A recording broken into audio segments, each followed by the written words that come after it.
stopped short, never to go again.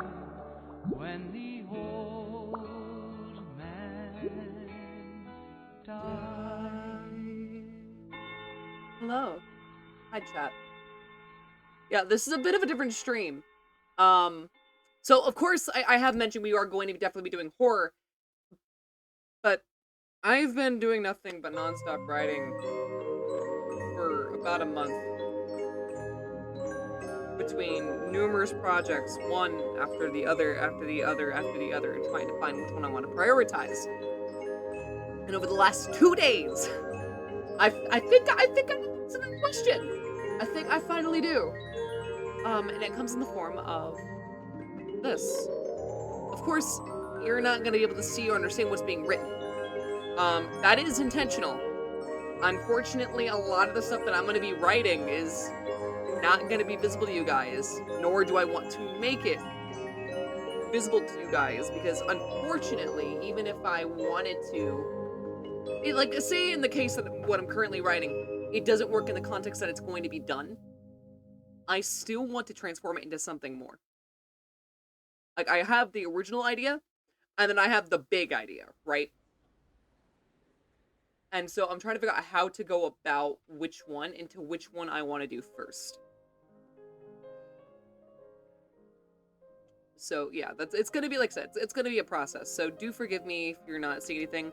I will be adding more music to this list, but because of the thematics of what I'm writing, I kind of need to keep it in that. Squats time. I mean, I've had 6 to 8 cups of coffee. Okay, I can do that. 1, 2, 3, 4, 5, 6, 7, 8, 9, 10, 11, 12, and 13 for a baker's dozen. Bacon and buns. But yeah, like I said, this is going to be a bit of a different stream. I do apologize if this is not what you personally were thinking was going to happen. To be quite frank with you, I could give a crap less if this was exactly what you were thinking or not. Like, this is what I'm doing. This is like one of those streams for me that is just, I'm doing it because I can. And if you happen to not exactly be the happiest about that, then I don't know what to tell you.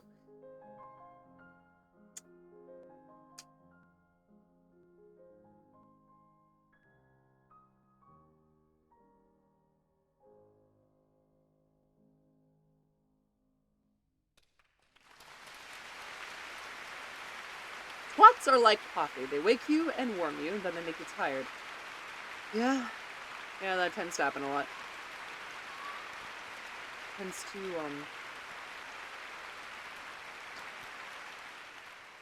happen a bit. I'm gonna be honest, I've gotten home from work. I went to a diner. I kept writing. I got home. I haven't even changed out of my work uniform. I'm still in uniform. I still have my tie on.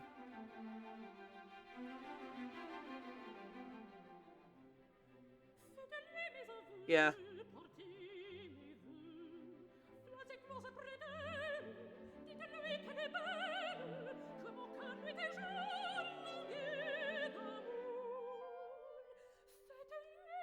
And I have the fleas population starting to come back up. I need to use the spray again. But yeah. So we're going to be going through this, and I'm going to be writing a bunch.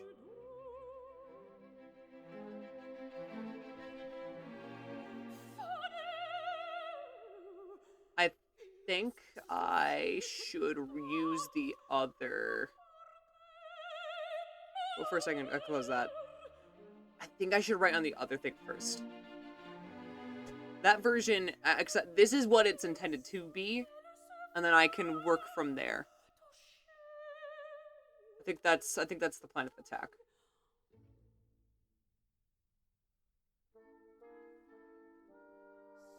You would die writing so much. I'm not sure what to tell you there. I don't know what's gotten into me and why I'm writing so much. I just am.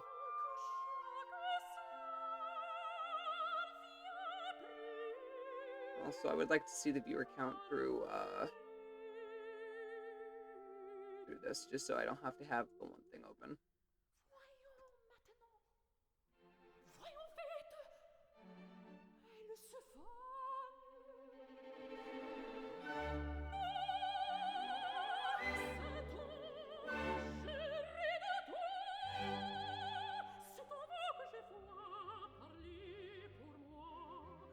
I'm gonna put this on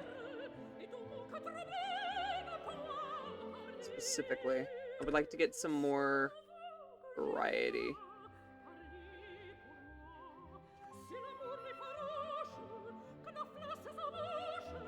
No, I specifically want...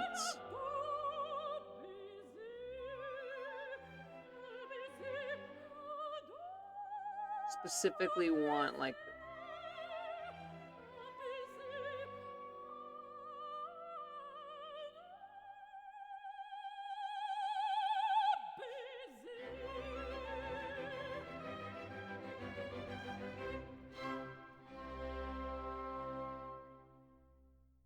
Let me see, give me 1 sec here.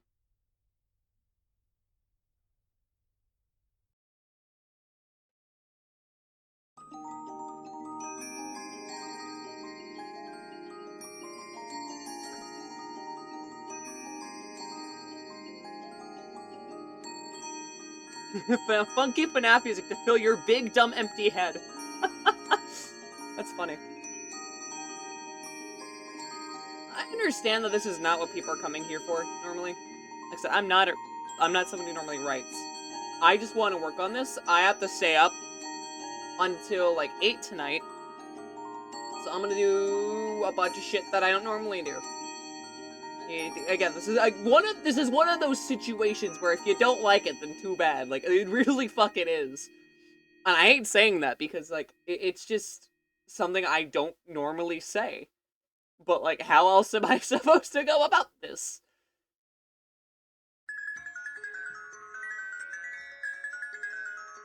I could just put calm.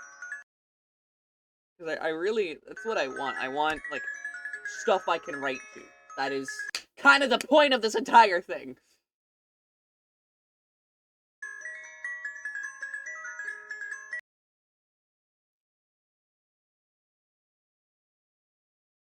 Yeah, let me listen to the music box for 10 fucking hours! Okay, so I'm gonna do this for you guys. So I'm gonna put on that, and then I'm gonna put on... What if I just put fucking Subway Surfers on screen? That'd be pretty funny. I'm not gonna lie. That'd be pretty funny. You guys would like Subway Surfers, right?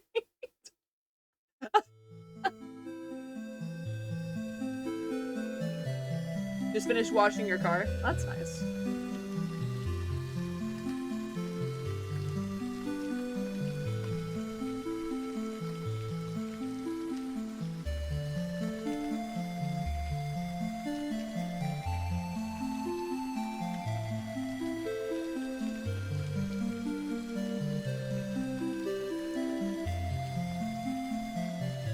I'm just gonna put the DVD logo on.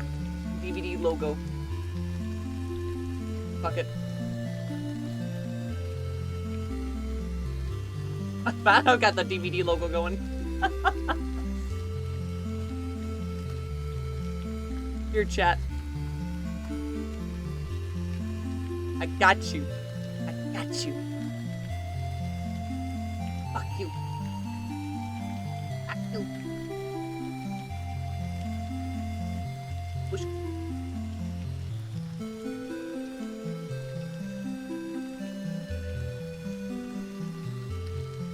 There we go. Yeah, that's the shit we like. That's the shit we like. That's the shit we like. Let's go. Got the fucking DVD logo. We got that DVD logo. I got that DVD logo in me. I did not just say that out loud.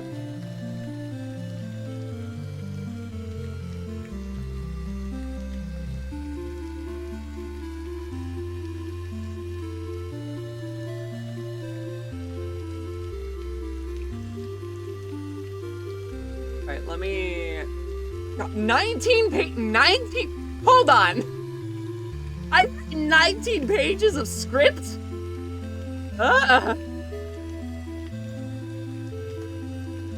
This was all over 2 days. Well, not even 2 days. Like, maybe 20 hours at most. Jesus.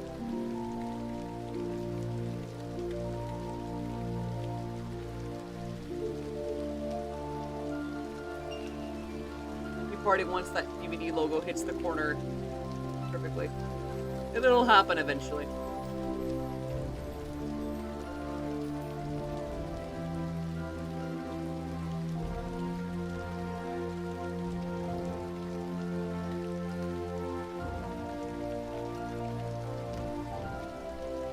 I'll just reset it whenever I need to.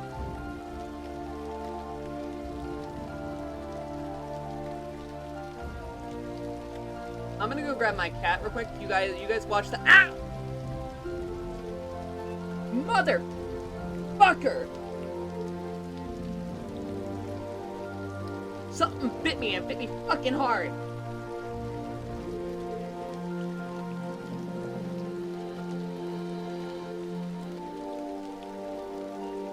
Cat bite, no. Anyways, I'm gonna quickly go grab my cat. Fucking Steph. I am nowhere near Stephen King's level. Don't even flash.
Say hi?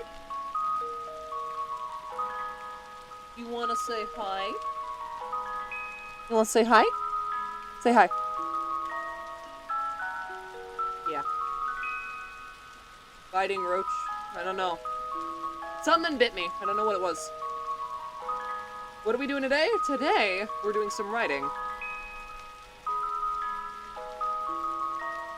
I ended up sitting at a diner this morning after work, for those of you who've been around here for a while, some of you haven't, I know that, but I do night shifts. I'm a night guard, unironically. No, that has nothing to do with the factor of FNAF, but it just ended up being the job I've been put into. So I get off around, like, 7 in the morning.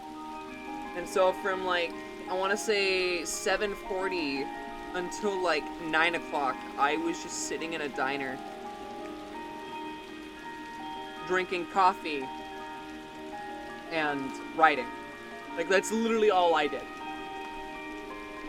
And then I went home. But, it was mostly because I didn't want to stay in a diner for so long. I kind of felt a little awkward to some extent. Plus, my phone was gonna die, so there's that too. I've always preferred keyboard, though, when it comes to writing.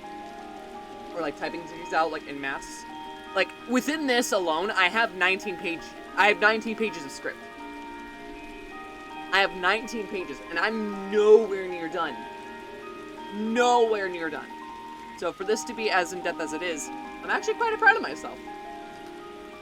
Holy FNAF, yeah. As if I haven't heard that joke like 15 times.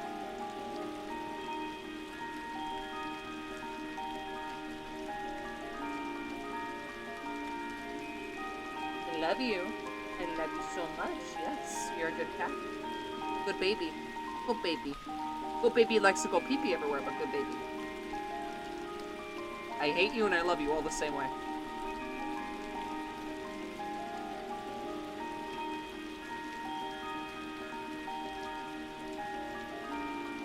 Oh, that's exactly what I need. My mom fucking coming and complaining to me about being single. Yeah, come back to me when you haven't had, like, fucking 6 husbands. Jesus.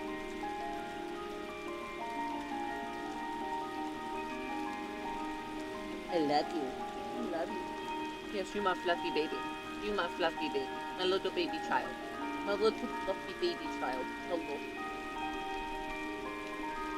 Anyway, so what's going on with you guys today? Tell me what's going on. And I do apologize, too, if at some point, if you guys are typing in chat, having conversations, like, feel free to have full-on conversations in chat during this part of the stream. We'll do some horror stuff later, but, like, just keep in mind that during this period of time, I am not going to be as engaging as I normally am. That is a massive forewarning. I will be when we start the horror aspect, but just not as much right now. Like I said, I have to be up 24 hours. I got up around like 8 o'clock yesterday. I'm gonna be up until 8 today. So you guys have 10 hours of full unadulterated streaming from me. Because I have WonderCon in a few days, and I gotta be up for that. I also need to keep my driver awake because they're going to be tired as fuck. So, and they're coming in tomorrow, I think around midnight.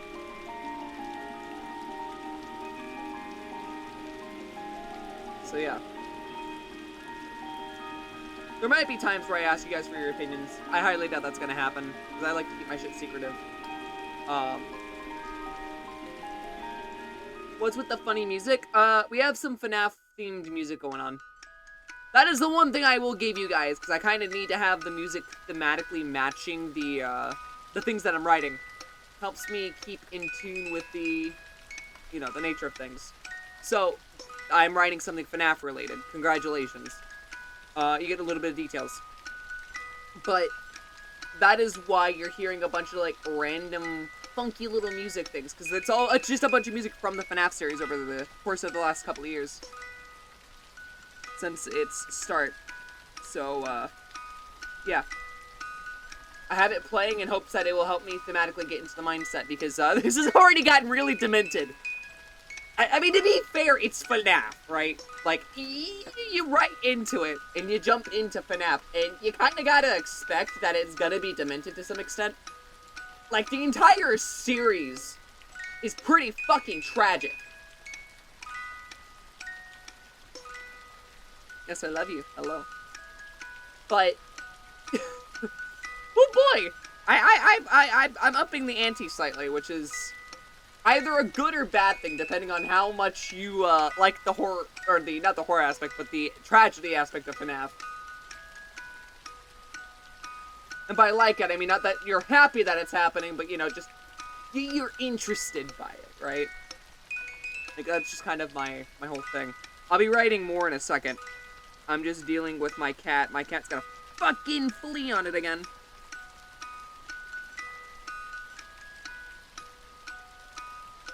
I'm gonna have to fucking spray you. I should not have brought you back over here. I just killed all the fleas on you. Now they're going back on you. I mean, it's fine. What are you gonna do? Get mad at me for trying to help you get rid of fleas again? You're gonna go pee all over the... You'd go pee all over the floor regardless if I fucking treated you or not. Because this cat won't use the damn litter box. I have to get new litter and a new litter box. I'm hoping that while I'm away for 3 days, that she actually does use the litter box. I'm gonna be setting out food for her, basically, and being like, hey, behave yourself. I have a feeling I'm gonna come back to a piss-flooded bathroom. That's gonna be fun. That's gonna be amazing, right?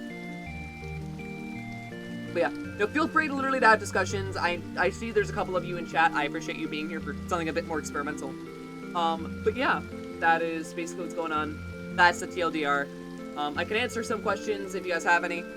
I can try to give you as much information. I've only really revealed so much, and so much of what I've already told people has been changed.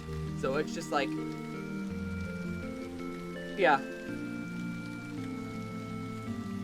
Yeah.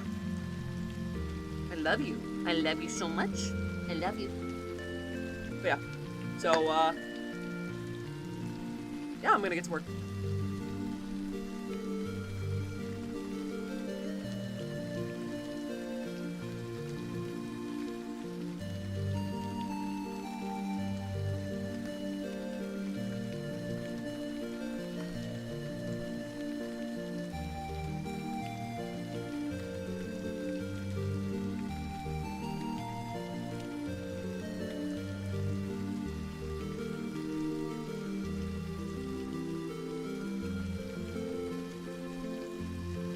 Let's see.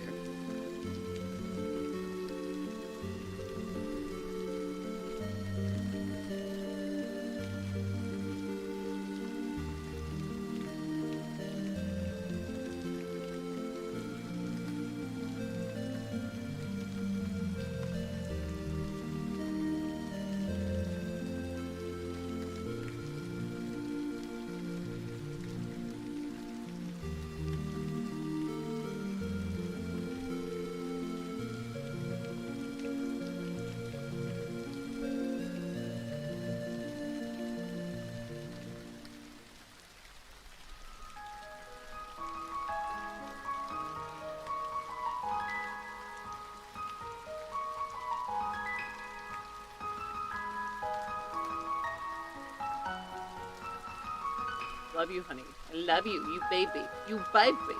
You such a baby. Hello. I need to put on a cat cam. Do we need a cat cam? You know, I'll give you guys that. I'll give you guys that. You guys have been behaved enough. I think I can give you guys a cat cam.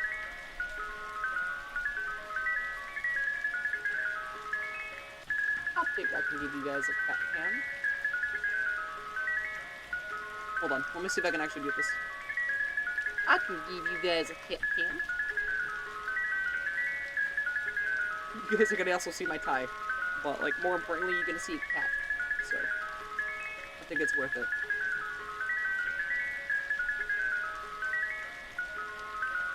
Hello.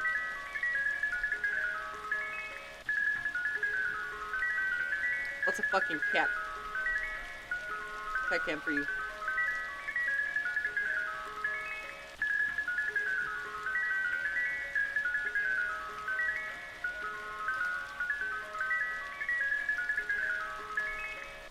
Oh. There we go. Look at this heckin' fluffer, dude. Heckin' fluffer.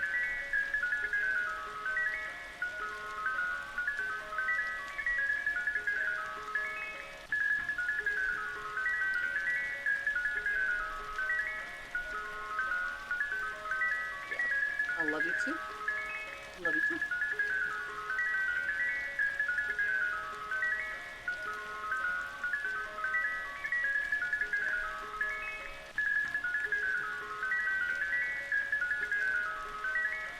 Yeah. Love you.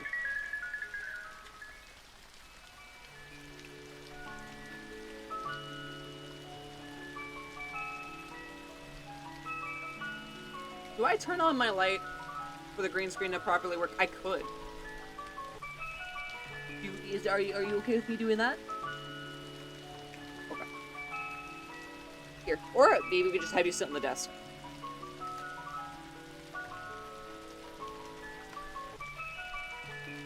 Yeah, we'll just have you sit on the desk. I think that's more thematically appropriate. No.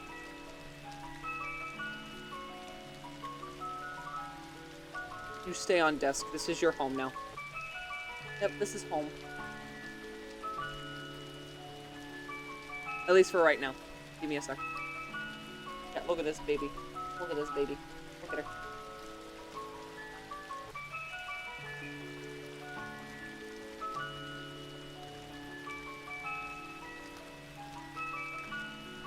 Alright, come on. Wow! Yeah, I know you're ow! You know, I have feelings too! Yeah, you can fucking get all pissy with me all you want. You just clawed my leg!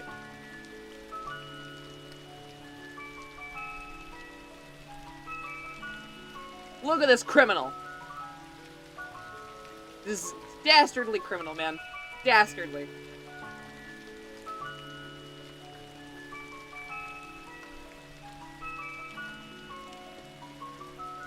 Hello. I look like shit. Turns out when, you know, you've gotten almost no sleep, it does affect you after a while. Have a cat.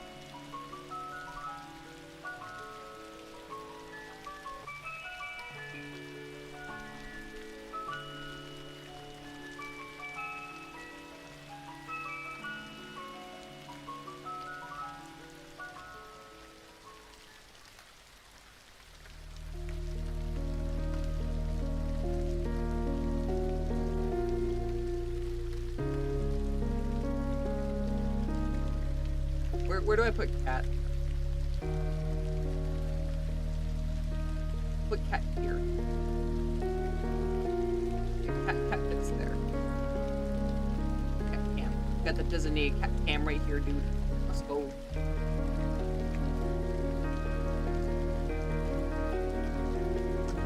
Look at this bitch. This a whole ass motherfucker right here.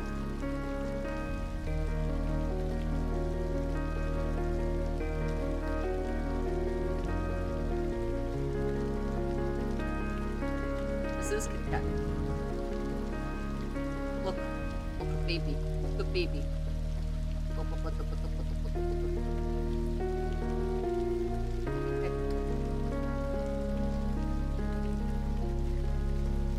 No. Now, okay, so now you don't want to live up on me. Is it because I yelled at you for clawing my leg? Get the baby. Look at the baby. Baby right here, dude. Got a baby right here. Chunker? No! I mean, she's average size. Loaf. Yes, loaf is agreeable. That's an agreeable term right there. You know, this bitch could fit so many fucking treats. Cause you're a little glutton like me. I wouldn't be surprised. It's like I said, I'm gonna be leaving food out for this brat while I go to WonderCon. Which, if you guys don't realize, I am going to WonderCon. So if you're going to WonderCon in Anaheim, I will be there. But this bitch is gonna be staying home. I'm gonna be leaving out, like, at least 3 days worth of food. This motherfucker would probably eat it in one. I'm actually a little concerned that that might happen. And if I find out that it does, I know where you live. But yeah. I need the automatic fear. I really do. It would have made my life a lot easier.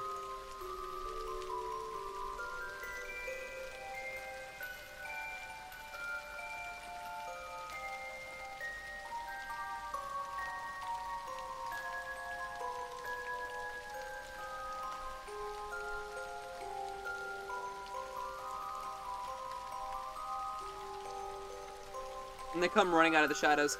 Yeah, see, I feed this cat whenever I get home or have the ability to when I wake up. So I wake up, I feed the cat. I get home from work, I feed the cat. So, yeah. It's only $150. See, I'm not willing to spend $150 on a thing like that. Like, No, I'm sorry. I personally will refrain. Like, you got me. I have limits on my spending for this bitch.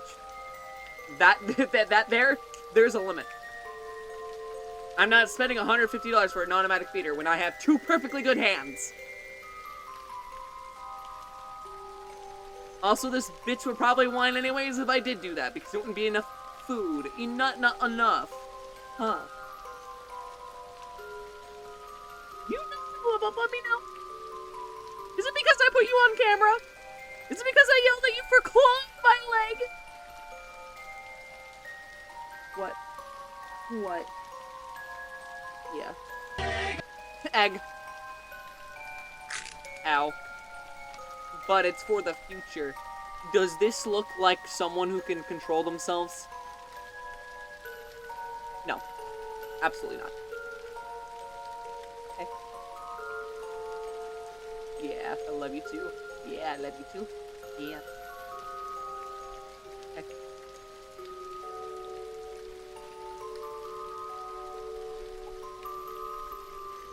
Yeah. I love you. She'd really turn into a chonker if you did. Yeah, pretty much. She'd probably find a way to glitch it and, like, make it spew out more fucking food. She is not stupid. Like, she knows how to use the litter box. She knew when I got her.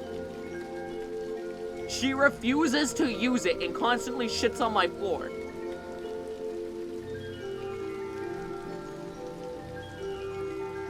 Again, this is the face of a criminal.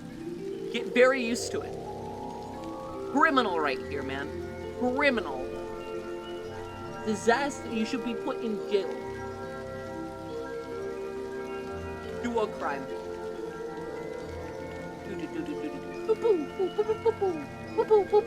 Okay. I'll stop. I love you. Anyways, back to me writing. When I Uber someone to TF2, I say do a crime. Commit a war crime.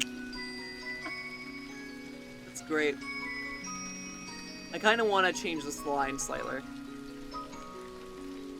I'm gonna make a note here, or leave a mark.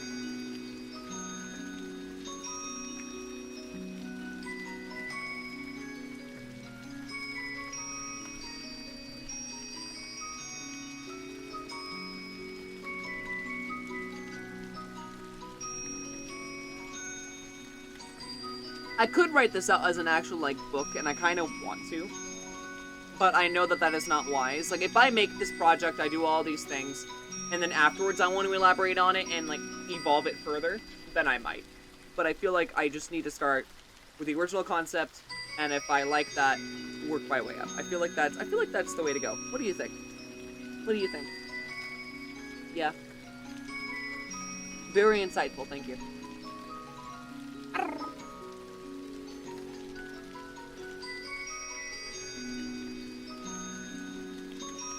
She booped herself, see?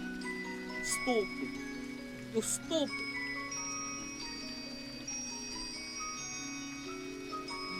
What are you, stupid? You stupid. I love you, though. I love you so much.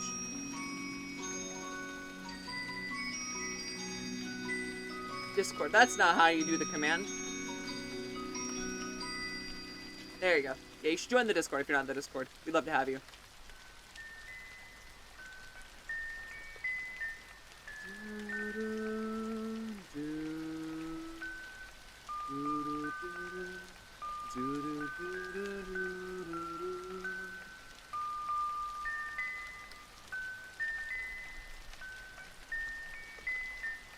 Let's see, I need to figure out how I'm going to write this.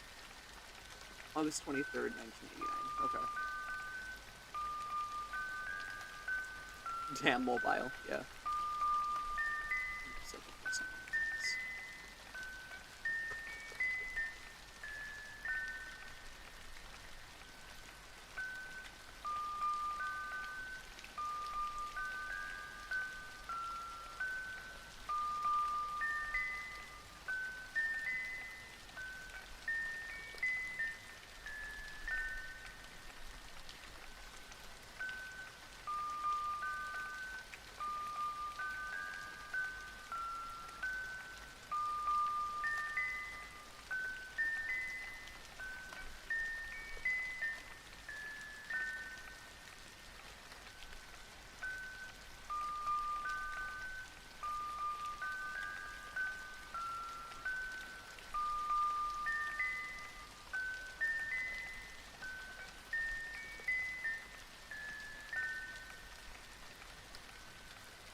I can see you're trying to bite me. Do not.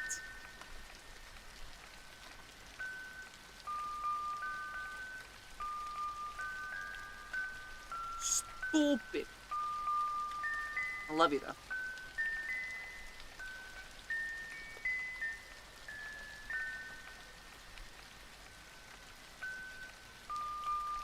Yeah, I hope you guys are having a good day, though.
Kane, what's going on?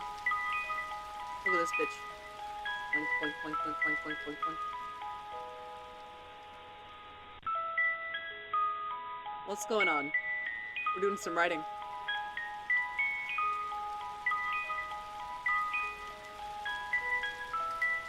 Fluffy squid in your lap. Yeah, this is definitely a squid. Look, look. Look what sound it makes. Oh. So now you don't want to talk.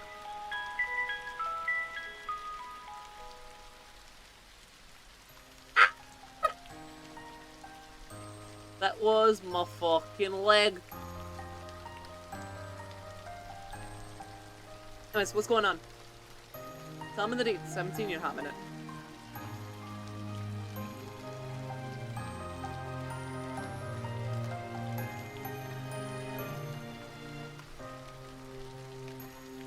So many dark memories, so many fears with no hope to ease. Pain makes you do things you never knew you could do. Is it so real or just deja vu?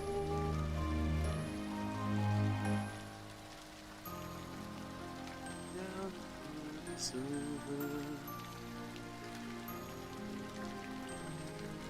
Let's see, I'm trying to figure out how to go about this.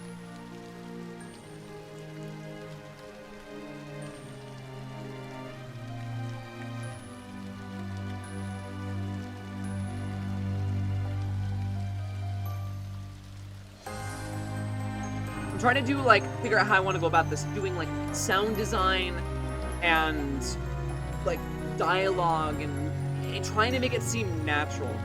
See, that's been the biggest, like, challenge of all of this, right, is the dialogue. Because I want it to feel natural. Also just realized that I can peel off, dude, I just peeled off the plastic off the top, that felt so good. Anyways, I want to make it feel natural, but I also want to keep it engaging. I want it to have that level of suspense and uncertainty that you would expect. from something from this history, from this franchise. It's very hard to nail in the coffin. Get it? Nail in the coffin? Because there's death involved. Yeah, no, I'm not very funny, am I? No, I'm not. This is the real comedian right there. This one shits everywhere. That's funny. Apparently to her. That is to understand.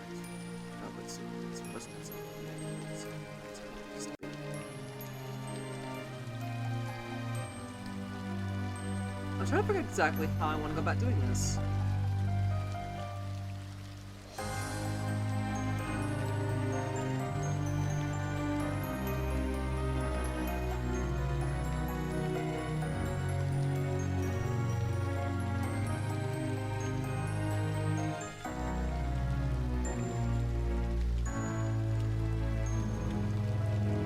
Ow, ow, ow, ow, ow, ow, ow, ow, ow.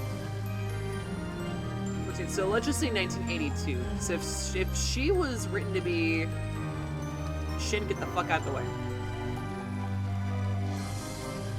If I wrote her to be how old? So she was 16 in 1984.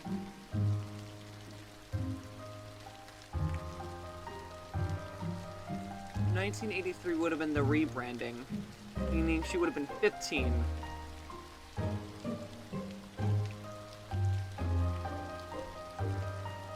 I have joined in to see Cat. Yes, this bitch. Hello. Yes. Hello. We're doing some writing. How you doing, Rain? Let's see.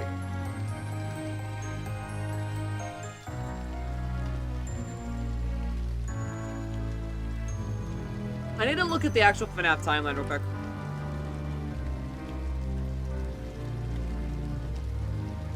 I just realized I might have to backdate the entirety of everything, depending on what the fuck this says.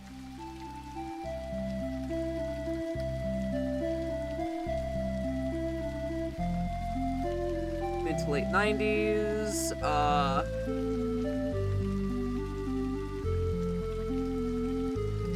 the third Freddy Fazbear's Location. See, the third Freddy Fazbear's Location would be the first one. Or the first games, which would have been the one that Fredbear got.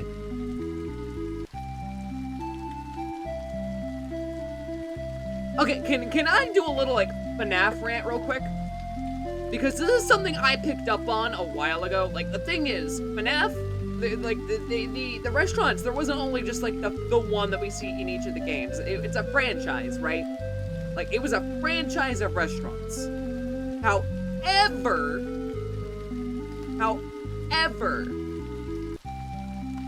we know that the layouts weren't all the same. The FNAF 1 location is the same one that he deconstructs the fucking animatronics from.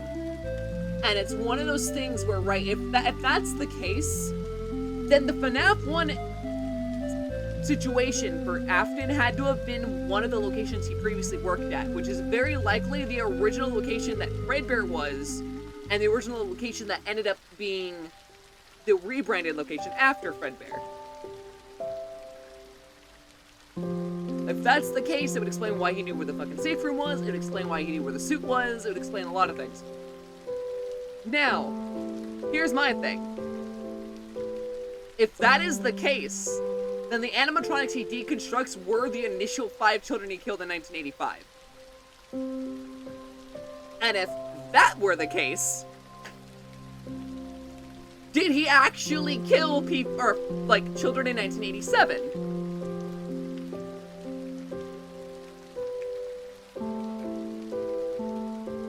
Because the thing is, the 100% are not 2 bites. Like, we know that for a fact, because there was one thing that was retconned, and it was 100% the date of the occurrence. But now that that's a thing, FNAF 2 makes no fucking sense.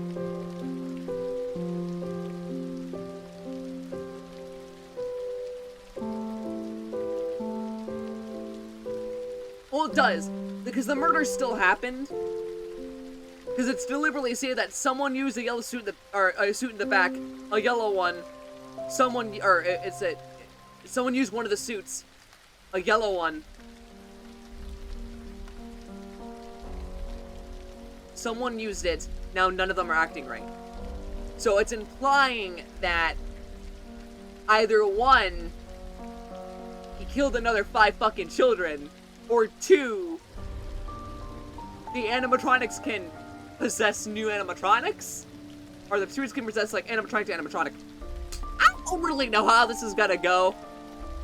I'm trying my best here to, like, make this as accurate as I fucking can. But when you get into, like, a franchise that has a problem with its own lore being defined in the first place, you kind of fuck up here and there. Oh, how I wish I could just talk to Scott. Oh. It would make my life so much easier.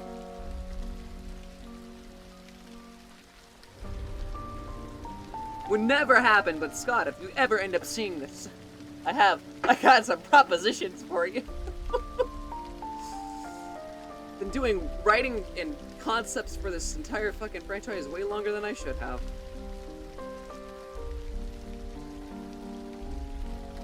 I also will still stand by the point that, that Charlotte makes more sense, what supposedly is Henry's daughter, makes so much more sense being Afton's in context. Let's go, Mr. Potatoes. I'll get him eventually, don't worry, I'll get him eventually. But yeah, I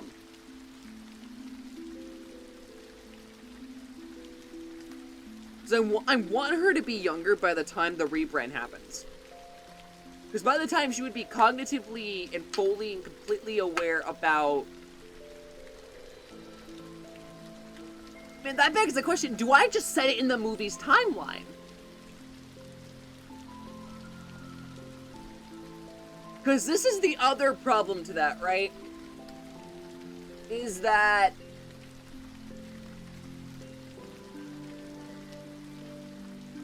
if the FNAF 1 game is supposed to be set 30 years after it closed, and it features the initial animatronics, and Fredbear's Family Diner ceased to exist at 1983, then that would imply that, in fact, FNAF 1 did not take place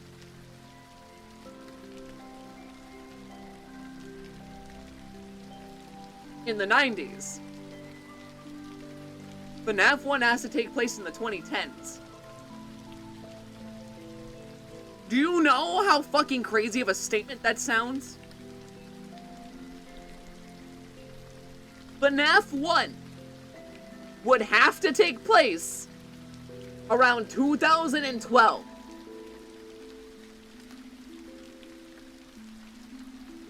Because even if we gave it the entire thing of it closing in the 80s, which we've seen the date for, right?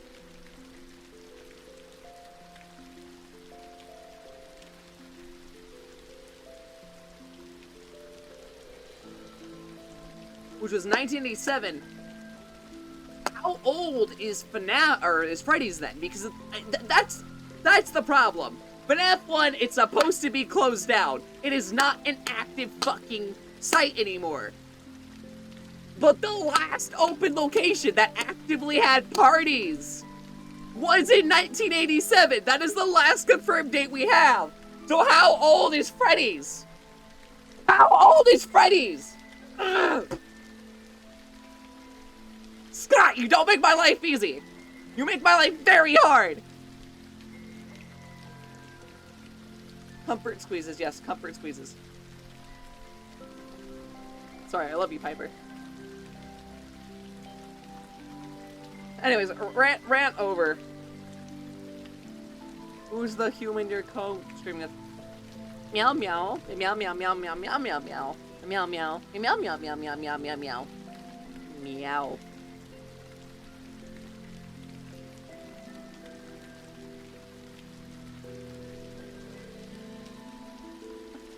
Hey Samantha. But yeah, So do you see my problem here is I feel like for me to continue writing this, I need to establish what timeline I'm following.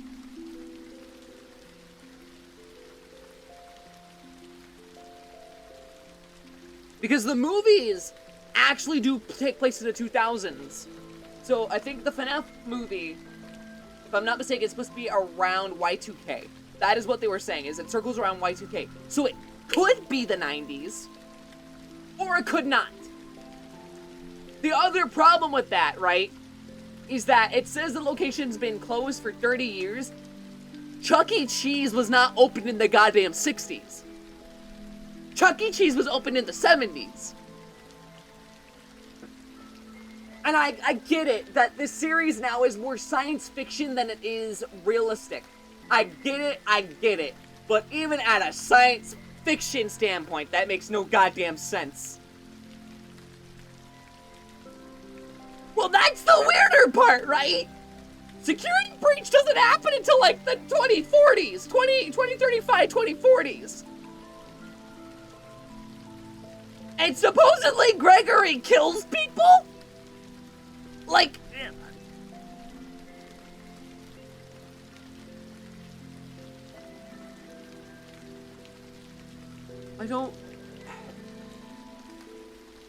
I don't think you understand the amount of stress this puts me under to write this. Because I want to write this in such a manner that it is as game accurate as it can be. But at the same time, I want to do more justice to it. And I just don't know if I can. Because the thing is, right, is when it comes to my projects and everything I do, I am extremely and very thoroughly detail-oriented, right? I want to make things as accurate and close to my source material as I can. So, like, when I do finally get around to finally making the animatronics in real life, I'm going to be very specific about the dimensions. I'm going to be very specific about the endoskeleton, the programming, how it feels, how it looks. And if I can make it free roam. That is going to be the other massive part, is I want to make it walk. God, I want to make it walk. I'm going to make a spring lock suit. I'm going to make it wearable, and I'm going to make it so it actually does clamp down if you don't do it right. I want to make the mechanics so fucking accurate, just not accurate enough that it can kill me.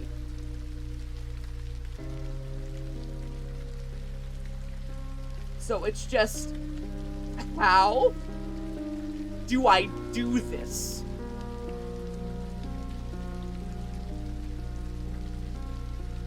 Because this is the other aspect, right?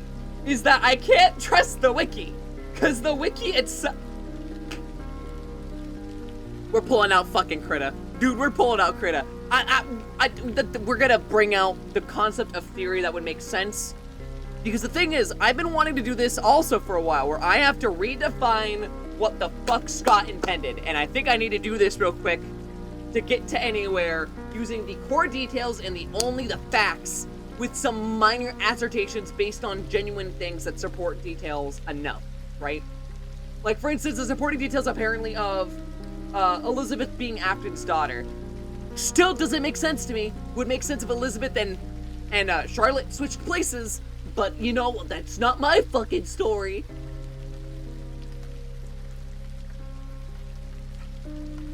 Again, would really love to talk to Scott one of these days, because holy shit!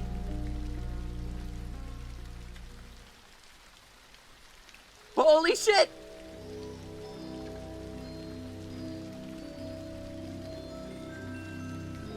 Okay, so what we're gonna do is we're gonna take this, I'm gonna put it on screen, and we're going to go about it as best as I fucking can, okay?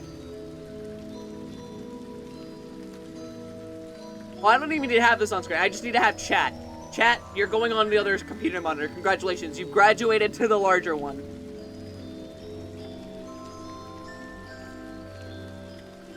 Are you gonna get like a psychotic episode out of me over fucking FNAF? You might. I might end up crying on stream. Trying to figure this shit out. But I feel like if I don't spend the time, you know, we're gonna change the title of today's stream. Hold on. Crix loses their mind trying to decipher the actual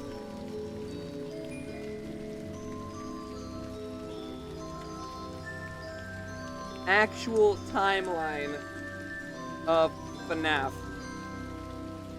Yeah, I'm about to invoke my inner Matt Pat entirely.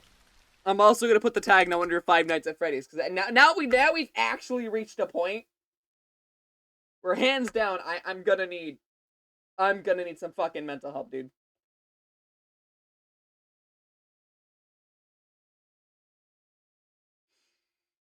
Oh, I'm gonna need some fucking mental help after this.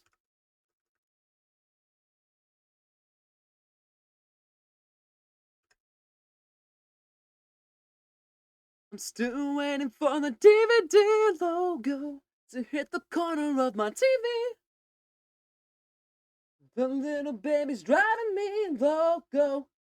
Who knew a graphic could be cheeky? It's just teasing me. Play my music. Alright. Welcome to my own fucking game theory, I guess, at this point. Alright. So let's stick to the facts that we know, okay?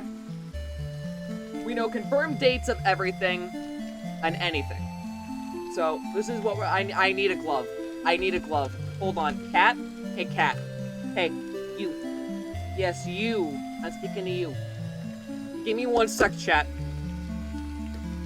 Keep an eye on the bitch. She's gonna sit right here.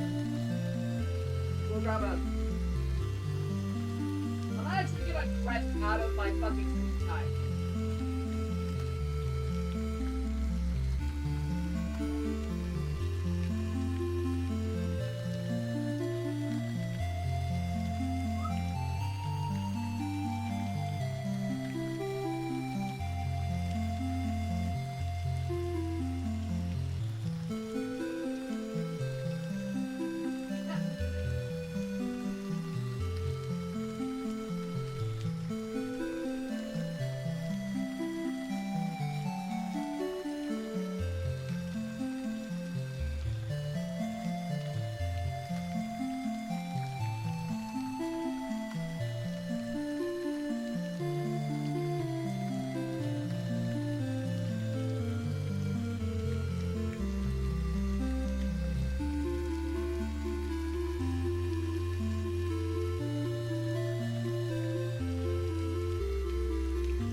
Alright, Cap. This town ain't big enough for the both of us, Pinhead. Do not claw my chair, motherfucker. I spent money on this. Spent good money on it, too. Shut up, I don't care. Also, fun fact, chat. This jacket right here, this jacket I've had, I think, since elementary school, actually. So this jacket's about as old That's FNAF itself is. Oh, so this is a bunch of fun times. Anyways, Kat, you are now the desk of the hour. Congratulations, you've been promoted. All right, so let's get ready to be. Let's get started with this, okay?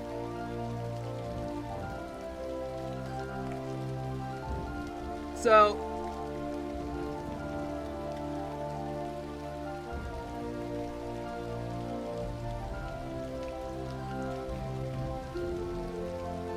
We have confirmation on one date, which is 1987. This is specifically FNAF 2.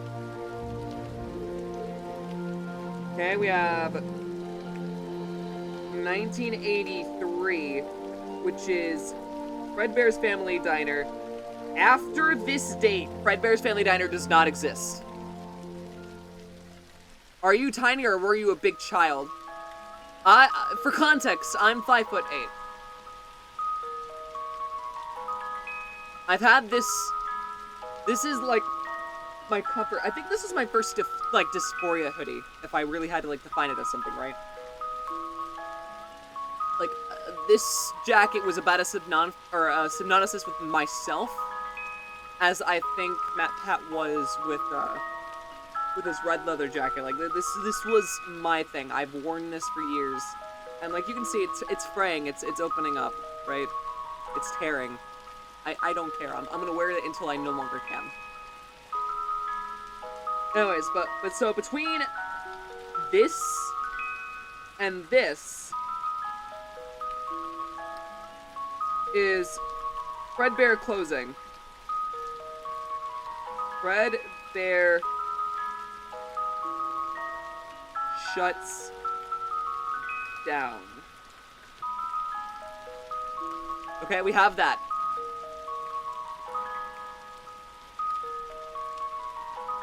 I don't think we had many other consistent dates, right? Like, we technically can't even prove that, the sister location happens during this time, because we don't know that.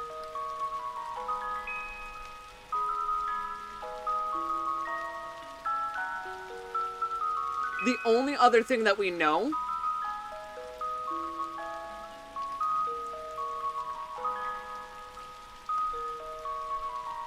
is that FNAF 1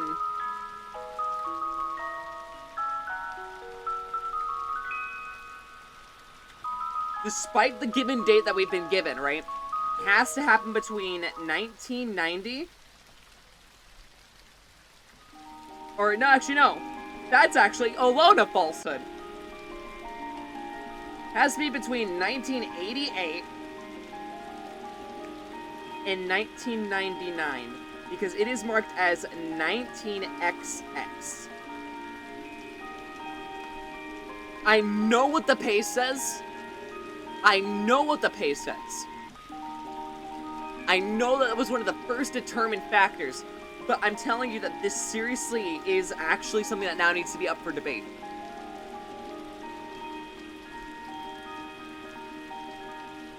Because either we got a backdated check to the 1990s,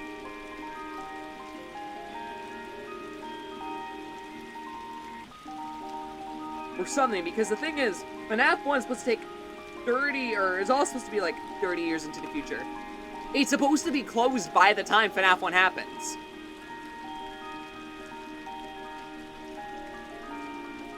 So let me just look at what we have real quick.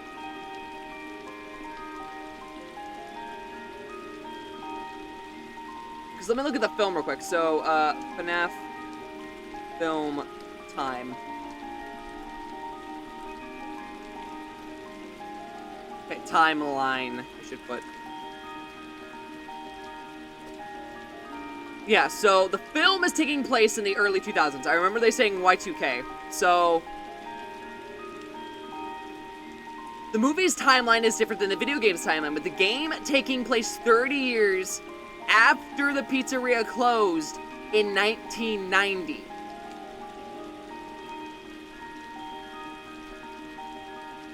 The problem with that is, where the fuck does it say that? I've never seen a single piece of media mention that. We know that there's a branch in 1985. Right? We do have a in 1985 active. So are these the same? Or is it another location? If so, how large is Freddy's as a fucking franchise? Because do you understand the amount of shit? Oh, there's a lack of evidence for so many things on the wiki. Let's another quick rant real quick, by the way. So of the things on here are speculative. And that is now including the bite of 87. Because the thing is, we do have a confirmed bite. It's 83. Ooh. It's 83, right? It's 83. The thing is, right? Scott has said and stated deliberately he retconned one fucking thing throughout the first 4 games. One thing! So even if we're keeping it to FNAF 1 through 4, the one thing that I interpreted that as, and I think many others, and I think Mad Pat did as well, was the date of the bite!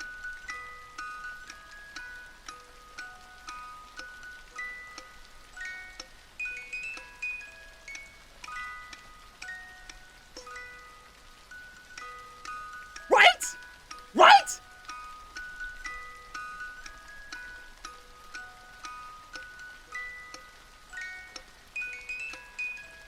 Like, everyone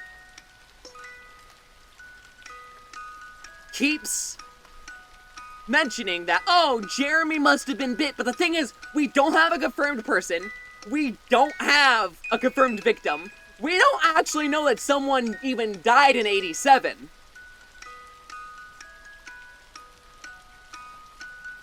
Oh, so that's another thing. I just realized that it can't be the 1985 location. So guess what? We have another location. And then you have Juniors. I don't know what the fuck that is. Like, these are separate locations, and I'll tell you why. Because FNAF 2, right? Everything about FNAF 2.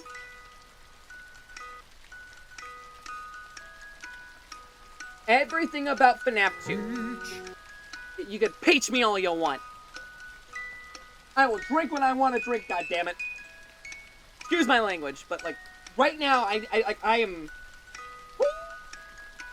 So, they have to be separate locations, because it deliberately states at the end, when you get the, your paycheck, and I quote, by the way, let me read the newspaper article that comes from the game itself.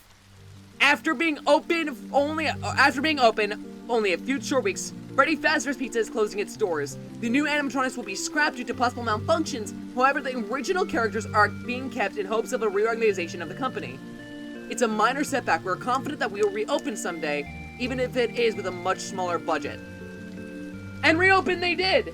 They reopened in 19-something fucking bitch-ass time.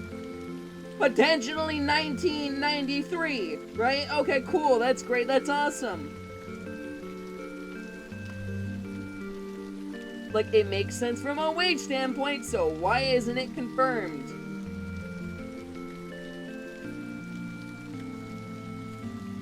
Okay, so we have Fredbear's Family Diner, we have this location, and if I'm led to believe anything, that after the... Because this location here is equal to 5 dead children. And if we have reason to believe the reason why 87 closes is also because another 5 dead children.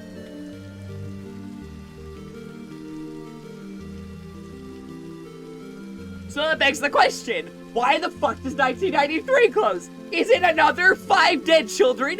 Is it because they just didn't get enough financial support after all the years of death? Like, why do they shutter their doors?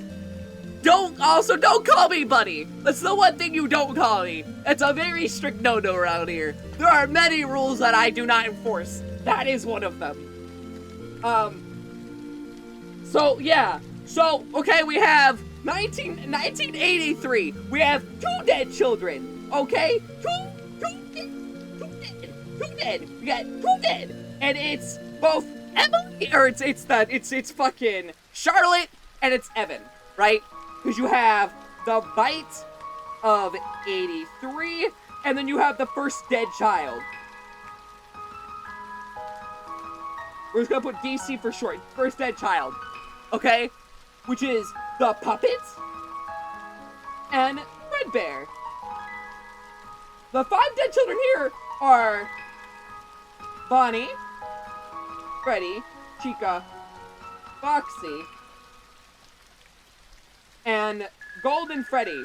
The problem is Golden Freddy the same as Fredbear in this context? Because if it is, do you understand how fucking much this complicates things? I have reason to believe that Golden Freddy is actually Fredbear.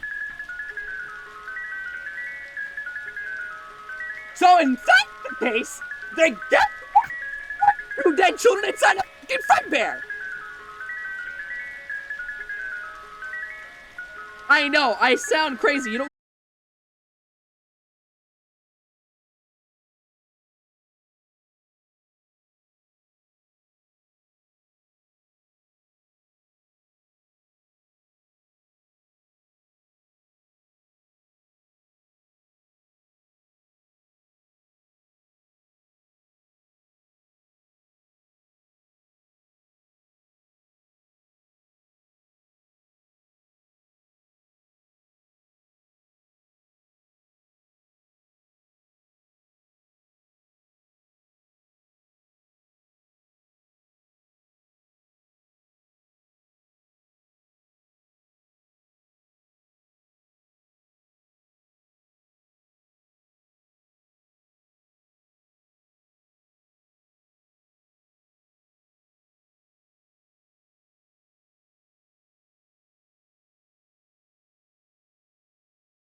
The thing is, right?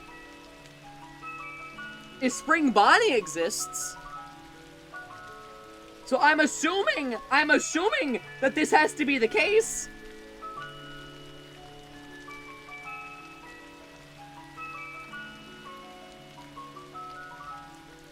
Go for an equal face. Shut up.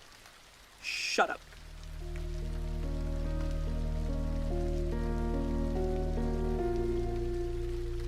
Oh, by the way, the other aspect of this is a thing, right? When did Fredbear's Family Diner start?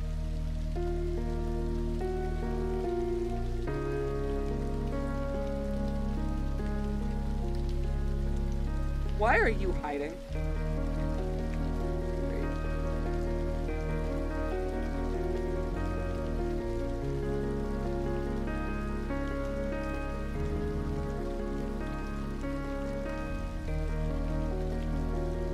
Oh yeah, by the way, we know that this shuttered because they okay, that's the other thing, right?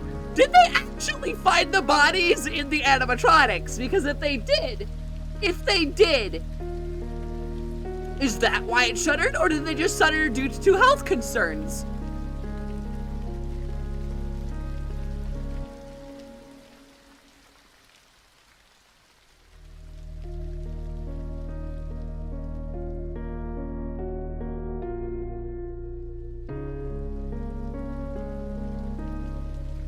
Oh. Let's just say, okay, look, hold on. Let's just say, please tell me you're not shitting on me.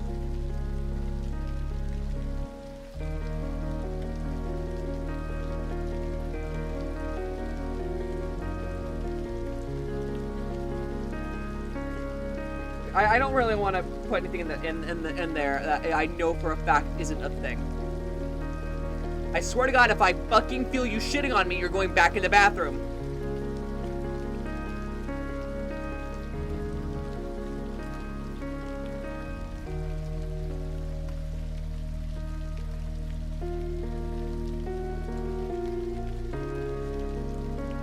Let's see here real quick, okay? Right.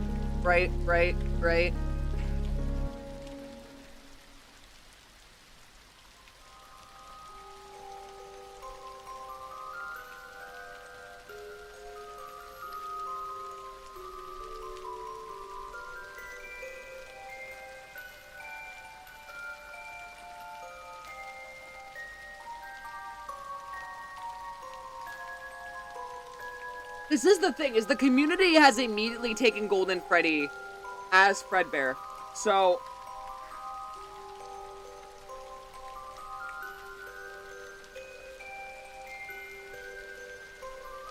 oh.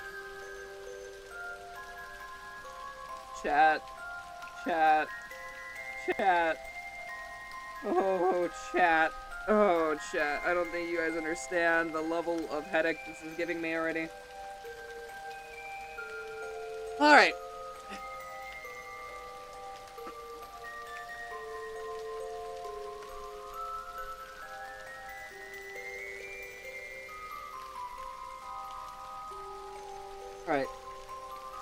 Alright, so... No, I'm gonna say that this is definitely not a speculation, this is confirmed. These two are in fact the same. Okay, if these two are in fact the same, that means this. So we have... right here, I'm gonna rewrite it, okay? Fredbear's Family Diner. We have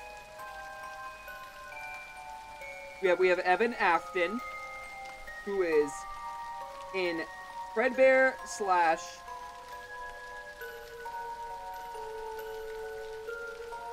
Golden Freddy, and then we have Charlotte Emily, who is inside of the puppet. Putting our total dead children to 2. And this is by 1983. Afton loses his mind, he goes in a killing spree. So we move forward to the first location, which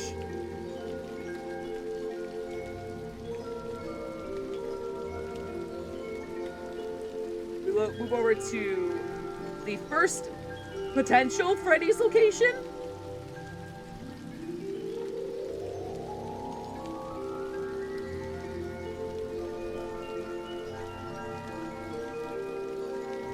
This is the problem. Was there more than one Fredbear's? That's the thing. That's getting to me. Was They're more than one because it's obvious that this is a franchise.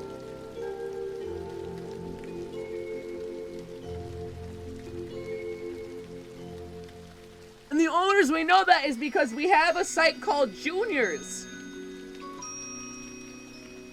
What is Juniors? What is Juniors?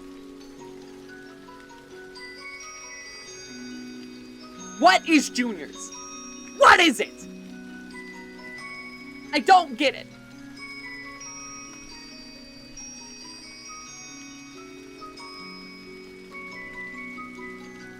Like, supposedly it happens in 1985, but we do. Is there actual something? Does it support it? Is it supported? Dude, there's no. Are you telling me there's no reference to that date?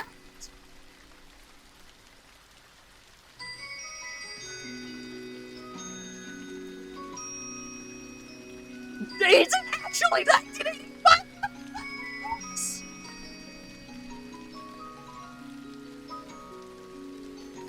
The missing children it's just theorized. So we don't even know. We don't even know. We don't even know.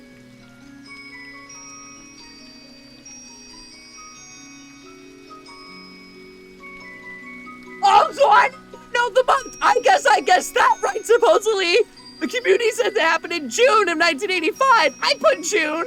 I did.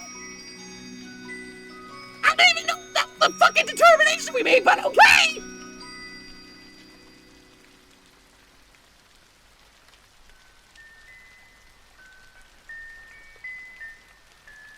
Also, Charlotte's alive! So listen! I'm losing it!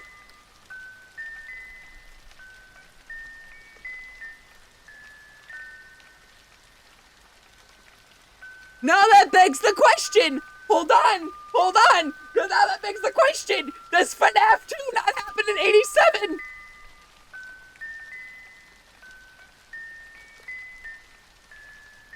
Actually, that would explain a lot! Okay, so you know how there's an entire misconstruing statement right now about there being 2 bytes. It is very likely that the date of FNAF 2 is what got retconned.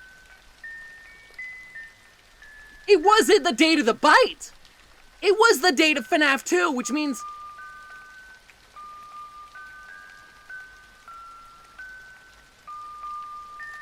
Oh my god.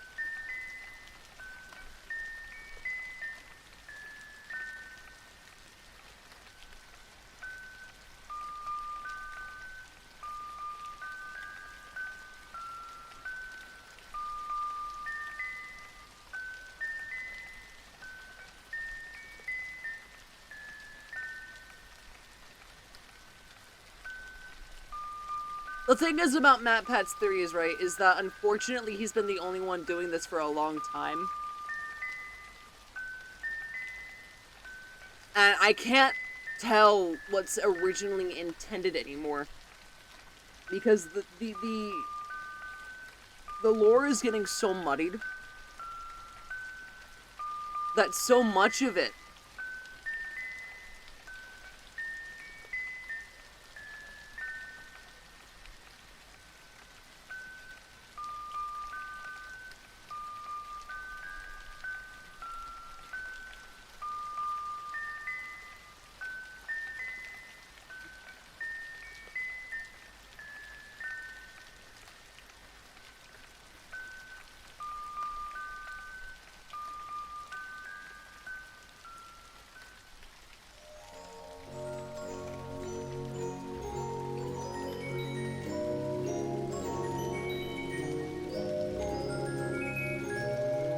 that explains so much. That explains so much!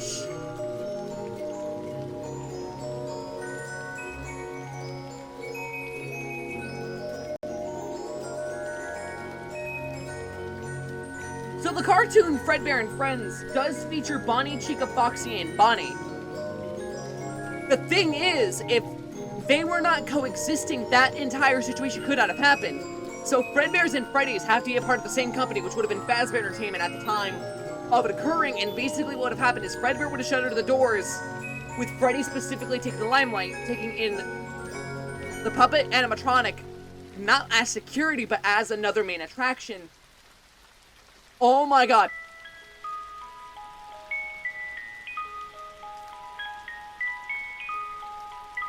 Wait.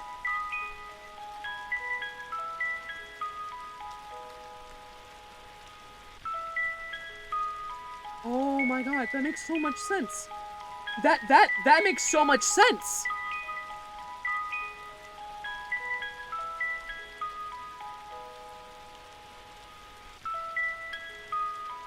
Hold on. Hold on.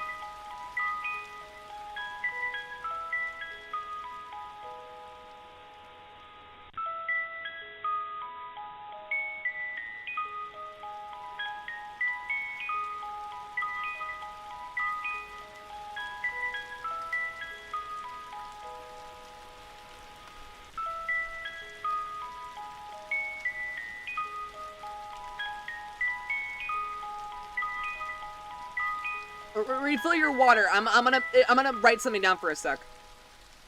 Can you not? Oh, there. Thank you.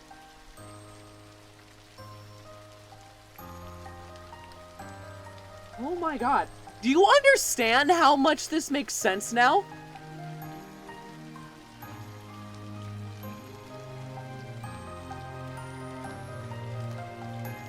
There's a ton of evidence supporting this too. Because it was the bite of 87, originally. But there's a bite in 83. The thing is, for the event to be one and the same makes the most sense. It would explain why technically the Fredbear and Friends cartoon exists. It was Fredbear, not Freddy and Friends.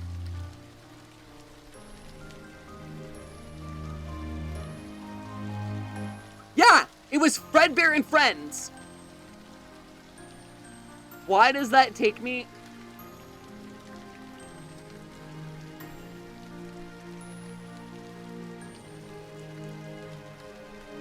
Okay, I don't know why that's taking me to all the animatronics. But, yeah, no. It was Fredbear and Friends. Wait, and that would explain...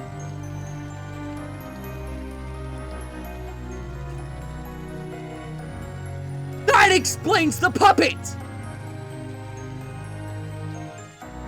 That explains why the puppet's... That's not the same puppet!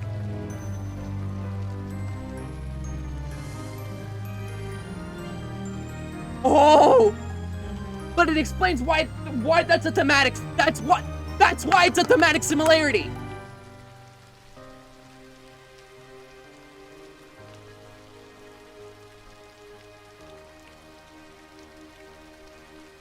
Because the thing is about Charlotte being the puppet, right?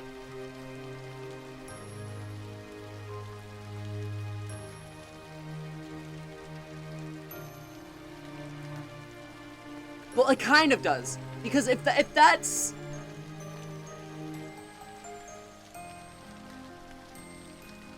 Oh my god. But then that would imply that there's more than one puppet.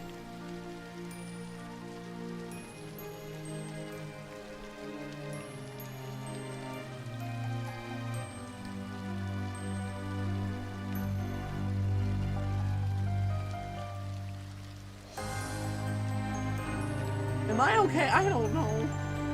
I don't know, man. I want to cry. Yeah, no, that makes sense to me.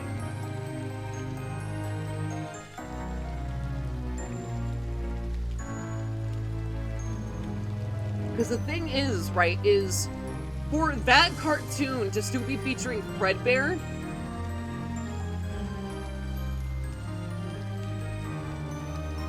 while Freddy and the gang are still existing, it would have to mean deliberately that Freddy has to exist with Fredbear 4 Fredbear shutters at stores. Because after this point,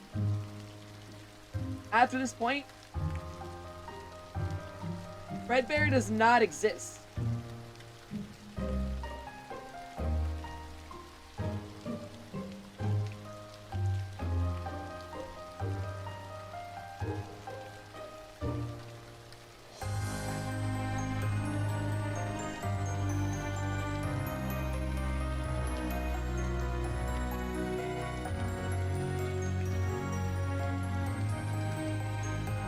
Now, I guess that would also leave another problem, because while it does reopen in the future, because let's just say that, because based on the dialogue that we have in FNAF 2,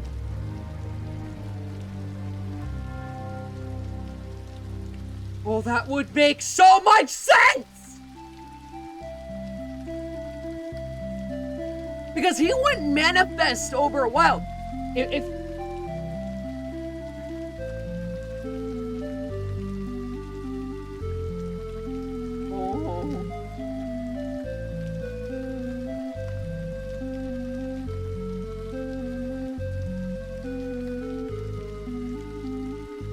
So by this point, there's a total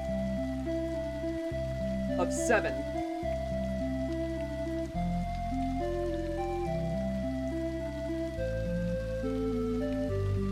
So from this point,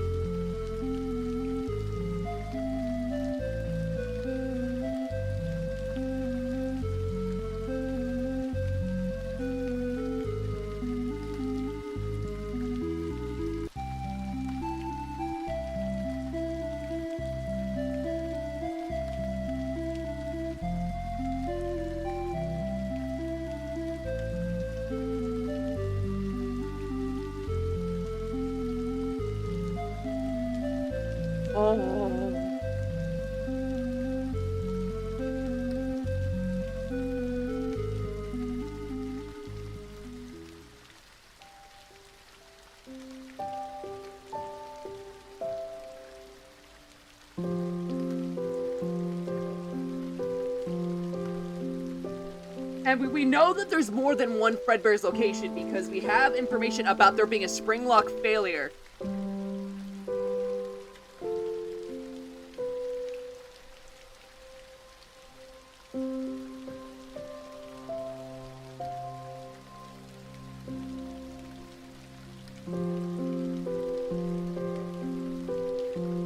What is that exact call? Hold on. FNAF 3 calls.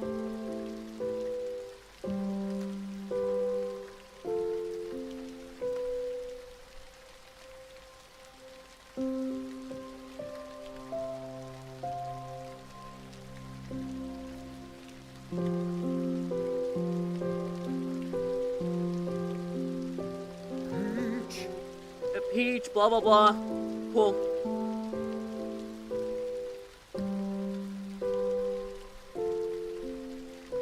I want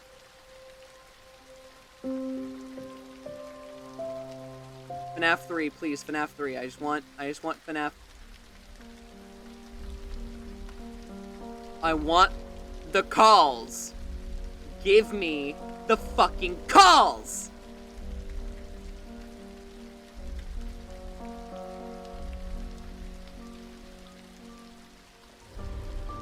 Here we go. Hold on. Hello. There have been a slight change in company policy concerning you and the suits. So after learning of an unfortunate accident at the sister location involving multiple spontaneous spring lock failures, the company has deemed the suits temporarily unfit for employees. Safety is a top priority at Freddy Fazbear's Pizza, which is why the classic suits are being retired to an appropriate location while we're being looked at by our technicians.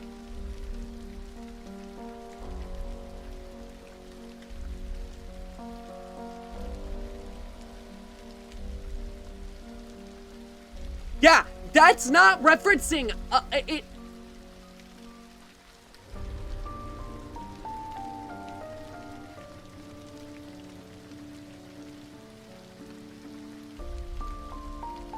That's not talking about someone putting on the suit and having a problem. That's referring to the bite. Because the whole reason the bite happened was due to a spring lock failure caused by the moisture of the crying that was happening from Evan.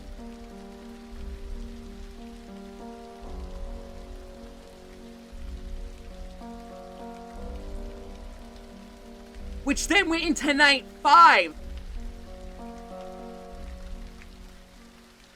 Wait!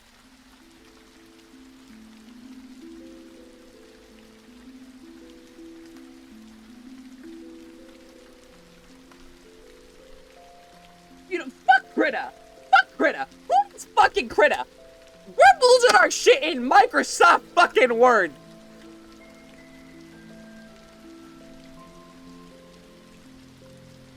You can come up from hiding now. Ah, there you go. Cat.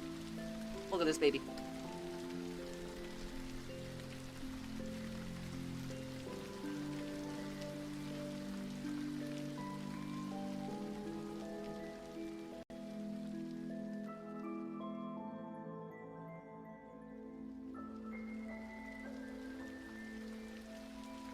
Ooh-wee, ooh, I look just like Buddy Holly. I'm losing my mind. Actually, you know what we're gonna do in Word? We're gonna do it in Microsoft, or we're gonna do it in Google Sheets. Because honestly, this makes the most sense to me. Okay, so let's get this on screen. Chat, you don't understand. You don't understand how much sense this makes.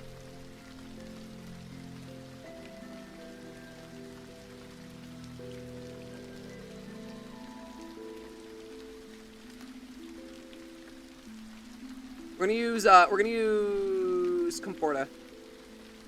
Go into 32 point font, and we're gonna put in, oh god, not 32, that's way too large. 16. That's still 32, motherfucker.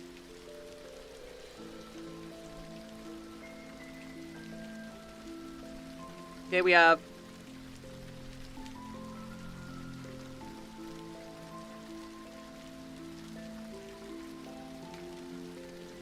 cool. 1983. And then between that, we're going to do this.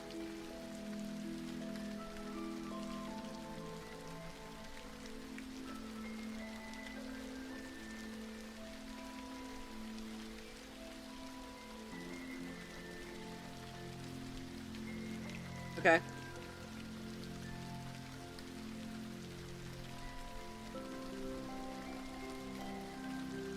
Actually, it might make sense actually to do this more in fucking in Google Docs. Now that I really think about it, this is gonna be really hard to organize otherwise. I'm hydrating. Good, good. Someone fucking hydrate. Do it for me. Do it for me. All right, chat. All right, so what we're gonna do is we're gonna up the size so you guys can clearly read this. But 1983 occurs both FNAF 2 and Razor's Family Diner. So the point of this is that death of Evan Afton. So the death of Evan Afton, that's where we're gonna start. I want this. Do I sacrifice the cat cam? Yes, I do. My comfortability is more important. Fuck you. Here we go. Much better. So this is one thing. We're going to note here. So phone guy. Night 4 call. FNAF 3. Okay. Okay, chat. Okay. I swear I'm not crazy. I swear I'm not crazy. I'm not crazy. Okay?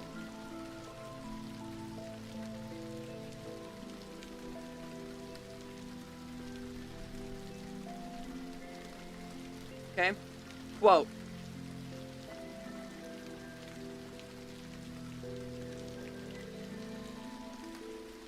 Give me the fucking extension.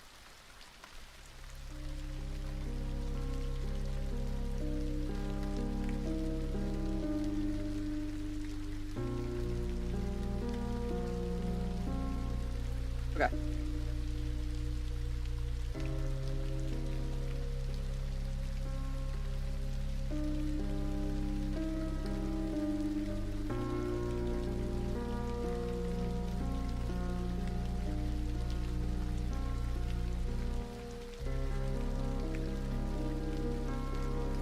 Our sister location, which in this case, the sister location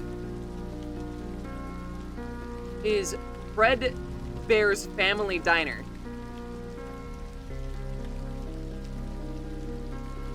Which would have been their first business venture into this kind of market. That would have been the whole reason everything starts.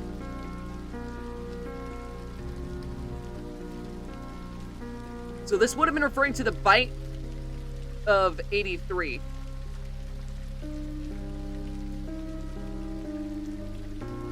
This is where that needs to be. The bite of 83, which then affected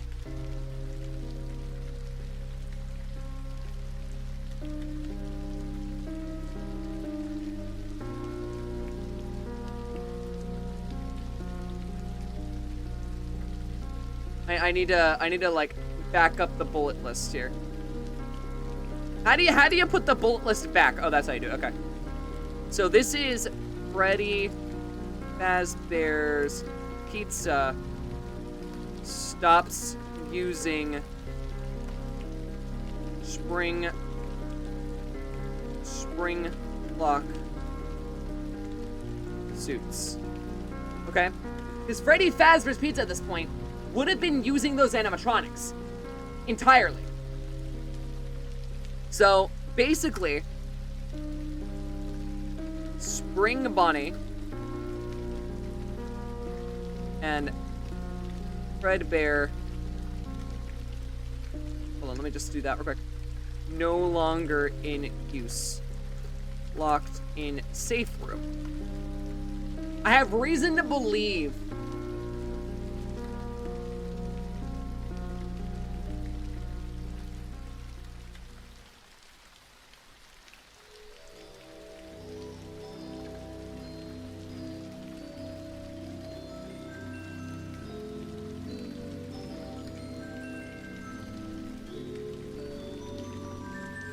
I thought FNAF 2 was 1987. See, that's the thing, right? So, Scott, I'll have to put this up on screen real quick, but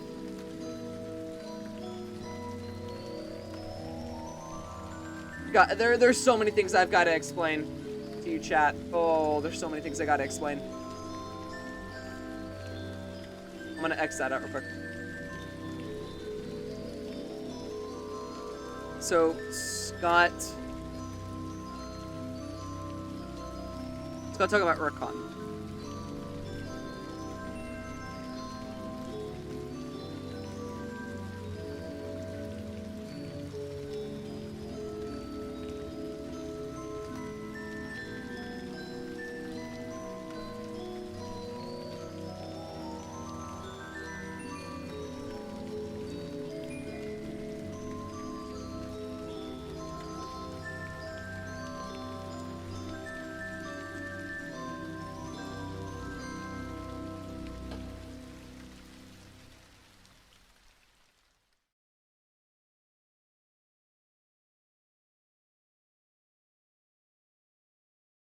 Hold on. What was the post? Hold on. What was the post? What was the post? What was it was the retcon issue. What was the post?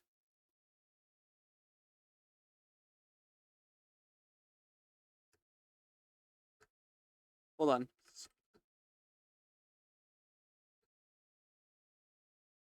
I completely fucked that up.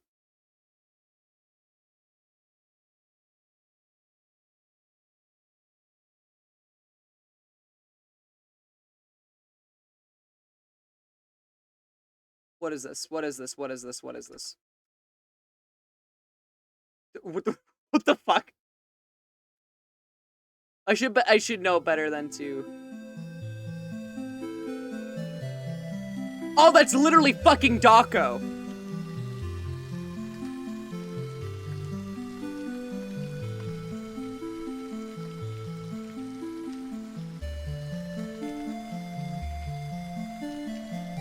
I'm trying to,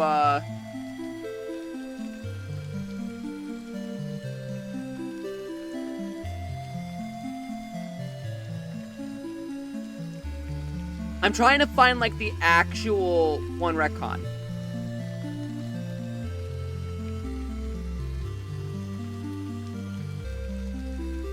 So, the thing, okay, this is the problem, right? Is that there's multiple, okay, I've got to put the cat down. I'm no longer comfortable physically. Go back here.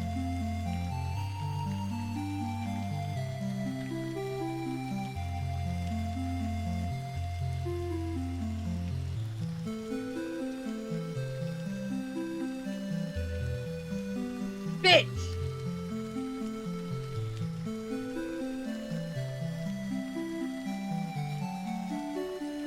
Ow!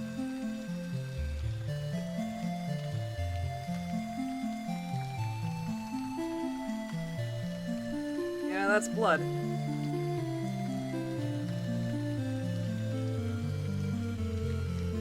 Give me a sec, chat. I gotta put this back on screen.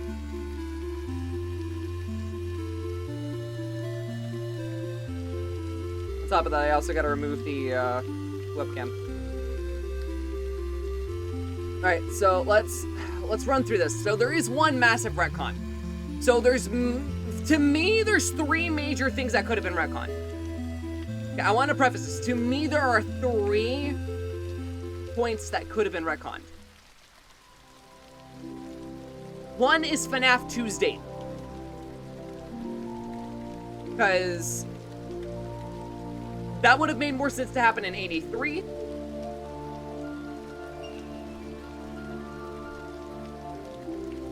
Two would have been, it's not the fucking payslip. I can tell you that much. It's not the goddamn payslip. That is not what would have been retconned. That's not significant at all. It would have been that. It would have been FNAF 1's date, or it was the date the bite happened. I think, hands down, it is the date the bite happened, and I'll tell you why. So even, let's just say that FNAF 2 didn't happen, right? During 1983. Let's just say that that is definitively not the case. Then that would mean FNAF 2 is not this. However, this is the original Freddy's location. Which means there is not a franchise of these guys. However, there is just numerous locations over the course of many years, all of which that ended up failing. That would make the most sense, actually, with the bite being referred to as 83. So it is not 87.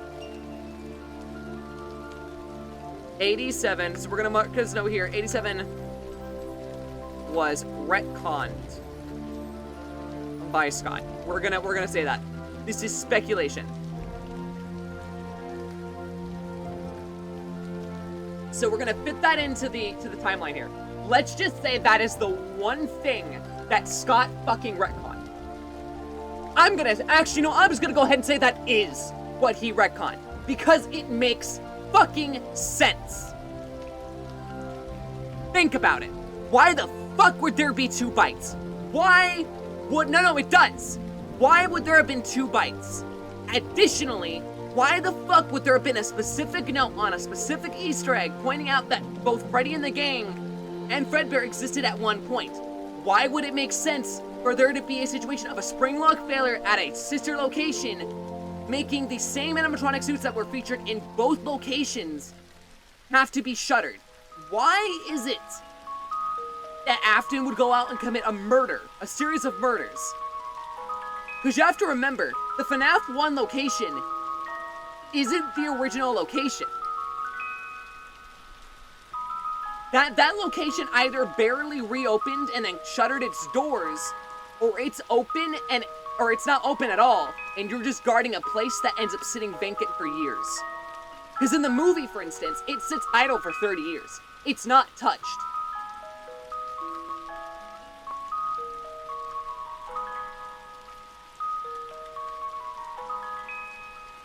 I know I know that's such a controversial statement, but the thing is, he hasn't confirmed the retcon. This is where everything goes into turmoil. However, if it ends up being 83... No, listen. And I could say this. So, hear me out.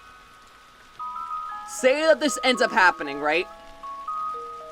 Let's just say this. Let's just say that the Evan would be the victim. Evan Afton is the victim of the result, right? This would lead into FNAF 4.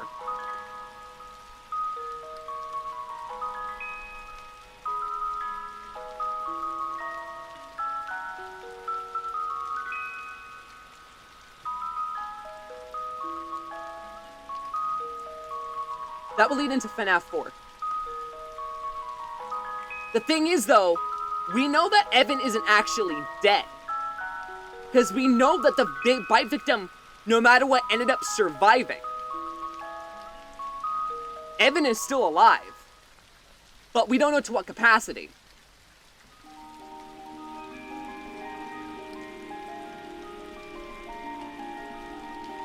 Like, it is clearly said that whoever got bit is living without their frontal lobe. That is said in one of the first night calls in FNAF 1. Okay? So let's just go on that whimsy here. If that ends up being the case, then the following day, because if we go back to the calls, right? We learned that there was a failure at another location, so they shuttered the Springlock suits at Freddy's. Okay, makes sense. We'll just say that that entire situation was the bite. Because it would have involved multiple spring locks, and it would have been around the face area. Meaning that someone did not wind the entire circumstance of what was around the suit. Which also means that our understanding of how the suits work is completely reversed. But, let's just go on that. Like, for the bite to happen at all, it would have to imply that the spring locks have to be tightened to be on the animatronic skeleton, not yourself. Which doesn't really make a whole lot of sense, but that is how it's written out to be in the books. So, like, to me, I don't really know what the fuck exactly how it works. I need to, like, research that further. But it literally deliberately states that you should not put on, wear, or activate any of the suits. In FNAF 5, someone in the location, someone at Freddy's, which we know who it was William, used one of the suits.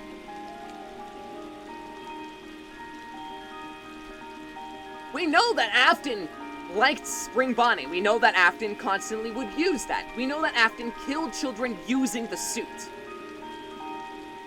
So, again, it is very likely that he did that. Which, by the way, because he owns the place, the night following that, say he committed the murders on that day, he would have the ability to order the entirety of the safe room for that location to be shuttered. Also, this location that we know, by the way, is the only one that has the golden suits, which means this location specifically ends up getting reopened as FNAF 1. Because it's the only other place that has a safe room. Also, technically, aside from FNAF 2, it's the only other location that we actually know about that exists. So, literally and deliberately, everything would make sense in a logical standpoint. Technically, there is a potential that the missing kids incident happened in 1985, but there is evidence that it might have happened in 83. We don't actually have a confirmation date, we just have a range. So I'm going to say that in this context, I love how this went from a writing stream to me deciphering fucking FNAF, but you know what, oh well. Okay, let's just say that that's the case then. This Friday's location. So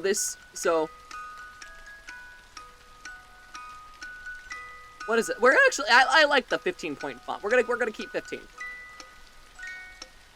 If that is the case, If that is the case, then this Freddy's location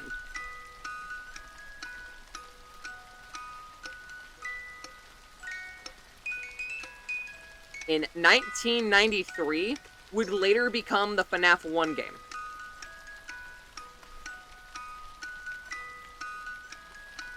Evidence being the safe room in the back.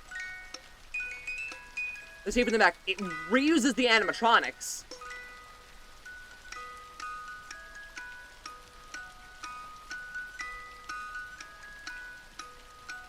But they're retrofitted. And whether this location's actually open or not, we don't really know.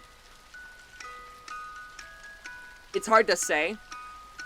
What we do know is that Afton ends up getting into that safe room, deconstructing animatronics at that location. For it to be run down and feature that fucking safe room, that has to be the location that's been rehashed numerous times. It doesn't make fucking sense, but at the same time it does, because the thing is, there's nothing to go against that theory. We don't even know technically if it's the same location or if it's not. Again, the only location we have a differentiation of is FNAF 2. FNAF 2 is deliberately different from FNAF 1. So that's that.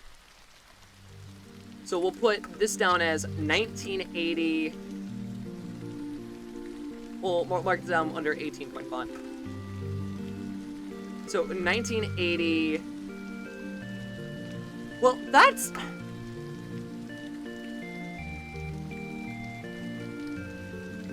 Actually, no, that makes sense. 1987 would be FNAF 2. I think the thing that got changed is the bytes time. FNAF 2 did not.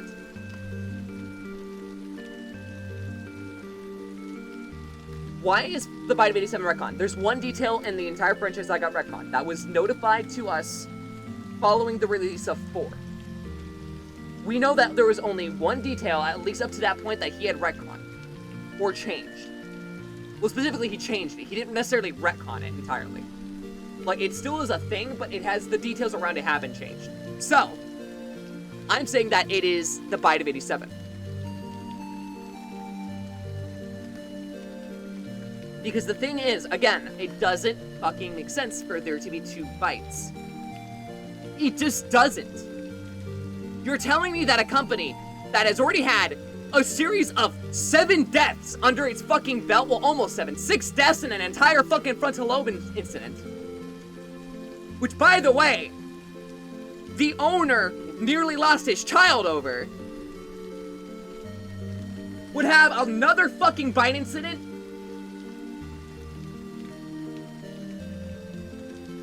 There's actually evidence to support that there is 2 sets of murders from 1983 with, well, technically 3 if you're going into context, because technically at Fredbear's, Charlotte dies. And then Evan gets the frontal lobe bit off, so Evan is alive, but just basically having a problem. See, that's the thing, though. But, like, that's how retcons work, though, is even though you put something into media, if at some point later on you feel like it needs to be changed or it is no longer fitting to what your current directive is, you would retcon it. So while the line might still exist in FNAF 1, he's not going to go back and change it. But it makes more and more sense, because the thing is, FNAF 2 now is only entirely, like, the byte of 87, like, under that name, is only speculative. We do not have a confirmed biter, we do not have a confirmed victim. We only have pure speculation based on what the hell people are talking about.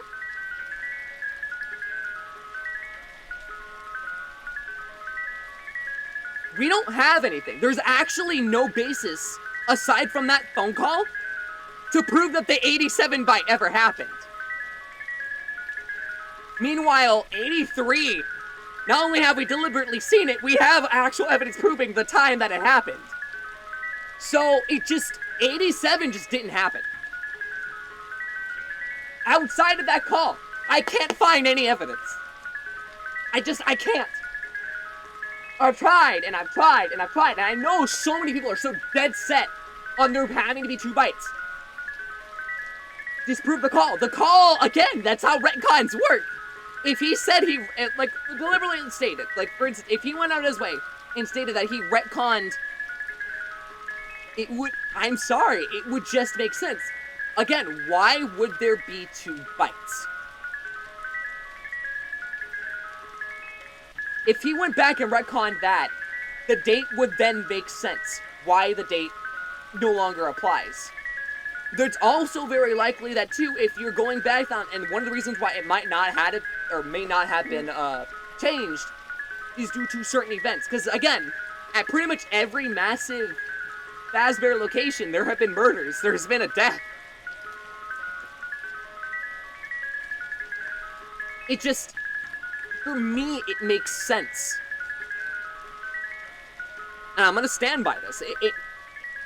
I don't think there's 2 bites. Like, I know there's always that chance that I'm wrong. And if I am, I'm gonna be extremely disappointed in it. For one reason, one reason only, just because it really, from a company's standpoint, just doesn't fucking make sense. But we do know that 87 has to have another 5 murders. The only reason we know that is because there's a call in FNAF 2 stating that someone used one of the suits. A yellow one. Someone used it, and now none of them are acting right. 5 more dead children.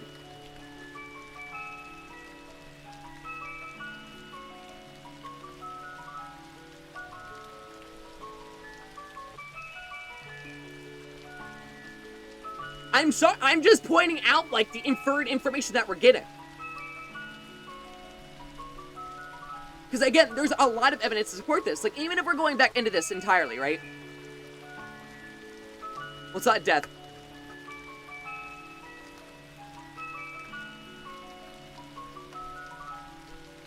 I mean, to be fair, though, it makes sense. Why has... Okay, so I need to point this out, too. Because this is one thing that's pissing me off about the community. Why do you think there's been such a heavy focus on hinting towards more shit with Fredbear in the last couple of games?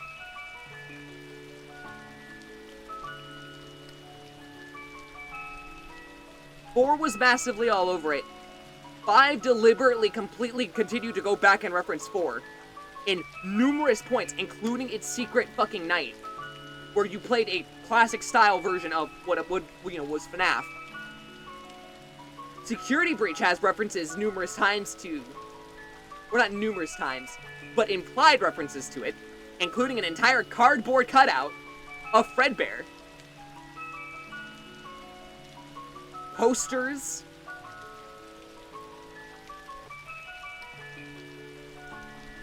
But you don't ever...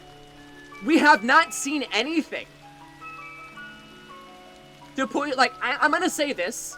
I do think in the movies they're going to keep it as 87 just because the thing is that's supposed to spread to a general wider audience. Unfortunately, that's going to be the case on that. Because everyone does know it as the Bite of 87. Like, that is the thing. But when it comes to the games, no. The games, there's only one bite. If 87 was still a major plot point and it was still in major amounts of discussion and everything, there would be more recognition to that entire era. There would be more recognition to that location and everything. But no. And the nail in the coffin on this too as well is that we have never seen anything to come out of FNAF 2's bite, supposedly. So say that 87 did actually have the bite. Why have we not seen anything? Like, by now, Scott would have produced a newspaper clipping, an article. What, we're 5 games deep now, and we still have had nothing about it? 5 games deep since his fucking retcon. It is possible he left it all. I mean, Scott is known to fuck with people, don't get me wrong. Like, Scott is always known to troll. But just for something this significant, I don't think he would fuck around with it. I do think it is deliberately, like, actually a thing. Like, there are a lot of things he's left open-ended, right? There's a lot of things. Like, for instance, it's not explicitly stated that Fredbear and Golden Freddy are the same thing, but basically it's inferred that they are. Because Golden Bonnie is considered to be, or, Spring Bonnie, is considered to be its own thing. So for there to be the other golden suit, that makes sense. It would also make sense as to why we don't see Golden Bonnie in FNAF 1, because Golden Bonnie doesn't have a spirit in it. Golden Bonnie doesn't have anyone inside until well after FNAF 1, when the place is starting to decay and rot. And by the time that Afton's doing that, we're already in the 2000s. When Afton goes ahead, it's very likely. See, this is where it gets muddied, right? Because the thing is, the film right now is in Y2K. So we have to find the point of how far decayed is William Afton inside the suit for him to be to that point by the time FNAF 3 happens. Like, how far has he been decomposed? That's another thing that we don't really know. But when did he actually... No, the movie is not canon. Oh god, the movie is not canon. But what I am saying is that I do think it does infer us on the right track here. So you know how he says some things between the games and the books are meant to share details, but they're not exactly pieces of the same puzzle? I believe the film is in the same light. And I'm gonna explain why, because the thing is, if FNAF 1, the movie, takes place in around Y2K, and he dies then,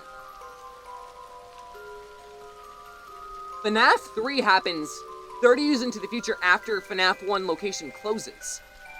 So what we're actually seeing in the movie is not the FNAF 1 game, if we're assuming that FNAF 1, as a game, actually has an open pizzeria, like, it's open to the public.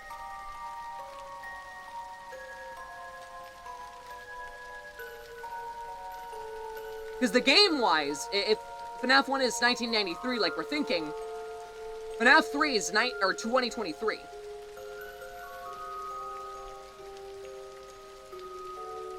So if we think that the Springlock incident happens around the 2000s, that would be enough time for him to, like, decay and actually possess the suit after deconstructing the animatronics.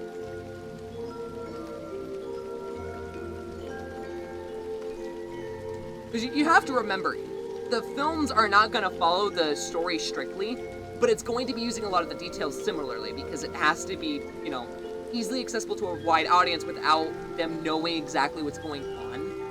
Which I do feel like it did fairly well. So let's just say that, right? Let's just say that, and then we go back into this. Let's just say... So as we're going into this, we're gonna just lay out the whole thing. 1993. We're just gonna keep the date 1993, so FNAF 1.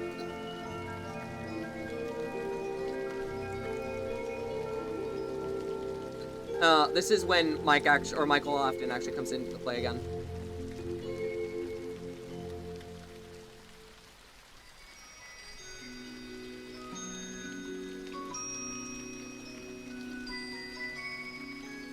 The thing is, we never actually also see FNAF 1 close. We don't see that location close, which is another massive problem. Again, there's gonna be a lot of dates here now that are gonna get very muddied, so we're gonna work through this as best we can.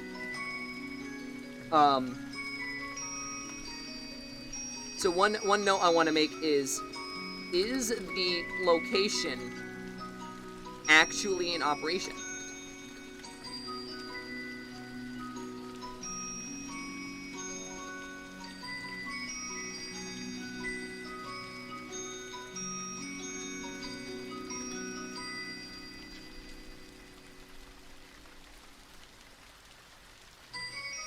And then also, another question is there more murders?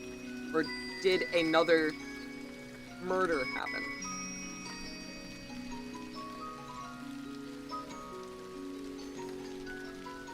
Like, I also want to preface this, we don't even technically know if he killed anyone in FNAF 2. We only can assume based on the animatronics glitching due to a phone call, so... Assumed due to someone touching a yellow suit featured or said verbally in phone call in night 6.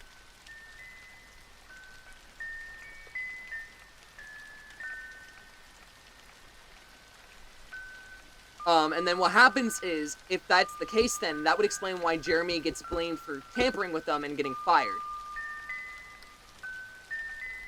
Because that's just Afton trying to place the blame.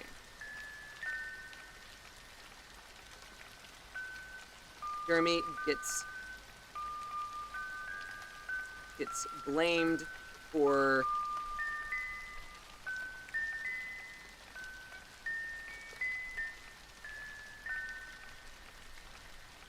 wait, no. Hold on, wait. I actually need to know the pink... Hold on. FNAF 2 Pink Slip. I don't even know if actually his name's on that.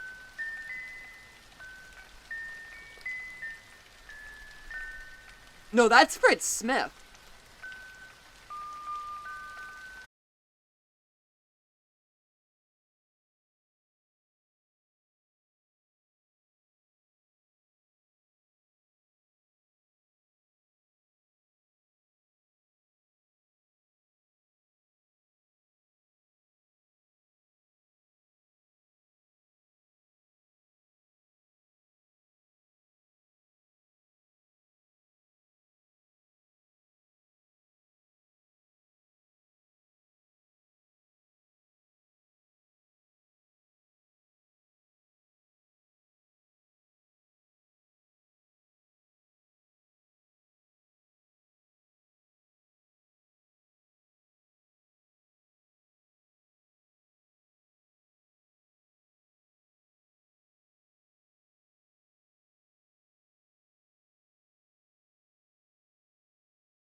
Then we have to fill in the smaller, open-ended questions. It's never been the major plot points. It would not only be severely uncharacteristic of a man who is known to be a storyteller to not actually go out of his way to tell the story.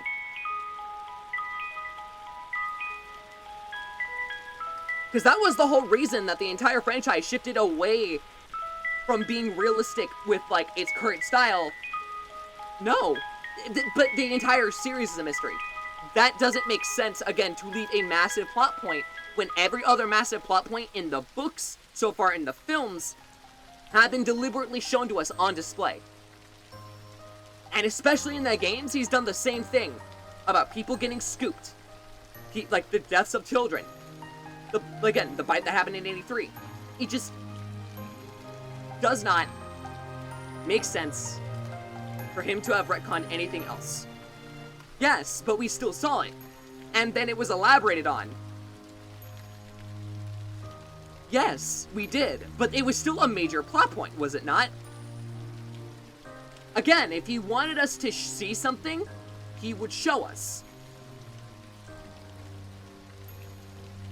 Because either what we're implying here is that, one, it was retconned. Scott does, unfortunately, because again, every major plot point has not been mysterious. It's been kind of deliberately on display. Or it's only been kept mysterious for a short period of time until it's been revealed.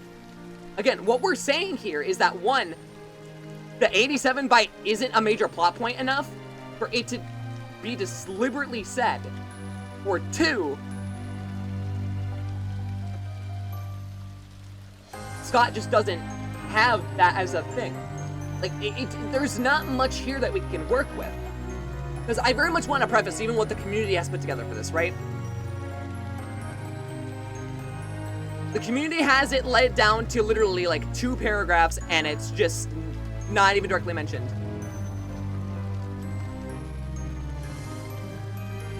There is the only one location that it could happen in, which is FNAF 2. It's never explicitly stated. Nothing. The only thing we have to speculate on is that Phone Guy mentions that the final event of this Freddy's location is a birthday party, telling Jeremy Fitzgerald to move the day shift and attend the party dressed in uniform to keep an eye on the toy and animatronics to make sure they don't hurt anyone. And this is after they've started acting up. Because, you know, they saw something. They don't know what they saw. Also, I need to change that to being FNAF. It was not Night 6, it was Night 5 that call was from. Night 6 didn't have a phone call. Again, they're speculating that it was Jeremy and Mangle. That just doesn't make sense to me.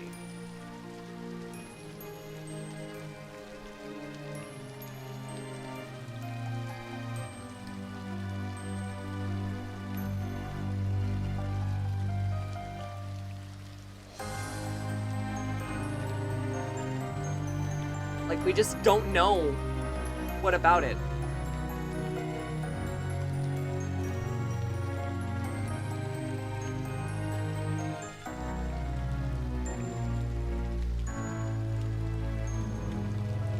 Like, we don't have any facts. The only thing, again, we have to work on that is definitively stated. Because everyone... Okay, so this is another problem with the community that I very much need to state. Is that it was mostly MatPat's way or the highway. Like, when it came to FNAF, MatPat was the lead on everything. And I don't remember, I think at one point he did actually mention the plausibility of there only being one bite. But then backtracked because he got confused about other things, and then the entire timeline went up in smoke, because by the time we had reached Pizza Sim, so many things just became questionable, because a lot of it just seemed like it was getting constantly changed around. Which, it wasn't, it's just Scott is, again, ambiguous with a lot of details, so you're having to fill in certain things in certain slots. You know, that's just Scott's way of doing things. But because no one's been able to actually definitively prove anything, it's, again, well, it's a theory. Which, again, leads to the whole problem of FNAF in the first place, because the majority of the timeline and what we've gathered isn't actually provable to any extent. We have evidence to support it, sure, but it's never been explicitly stated, meaning it's a theory. Like, I mean, for instance, Mike, as far as I'm concerned, doesn't even exist in the books, and Mike in the fucking film isn't even part of Afton's family, at least as so far as we know. So, like, it really, like, everything, really, unless it's deliberately said, is up in question. I do think by the time FNAF 4 happened, I do think he gave us all the information we needed to know to solve the main story of what William Afton did and what ended up happening to him. Of course, he ends up going through technically 2 more fires over the course of the series, but, like, by that point, that was when the story, the actual original story, was supposed to end. So we're going to ignore anything outside of the four games for right now.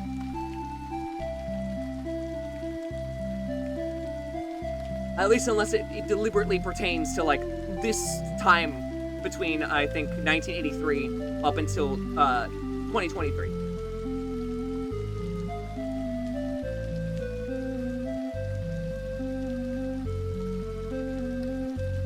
Yeah, he doesn't recklessly change details on a whim. So this would mean that if he's changing something, he was deliberate in what he changed.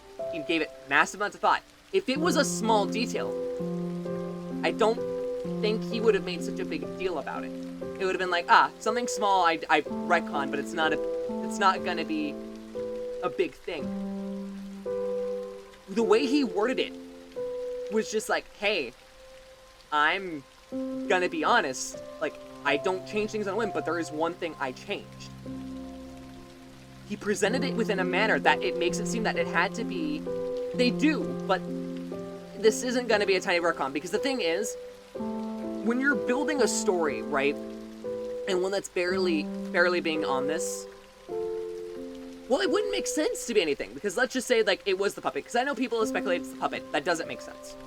Because even if we're looking at this from this perspective, like, let's just say, again, that the puppet existed in more than one location. Because it either has or it's been moved forward. We don't know. The puppet is still seen to be Henry's daughter. We actually have confirmation on that. The puppet was never actually properly confirmed to be anything up until we got to, up until Sister Location. No, it wasn't Sister Location. Sorry. Pizzeria Sim. Because that was when we saw, you know, the whole situation with Charlotte. So the puppet definitely wasn't it. The puppet wasn't anything else beforehand. Of course, the speculation had happened where people thought Evan was. But we know that definitely to not be true now.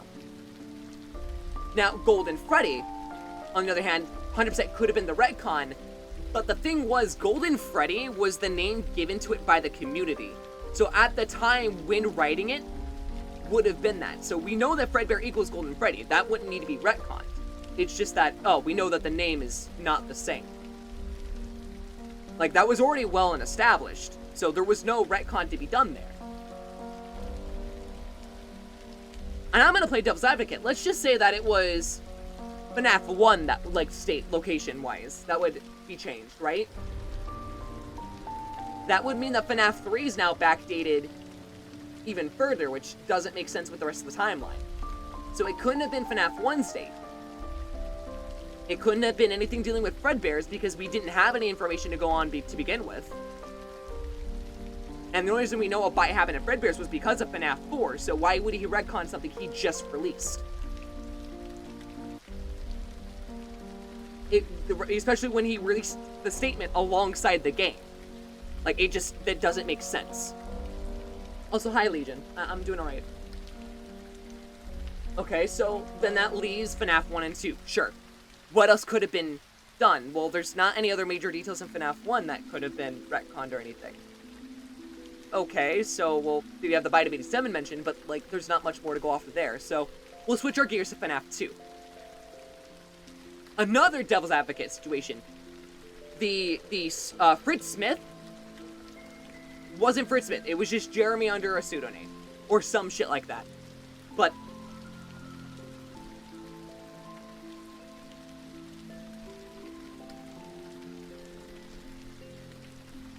I mean, we know nothing about the guy. This entire franchise has been built on nothing but speculative statements and, like, visualities. I very much want to preface this.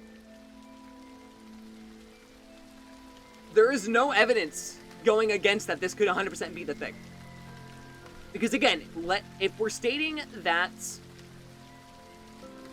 it is the retcon, and let's say that it is definitively, let's just say that it is, to play devil's advocate. the one main piece of supporting evidence which was the phone call in FNAF 1, would then be changed to the Bite of 83. Which, again, he's not going to go back and change the dialogue. There's no point in going back and changing older works. You just don't do that. When you release something, you get over it, you move on. That then completely eliminates the entirety of 87's existence. Again, the only reason the Bite of 87 as a entire supposed event occurs is because of FNAF 1's phone call. We have no more supporting evidence to say that it happened. And I know, again, a lot of people are going to be pissed about that, but, like, seriously. No, I'm not letting you in VC, because I'm not bringing in, like, a viewer argument to, like, VC. That's going to get out of hand quickly. But, no, literally, like, what other evidence is there? What other evidence is there? Like, genuinely, if you have the evidence, I would love to see it. Because as far as I'm aware, when it comes to the Bite of 87, and what the community has even seen, there's nothing else. Exactly. It doesn't exist. It doesn't exist. The only thing that's mentioned is Night 1. Is the Night 1 phone call referring to the free roaming mode in the Bite of 87 about someone living without their frontal lobe.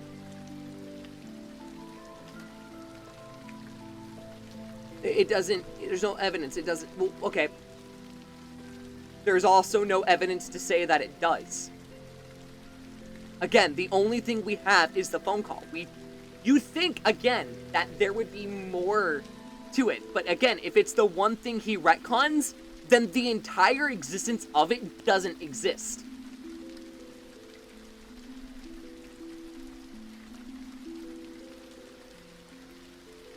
What about the minigame? See, but the minigame happens in 1983. That's the thing. I'm telling you, the Bite of 87 doesn't happen. It doesn't exist. It's the Bite of 83, and there's only the Bite of 83.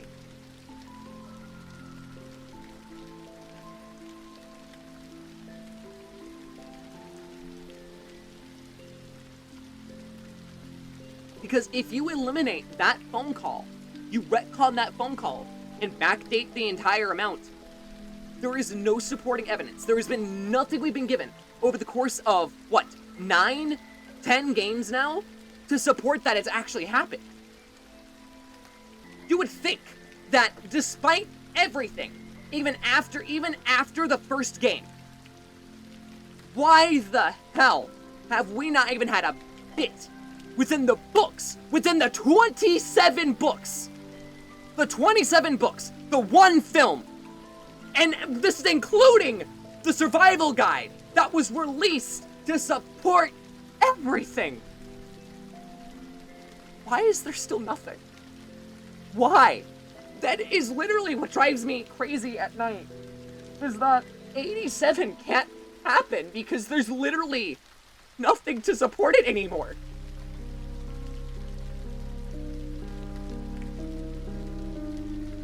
Again, I'm gonna stick by my word. I genuinely think that I genuinely think that it didn't happen. If it had happened, and it was such a major event, and it was as big as it seems, why would he include another bite? Why would he deliberately make a point to show us one of the bites and then not the other? Why would he deliberately make it ambiguous when it's one of the most definitive plot points since the beginning of the franchise? It's not like showing us what would happen or giving us the details or revealing anything about it would ruin the mystique of anything about the franchise.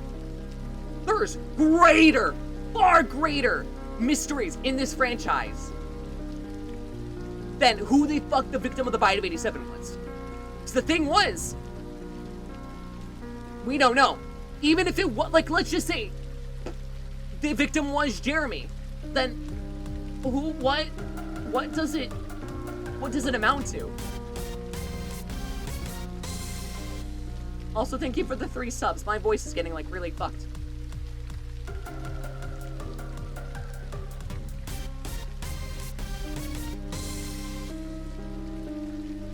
Like, I'm coining this theory. And I'm gonna say that I genuinely think this is what he intended.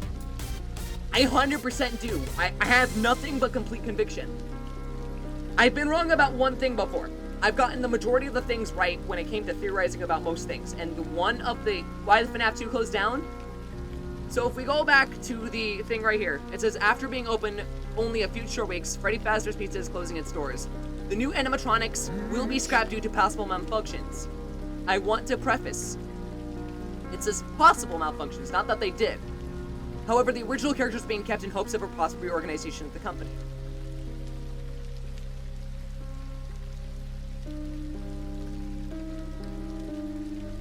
What this could very much be is what we see normally in FNAF 1, where there are spirits now possessing the animatronics, causing them to glitch, causing them to twitch, causing them to make sounds they're not meant to make, causing them to say things they're not meant to say.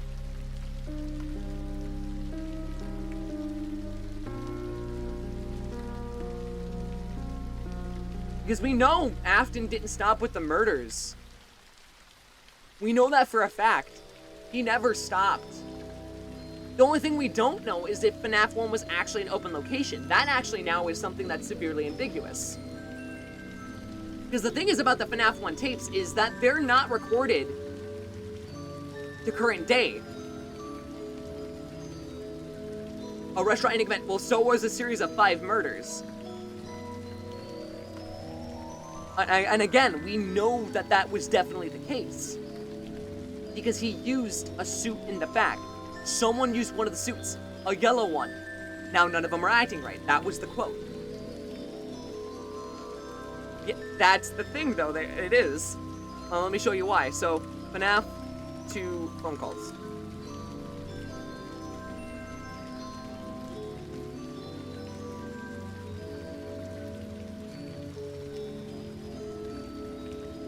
Okay, it was night 6. Hold on, give me a second.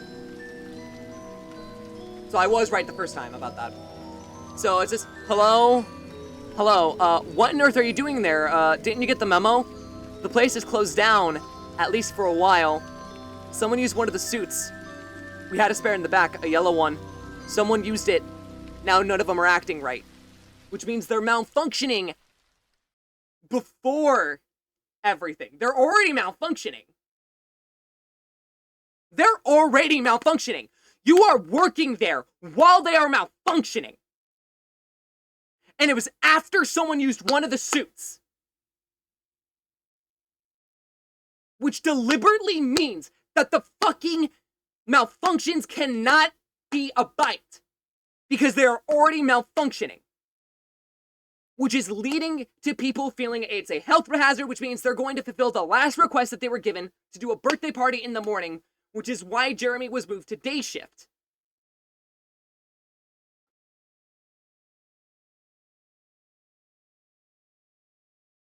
It wouldn't make sense. They're already malfunctioning.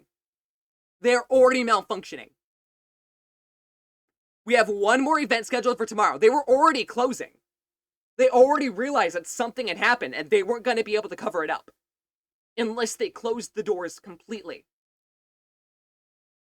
And you want to know who has the power to do that? Afton does. So if Afton makes another set of murders, well then guess what? They're acting up. And he shutters the doors. Because the thing is, it was only open for a few weeks. Why would he keep it? Why would he? The guy couldn't have at the party. Sure, let's just say that. But then again, what's the evidence to support that? No. We don't have any. Actually, the only thing we get is a pink slip at the end of night... Actually, a pink slip at the end of night 7 about tampering with the animatronics. Also, yeah, 87 also muddies so much up. Because the entirety of that entire occurrence doesn't really fall in place with anything. And you're telling me, within the matter of 2 or 3 weeks, that a bite happens, causing it to close immediately.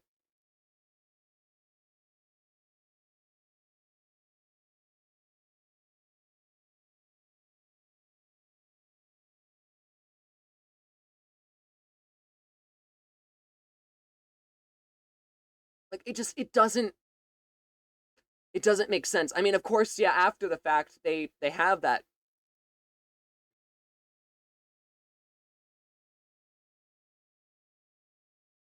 the one thing we do know is that after this night, Phone Guy ends up taking over Night Shift and does for a couple of years. There's no evidence to say it does or doesn't, but there's more evidence to support that there actually isn't a bite. Like, I've literally listed up, like, at least 5 pieces of evidence. Okay, the fact we've never heard anything about it, the factor hasn't been elaborated on, and yet the 83 has. The factor he's known for showing major plot points. The factor that he's very much supported within this, that the animatronics are already malfunctioning prior to doing it. Which means the thing is, oh, by the way, I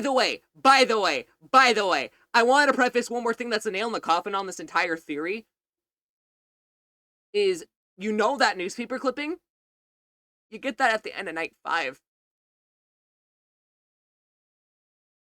You get that at the end of night 5. Night 6 is when he tells you that they're malfunctioning.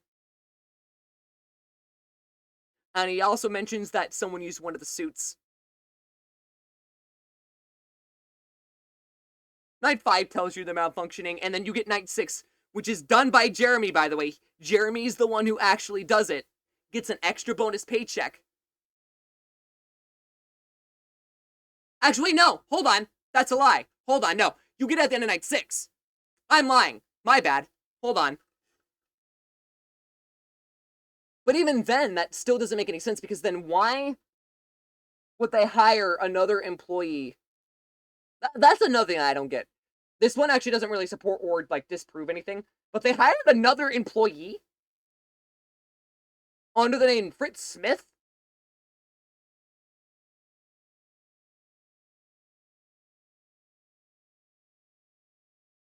When it was already closing. Let me actually double check about the thing. I actually, do you get it after 6? I thought you get a bonus check. Hold on, let me see. FNAF 2 ending. Let me double check this real quick.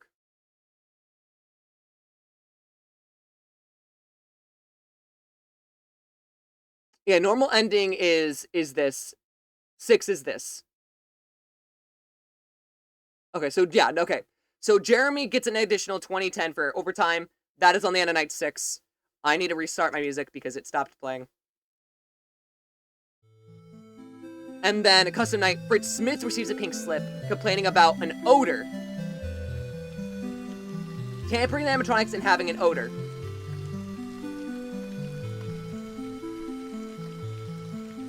Which, I don't know about the odor, if that's actually meant to be on his body or caused by the animatronics themselves, but there is an odor.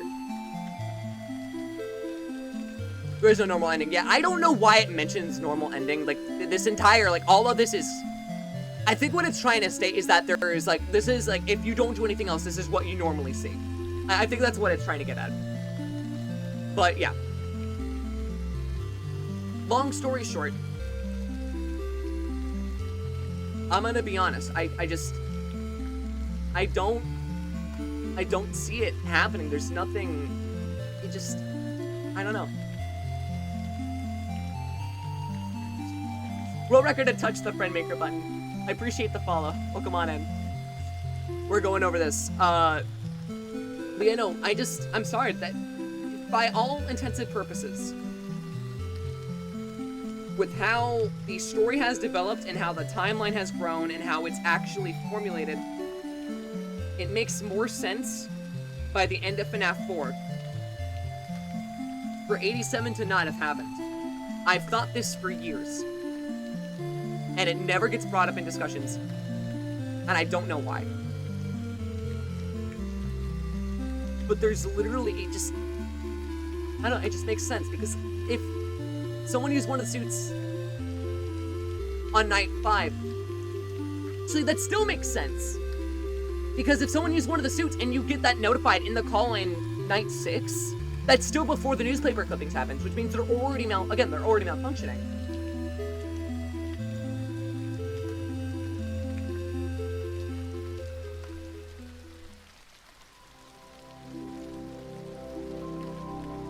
So yeah, I'm just gonna say that. So we have a bite of Evan Apton. Yeah, I don't really still know about the Dream Theory so much and anything else, because then now supposedly they're all games according to things.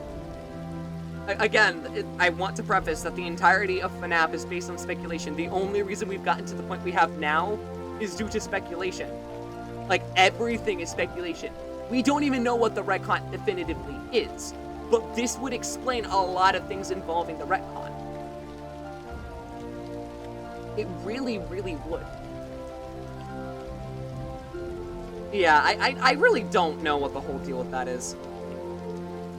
I don't think Dream Theory really applies anymore, considering supposedly to Help Wanted, it was all done by a rogue developer, so like, I don't fucking know. I want to state this. I want to state this, and I want to be the first to state it.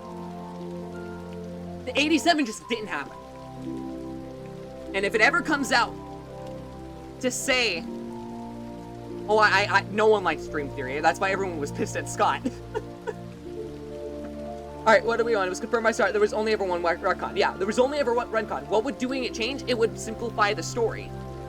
Because again, tell me in what reality would a company let 2 bites occur? Tell me in what reality would would Scott intentionally leave a detail, a significant plot point, which he's never done in the history of the entire franchise, between the books, between the movies, between the games. He's never left out a major plot point. When it came to child murder, or when it came to like massive events, murders, deaths, he's shown us it. We've seen deaths within the minigames of FNAF 2. We've seen the deaths within, or we know that the original deaths within the original FNAF location happened, which ended up turning into FNAF 1 reopening. We know during all of it. So 87 can't and probably hasn't happened. And I know it hurts, and I know that is, yeah, why would we have never been shown it? We've been clearly shown the bite of 83, so why would he deliberately go against the bite of 87? And I want to preface this one more time to drill it into everyone's heads, that the only thing supporting the bite of 87, the only thing supporting it was the one bit of dialogue in the FNAF 1 phone call. That's it. After that, everything is purely speculative. Don't scream, my funky fellow. I'm trying not to. I'm trying not to. Also, I'm not a guy. I'm binary. I just, when it comes to me like going at things like this, I deliberately get amped up, and I know I do. So my apologies if it kind of acts like I'm getting all riled up. I'm not. It's just me being excited and very much being autistic about like me talking about things I like to talk about. But yeah, so like really that's it, because everything else is theories and speculation. Even in FNAF 2, all of this isn't a factual statement. This is just speculation.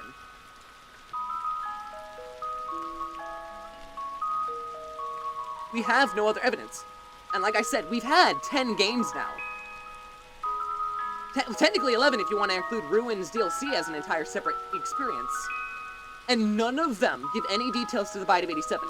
None of the books, and none of the 27 books and the manual, the official guide, gives us any evidence to the Bite of 87.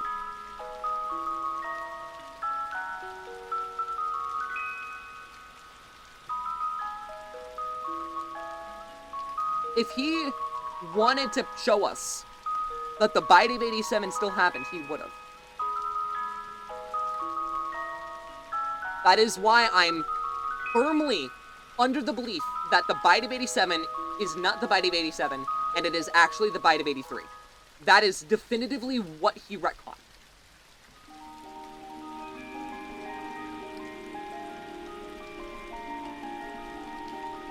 Like, I don't see any other thing that would make a logical sense to retcon. Out of every other detail, it still makes sense within the story, and it's still supported by further details going along down the road. It just...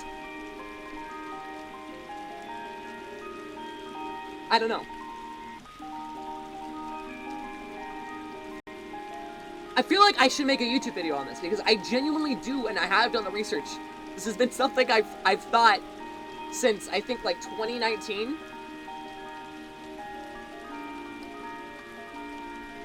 2018, 2019? Maybe 2017?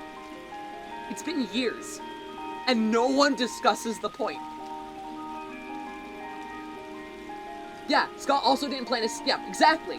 So, for him to, like, retcon such a significant thing, and specifically stating that he only retconned one thing, deliberately making it a big deal that he doesn't do it without specific, like, intention, seems to feel like it's a more significant thing to me.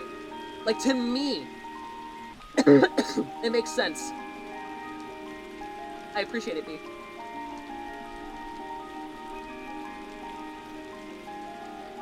Also, I need to remod you at some point, so remind me later. I mean, the whole reason he even made FNAF to begin with was, you know, yeah, and that is another good point. Like, if there was a singular retcon, the first game would make the most sense, and there's really only one detail in the first game that would be significant enough to retcon.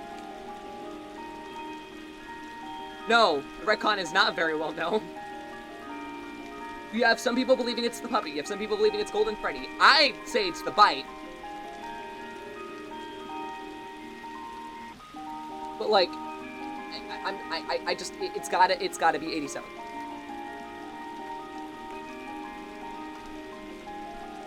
I'm saying it's 87. It's not confirmed, but it makes sense in the most logical standpoint.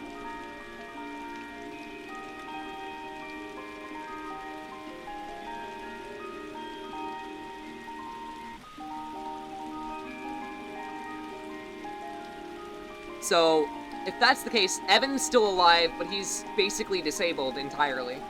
He's functioning without his frontal lobe, but we don't know to what extent. So supposedly all of this could be happening within his head, but we don't really know.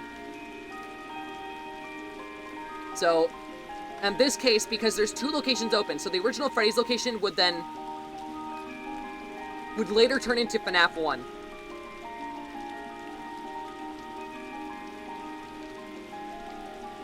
And the reason we know this to be true is because the FNAF 1 location, which was this location, is the only one we see with a safe room.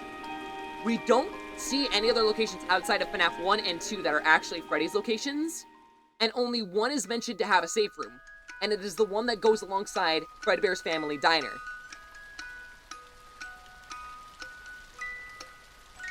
So, Fredbear's Family Diner closes for good. Because after this point, Fredbear's doesn't exist.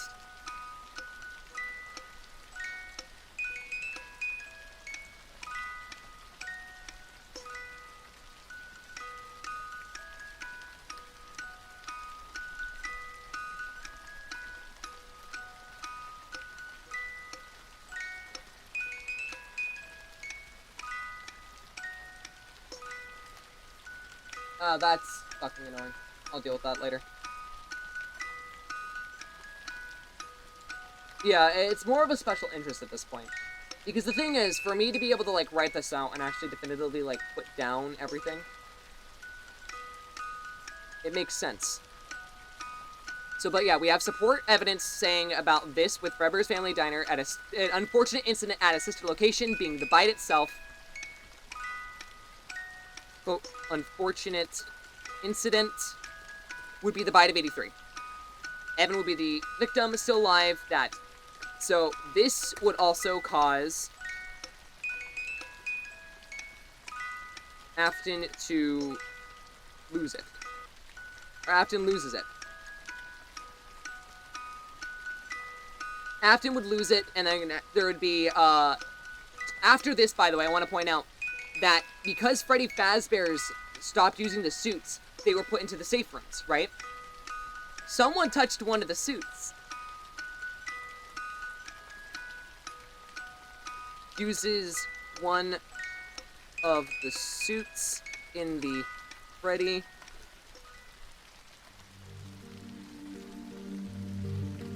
Fazbear's Pizza location, and then commits 5 murders. So, that's what we have.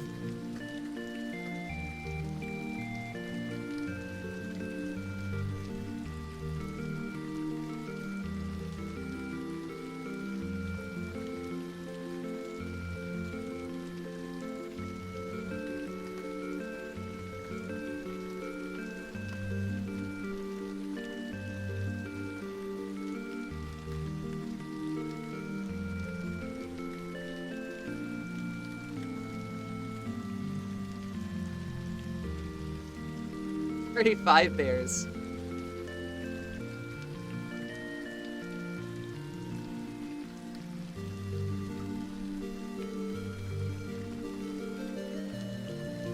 Okay, and then we have this. Afton uses Spring Bonnie suit following death of his child, or well, not death, but injury of his child, and starts killing. And this would lead to the remnant aspect.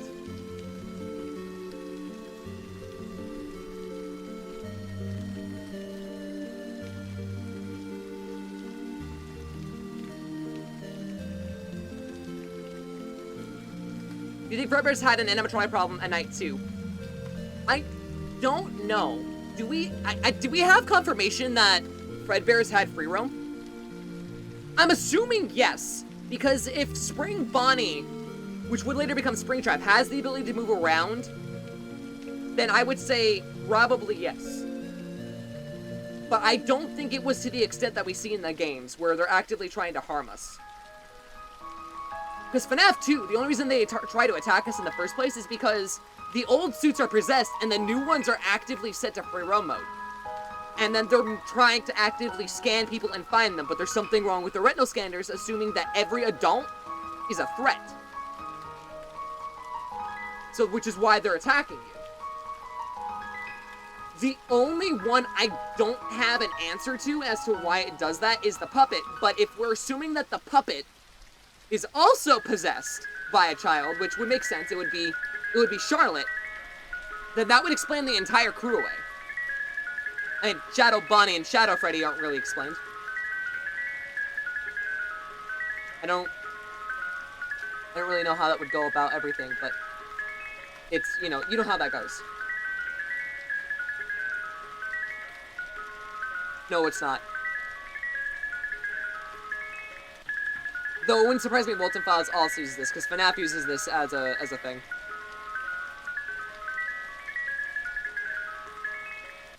Aspect of trying to fix his son.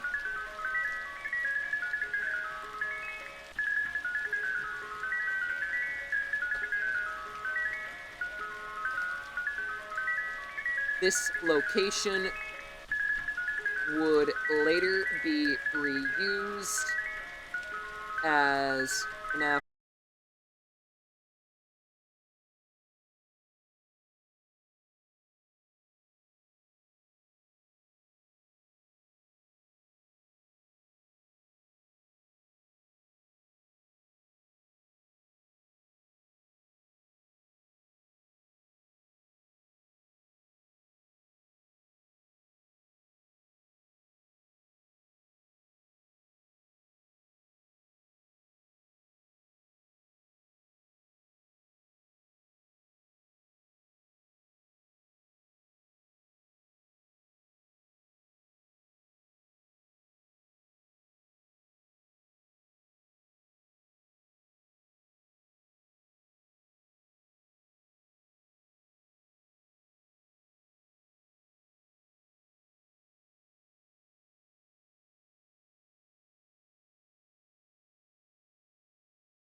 proof exists that this is a place alongside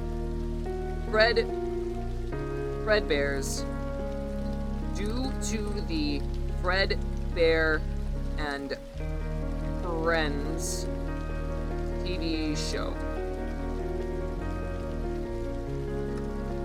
Depicts Fredbear, Freddy, Bonnie, Chica, and Foxy in a FNAF 4 minigame as an Easter egg.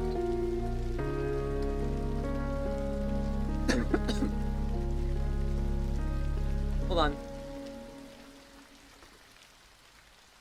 Proof of this would be newspaper clippings in FNAF 1.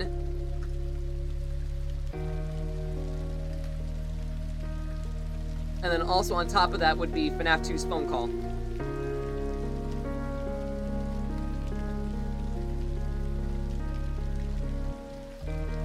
Which I need. Here we go.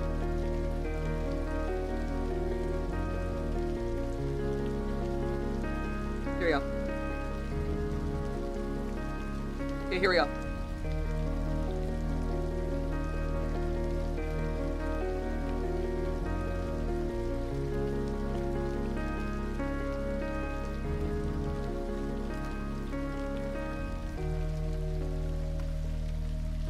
Jordan the Cog, thank you so much for follow. Hello, hi.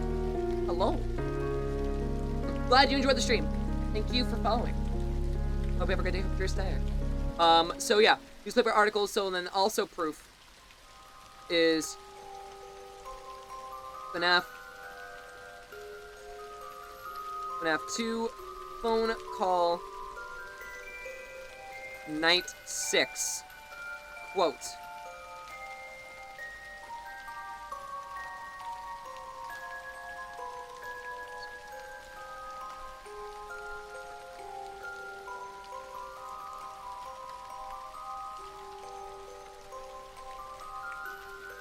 Here we go. Of the murders trying to fix his son. So now the biggest question here, right? The biggest question is FNAF 1 actually a reopened location, or does he just take guards there to kill them, like in the movie? Because we know FNAF 1 location, the FNAF 1 location is made to be run down, right?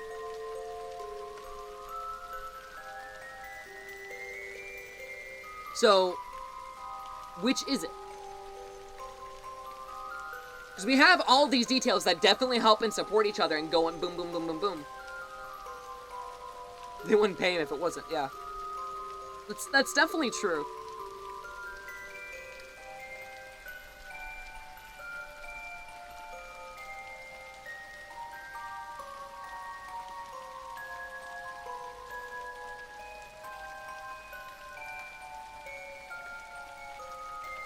FNAF 2 end of night 6 features. I just found another piece of evidence. So the local newspaper, right? If someone got murdered that following day, hold on. Is that dated? Is that dated?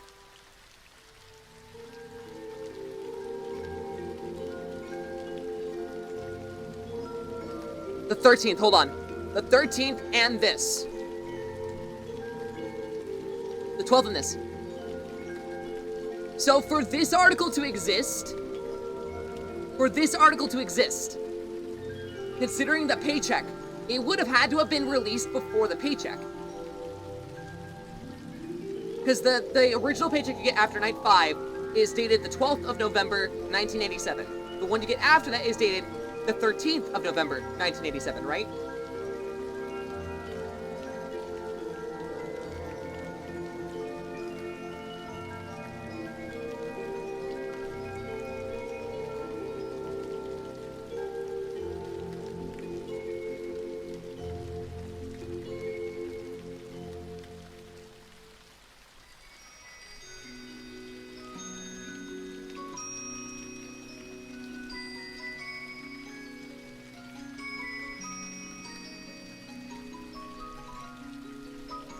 So, no, not the FNAF 1 newspaper, no.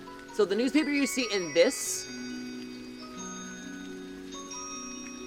if we're presuming that when you get the check and everything, it was already announced that they were going to close the doors, which we do know to be true. Like, they'd already said that the place was going to be closed down, at least for a while, because someone used one of the suits, and the animatronics are glitching. And it mentions here that the animatronics are malfunctioning, something that we already knew well in advance before this newspaper was out.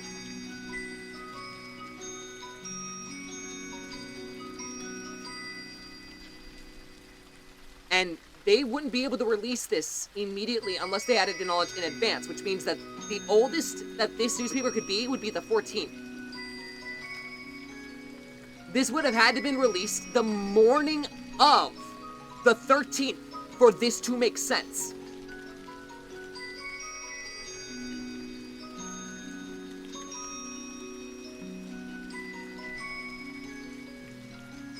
Because newspapers don't get written midday. It would say daily release, so you get one then, one then, one then, one then, one then, every day.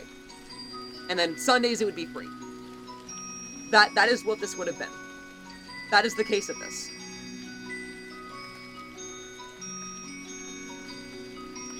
Yeah. Well, FNAF 2 we know was definitely failing with that, because the whole thing was the toy animatronics, while they were not possessed, were actively trying to attack you during the nights. Which wouldn't have happened unless their sensors were being interpreted as, hey, this person's not safe, get them. In order to try to prevent another murder occurring, which we know didn't work because, unfortunately, people didn't know this, but the murderer was one of the owners of the establishment. Which means he had access to every single back system that they were programmed with. No matter how hard they tried, there was nothing they could do. He could just, all he would have to do is look at his name, find it on the list, if he even was on that list, and remove himself. And considering he technically was never caught, we have no reason to believe that he was on that list. Also, I can only whoopee so many times. I don't know why it's not playing sounds. I do apologize for that, though. You still get whoopies, so don't worry.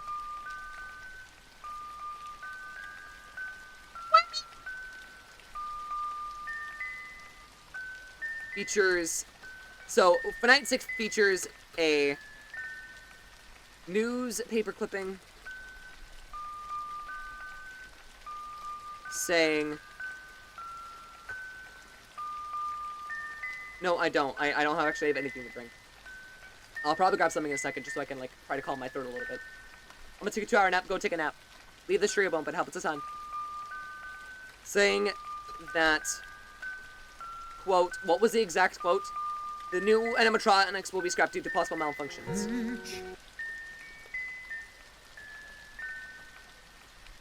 I'll hydrate in a sec.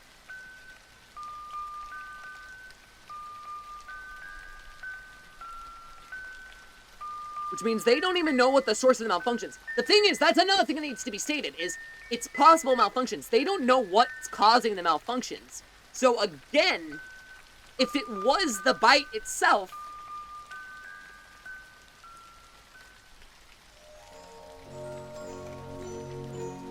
why would it not be mentioned here? But then again, we also know that, again, same reason why it works against me, it works for me. So, if it was the bite, let's say that a bite did happen, it would be in the newspaper after this one. So, again, it's not exactly the most sound evidence, but it is something to help rely on it. Just slightly.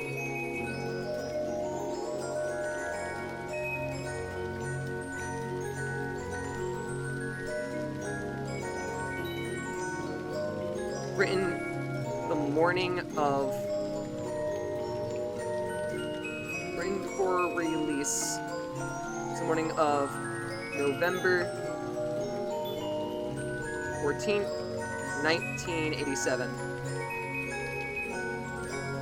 Right after night 6.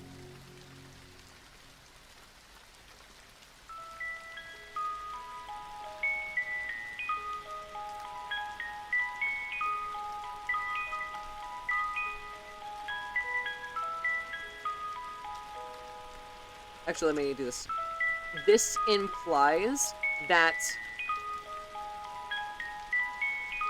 it was not a bite forcing the doors to shutter. Sherigan.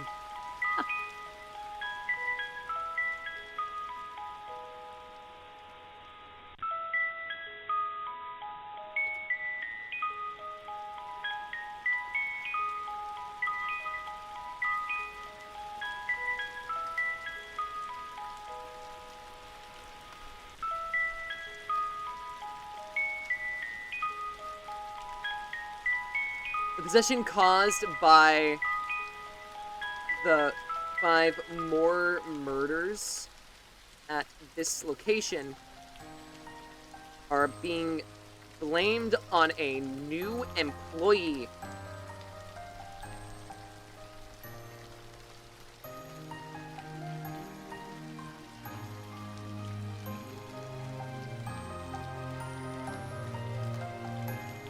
Yeah, it's starting to look a little rough. And not William.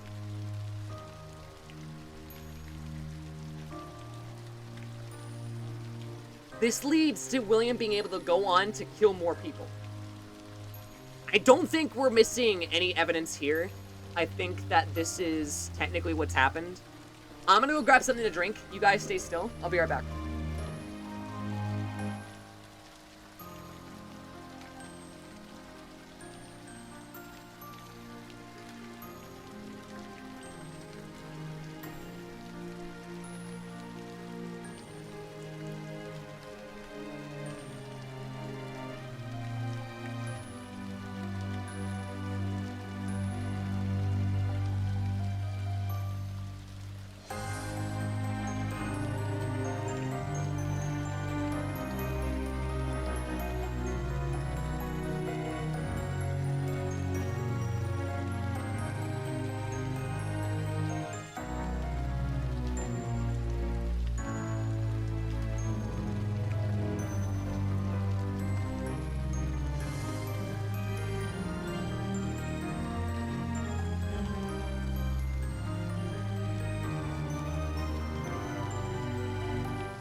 Okay.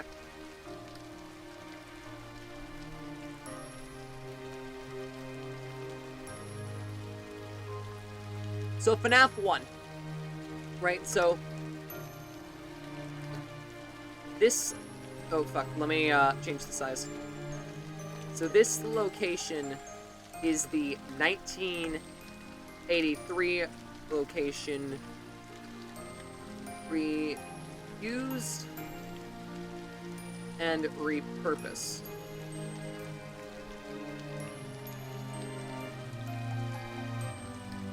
Okay, so another point I want to make here is that Bone Guy is dead at some point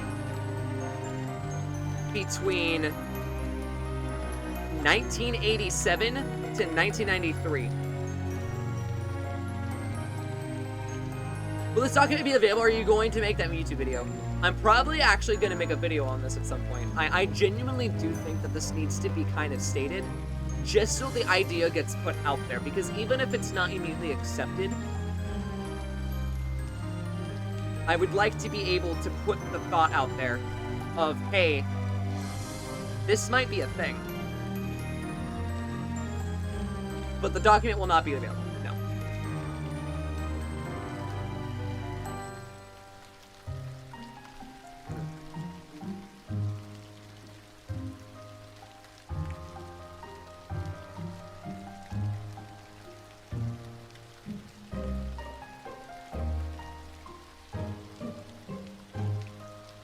By night 5 of your shift, or of your time at Freddy's.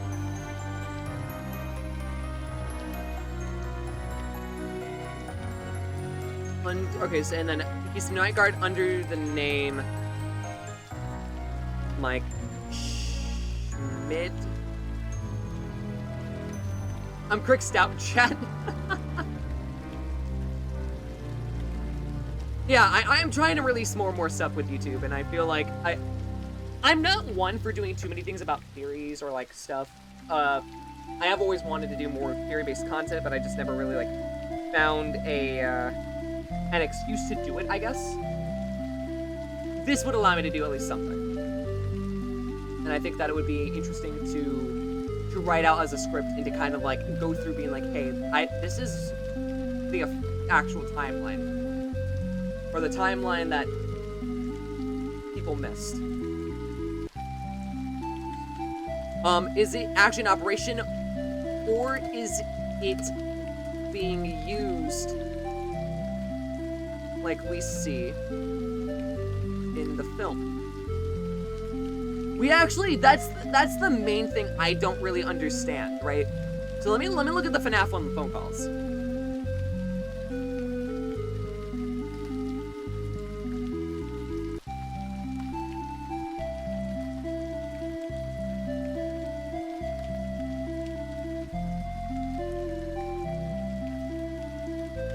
Okay. So the verse, right? Okay, introductory company thing, blah, blah, blah. Damage or death, blah, blah, blah. Okay.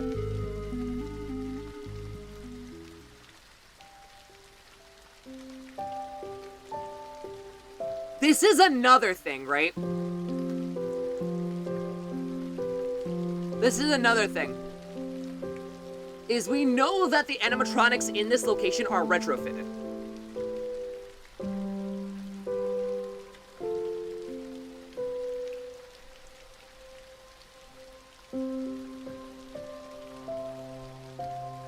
You didn't hear? Okay, oh my god, my throat is fucking dying.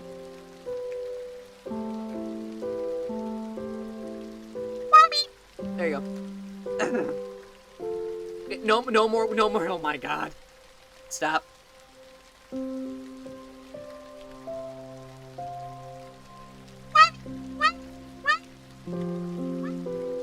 There you go. Oh god.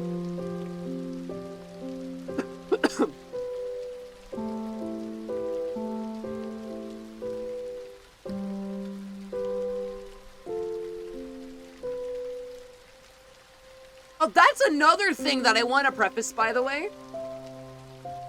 Is that another thing about the 2 bites is, if there were 2 bites, how likely is it that they both were on their frontal lobe? Like, I feel like that's another thing that we definitely have to point out here.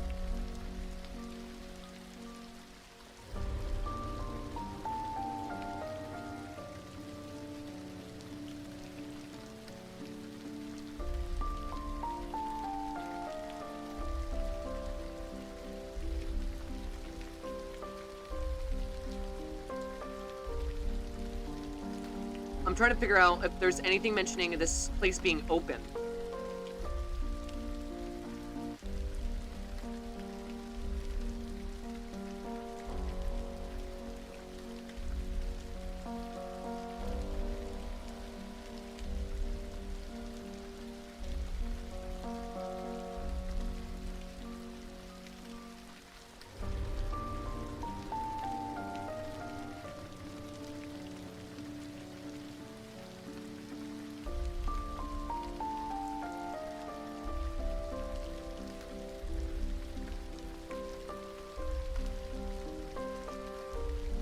What did the community say? This is actually one of those times I'm actually curious about what the community deliberately states.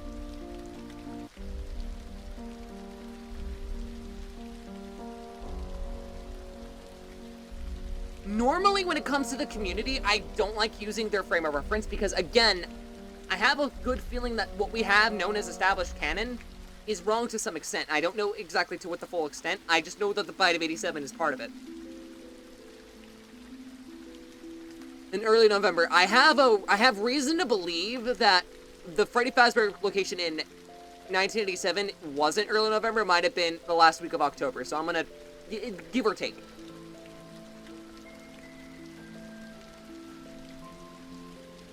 It was used for parts instead of being retrofitted, blah, blah, blah. Okay, cool.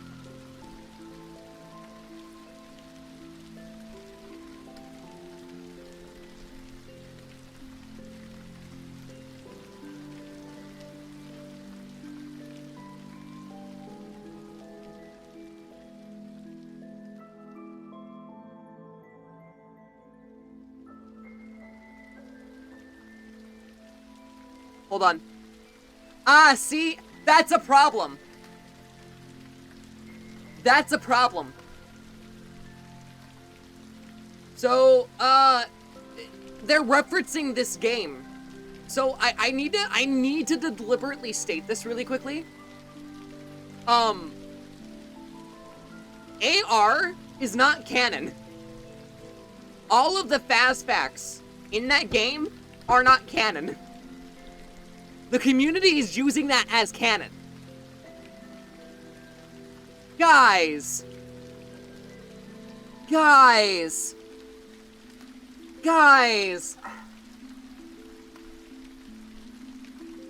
Also, that's such a vague point.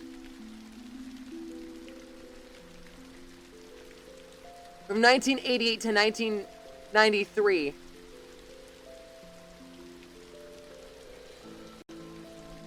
AR is getting shut down. I don't know if it's already down or not. Guys. Bye. Ow.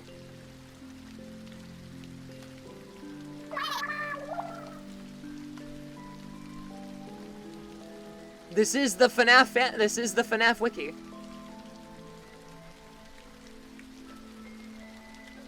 Another thing I want to point out that's actually put here that doesn't make sense is that in the 90s it stated that Elizabeth Afton is dead, but the thing is we have a girl's room in 1983. It's only fandom.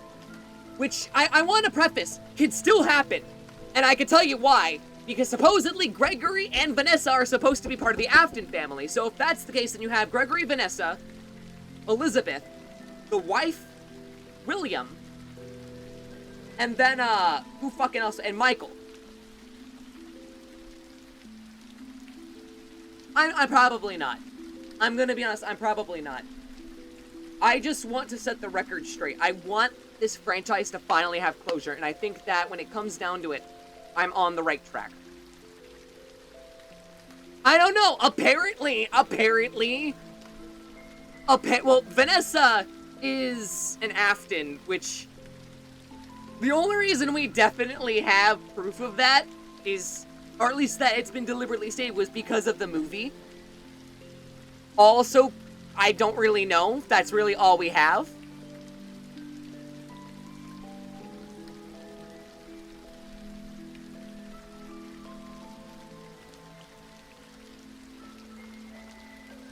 Though her name is Vanessa A, which, oh, it's not the same canon. The books are also not the same canon. However, the books also have details that ended up being true in the games. Like, for instance, before the games had established that William Afton was actually the name of Purple Guy, the books did. So there are details that do tend to merge, but they're entirely separate timelines and entirely separate stories. Yeah, they're meant to complement and basically be a retelling of the story, but they're not one and the same. Which 100% makes sense, right? But yeah, that's kind of the problem here, right? Is that Vanessa is, or has the, enjoy your gifts, take your gifts and like them. Has the last name dot, or basically A. Like, we know it starts with an A.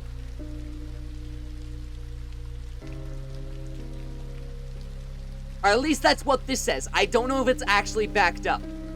Right now, Gregory and Vanessa are speculative, but I'm going to actually play on the assumption that they're not. Let me double check something. Who is Gregory in FNAF Security Breach? Because if he isn't an Afton, let's just say that he isn't. Well, actually, it wouldn't make sense even then.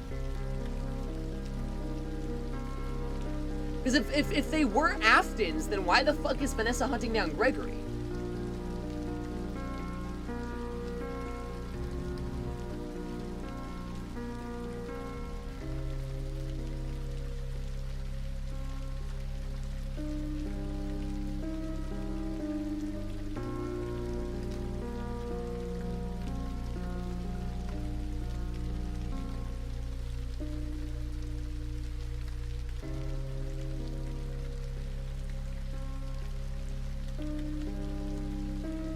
According to Vanessa, there have been no records of Gregory's past. It's unknown where he came from and how he got to Peace Place. So we don't know who so we don't know who Gregory is. Is this a fact?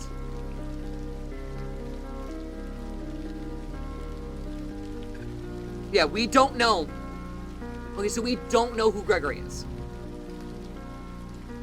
So this is where that becomes even more confusing, because supposedly at some point Gregory kills people. I think I read something here that says that. Maybe not. Yeah. Apparently in Tales of the Pizzaplex, which for some reason people are trying to put into the games, which doesn't happen, by the way. Again, the community's taking shit. Supposedly, Gregory lures some fucking people like the therapists and uses them to kill people.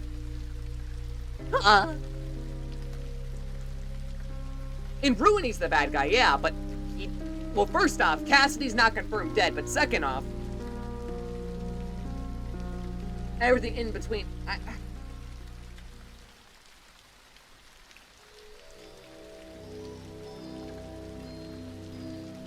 Back to square one here. Long story short, we actually don't have evidence to say currently unknown.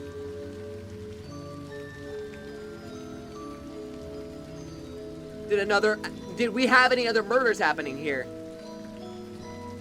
Likely guards and... Or phone guy, likely phone guy and other guards.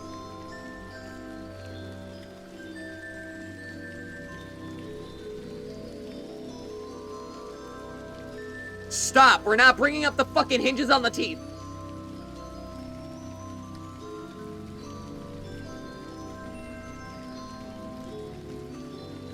So let's just jump into 2023, which is supposedly when, 2023.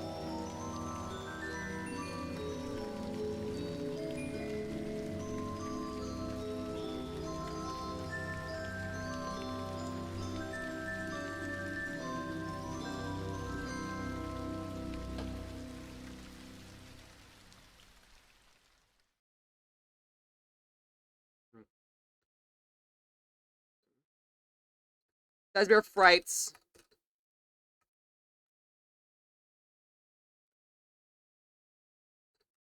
Opens to public. Contains Spring Trap as the only and main attraction. The corpse of William Afton is inside, though. This is one thing I want to mention. So sometime between 1993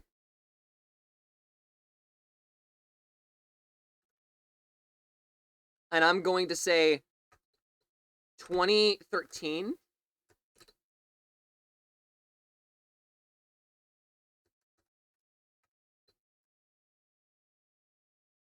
this would have to feature the death of William Afton after deconstructing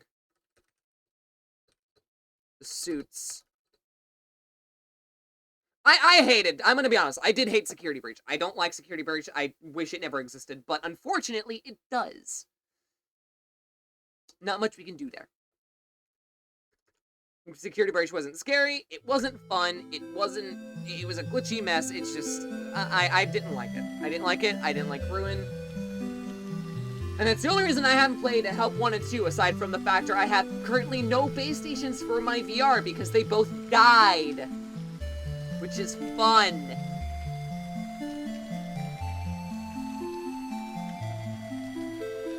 William is trapped in the back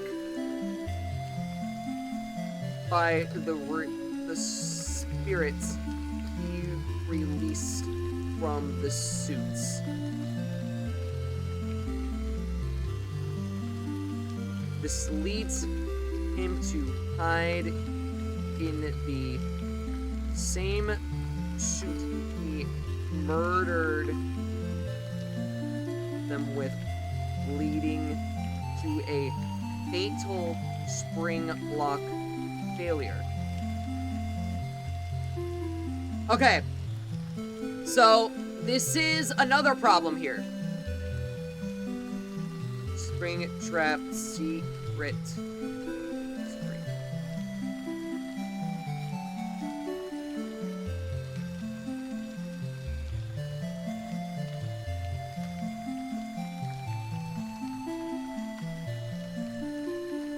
How deceased and old is this man? That is now the new question of the hour, by the way.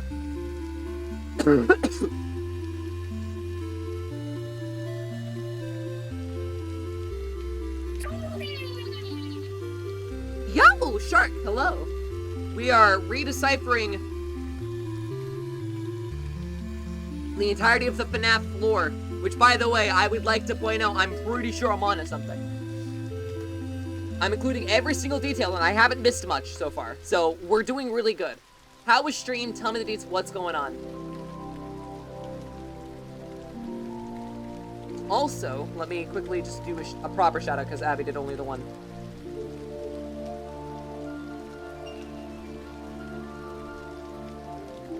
Go follow the shark, damn it! This is a threat! I mean it. Seriously, go follow her. Was too engrossed by Crix's lore dumping, to be fair. So, that's the thing. It was 30 years in the future is when Fazbear's Sprites happens. So it'd be 2023. Right? So this is the thing. We need to definitively find a way to prove how long his corpse has been sitting within that suit since 1993. It has to be sometime between 1993 and 2013. We also need to discover if FNAF 1's location is actively an active location at that time.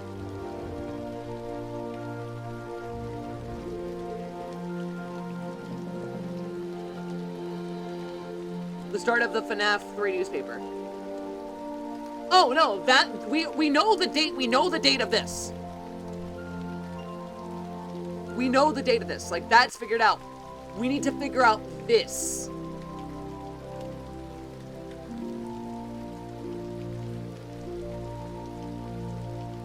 Like, we need to know when he died. Like, when did he get spring locked? I'm gonna take payments and sleep now. Please go get some rest. I hope you had an amazing stream. Seriously. Please.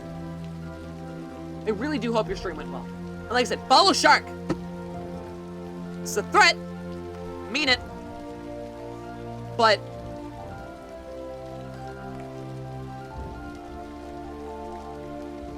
so, when it comes to the endings real quick, so hold on. So, FNAF 1 ending.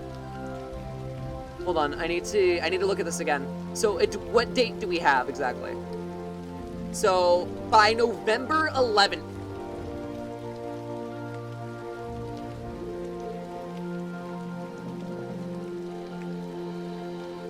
Wait a goddamn second. It doesn't say 1900, it just says XX.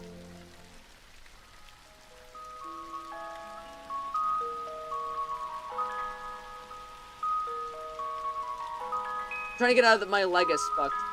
Ooh. Oh yeah, I forgot about that because you fucking pulled it again. A while ago, I know you've been, like, having problems with it since you, like, I don't know if it's a pinched nerve or what exactly happened, but I remember that has been acting up for about, like, a month now. Are you doing okay?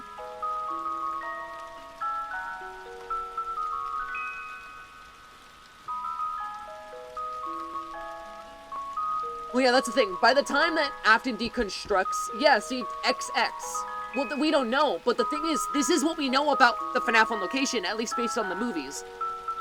In the games, it's presumed to be the 90s, but it's never been confirmed that it is the 90s. We know there's roughly a 1985 location. In the books, but we don't have one in the games. Additionally, the movie sets the FNAF 1 movie, that is set around Y2K, it's around the year 2000. So it is very, very likely that FNAF 1 might actually take place in the 2000s. You just are getting severely underpaid. Because let's be honest, you were never meant to survive. You were never meant to survive.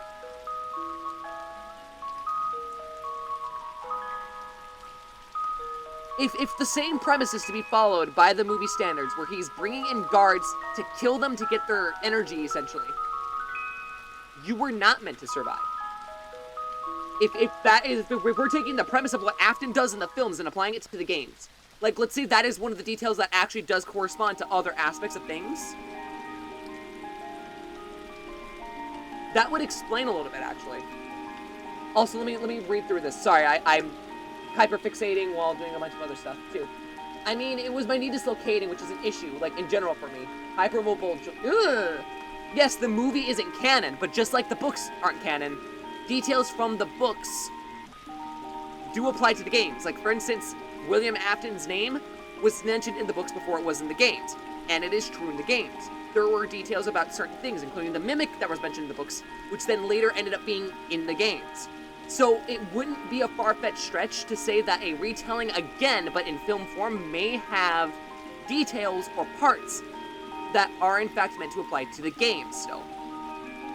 Because you have to remember, the movies are deliberately developed to be open to every single audience, which is, again, the only reason we might ever see anything happen with the Bite of 87. It's because more people know about the bite under the term the Bite of 87, so as to try to not, like, piss people off or confuse them, he might deliberately just keep it as that. We don't really know if it's even going to be mentioned. We don't know anything about it and how he's going to handle any of the situations or the maximum circumstance. Because, like, you know, for instance, that we know that the Springlock suits incidents that we see in the game versus the movie, completely different in how they're handled. So, it wouldn't be surprising to me if he ended up switching up the bites within the movies to the games and vice versa, despite them sharing details. But yeah, no, please, please, please, for the love of fucking God, take care of yourself. Like, please stay safe, okay? I mean that.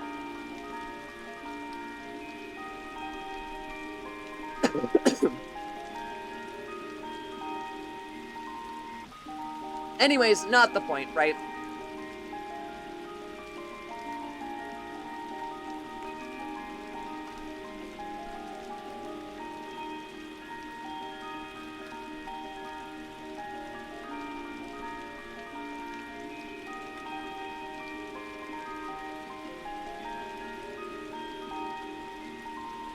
I'm trying to figure out, though, then, would FNAF 1's location be open? Because that is really what it's going to boil down to. And I know pay-wise, it says here that, or pay-wise, it would be equal to 1993. But is that actually the case? Like, have we ever gotten that confirmed?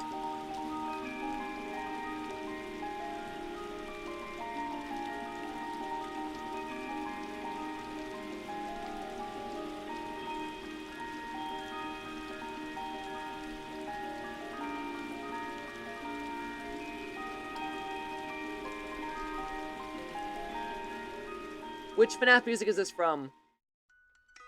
I think it's one of the mini games. Yeah, it is one of the mini games. I think it's the one that's used in the Toy Chica mini game in FNAF 3, and then the Mangle one as well. And then this is obviously FNAF 2. Yeah. Okay, so...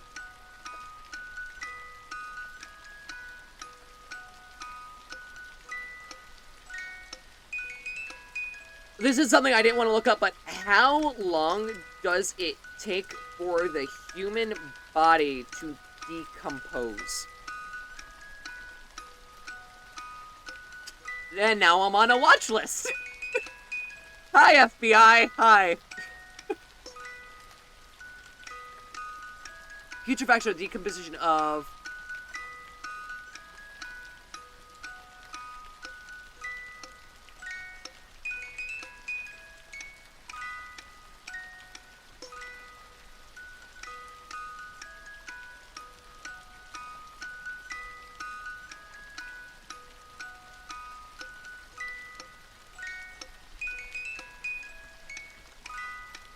An unattended death in the accompanied bacteria, mold, and infect... Okay. Good to know.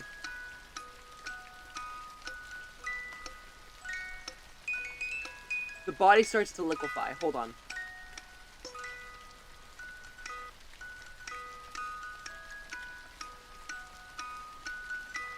So, if we're looking at this from the point that we are, right?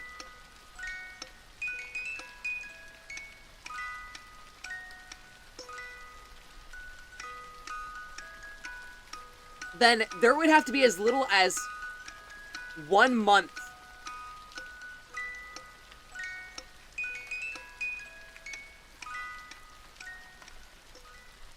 So we'll say about 1 to 3 months. So really, considering that Afton does still have 2 teeth in his skeleton, like, not all skulls will lose teeth, not all of them will keep it, but he does, in this image, is missing teeth. The only teeth he has remaining are 2 of them. If that is in fact the case, then he has been decomposing for at least a month by the time we see him here. I'm gonna hop off. Yeah, I will see you around. Thank you for stopping by. Did you know the song was from a toy? Yeah, I know, I own it. I actually own the toy. It was the Fisher-Price TikTok clock. But technically, the original song is My Grandfather's Clock, which is actually a nursery rhyme. It just happened to also be reused for that purpose. So yeah, it's only a month for a body to decompose.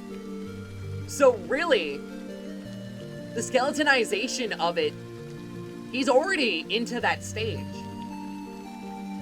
So at the very least, he technically would be dead as soon as 2022. Is Toreador March. Yes.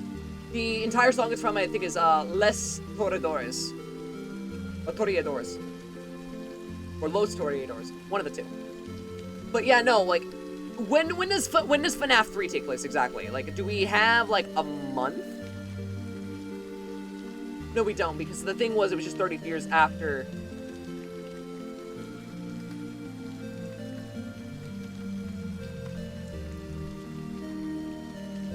Hold on, FNAF 3 opening newspaper. Did not ask you to do that.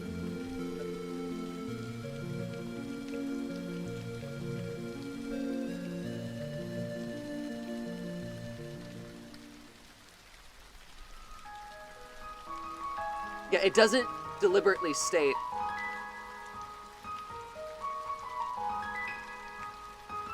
I still hate that image so fucking much.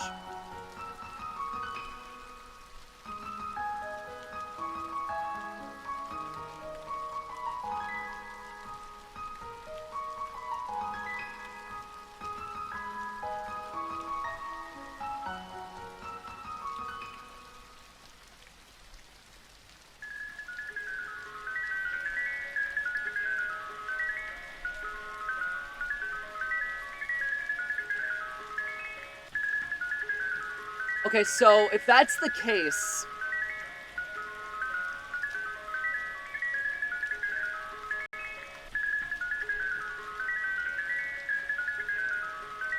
Wait, so...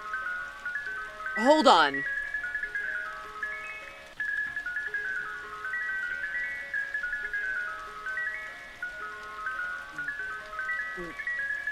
How do we know that FNAF 3 is 30 years in the future, then?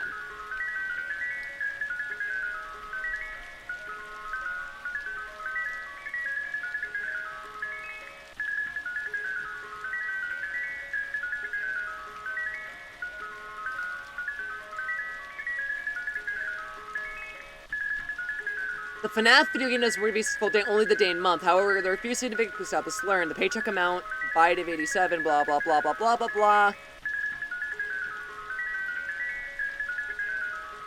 88 and 89. Oh, okay, that's that. That's cool. But that doesn't tell me shit. Again, you can't use AR.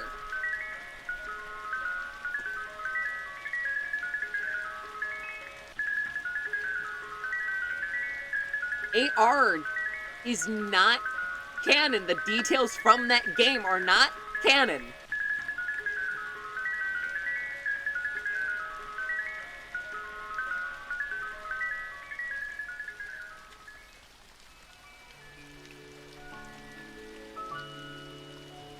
I just want to know. Hold on, I want to know.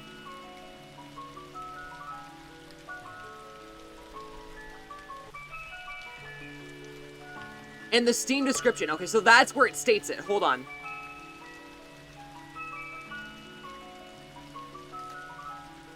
Okay, so that is where we get the information. It is deliberately stated in the game's description. Okay. Okay. So it does in fact happen 30 years after. Wait, hold on. So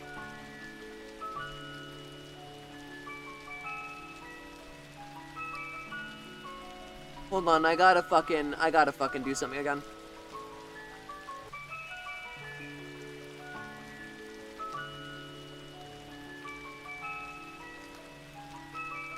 After it closed its doors, so... If we are led to believe everything that we know, the final location then is in fact FNAF 1. So FNAF 1 is an active location.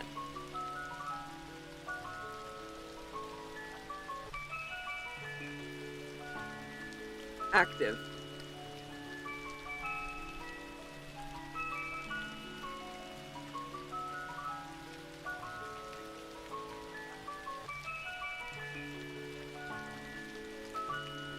So it is in fact active. So the reason that we know that is due to the...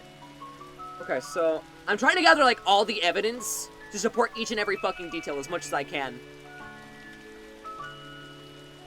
Well, not deliberately confirmed, the speculation behind... Actually, you know, I'm not even gonna acknowledge that detail until we actually get to that point.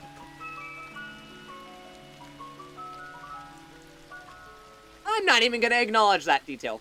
We're gonna keep this as simplistic as we can to focus on the main details before we even bring fucking Michael Afton into this.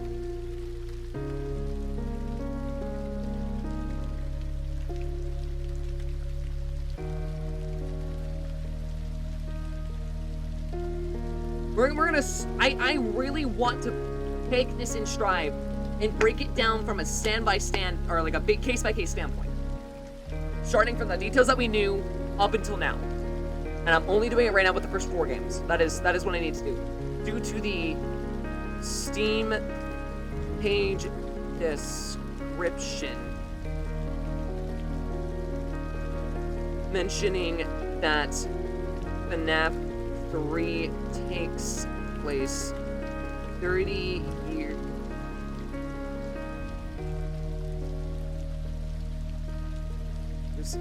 after. Actually, that's another thing that now puts it into question, because it say that FNAF 1 is actually being used in the same way that is in the film, then that means that the date that FNAF 2, which would be 1987, potentially could be the final one. I know they talk about reopening in the future, but we actually never know if that is actually confirmed. And now, considering the extra information that we do have, and knowing that this place did sit abandoned for years,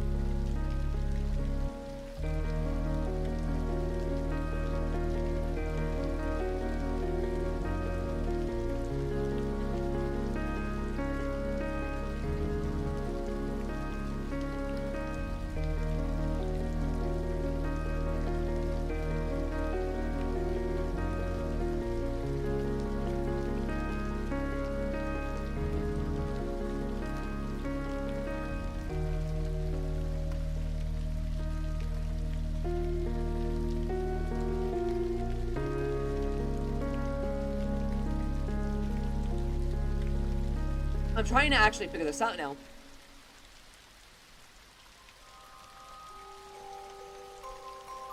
Again, the ambiguous nature of this, I'm gonna put it as likely active for now.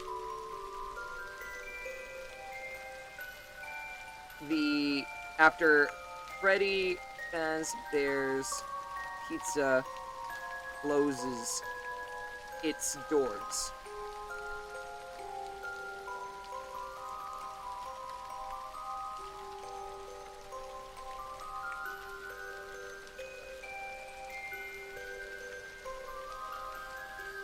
If the location is being used as we see in the films, and it is not an active location at this time, then FNAF 3's date is delayed, or is closer than assumed.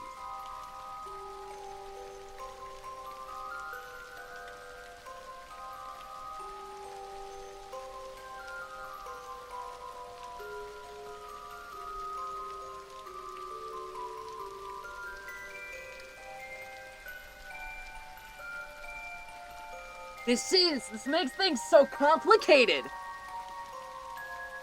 Because, like, up until FNAF 2, all of this somehow makes sense.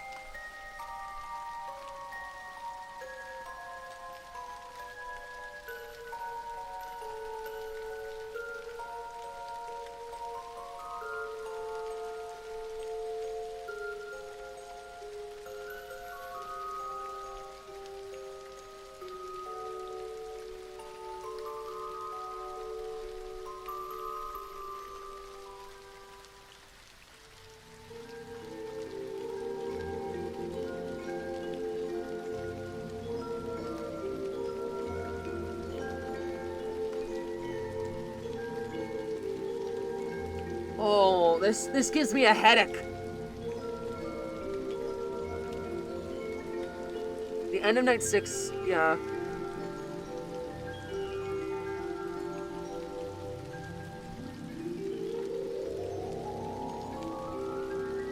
I realize a lot of things about FNAF 1, and that's that FNAF 1 doesn't have a lot of things explicitly stated about it. We don't even know if it's technically open. Because it's never actually...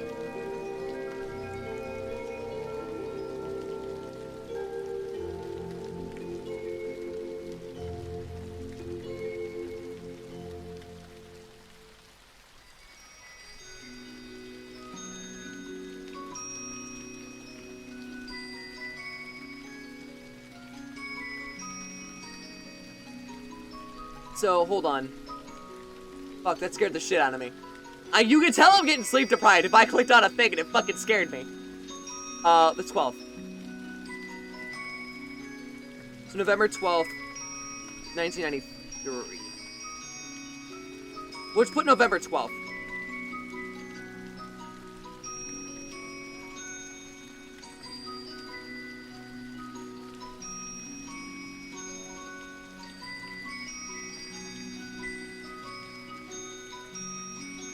Supposed.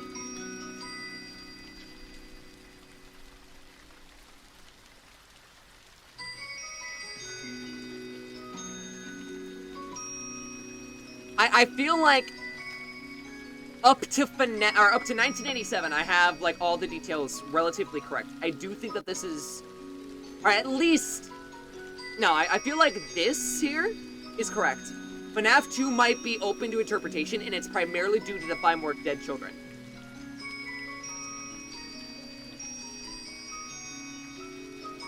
God, I need a moment. Give me a sec. I need to use the restroom. I'll be right back.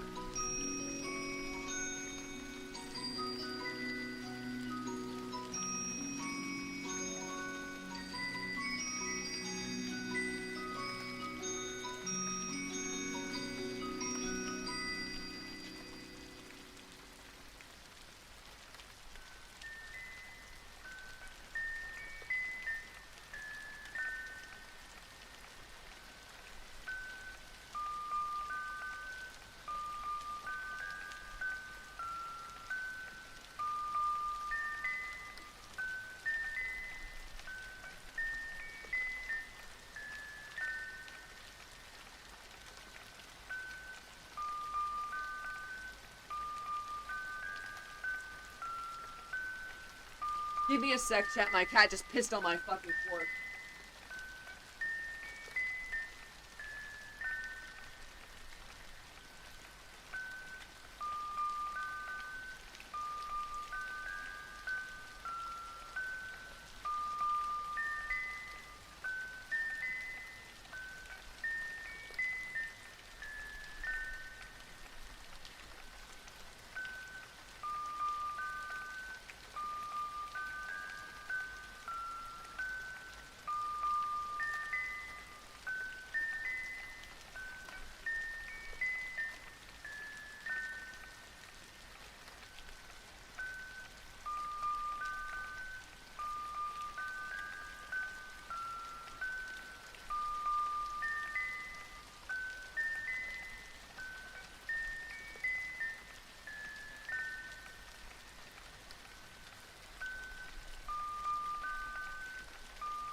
Sorry, chat.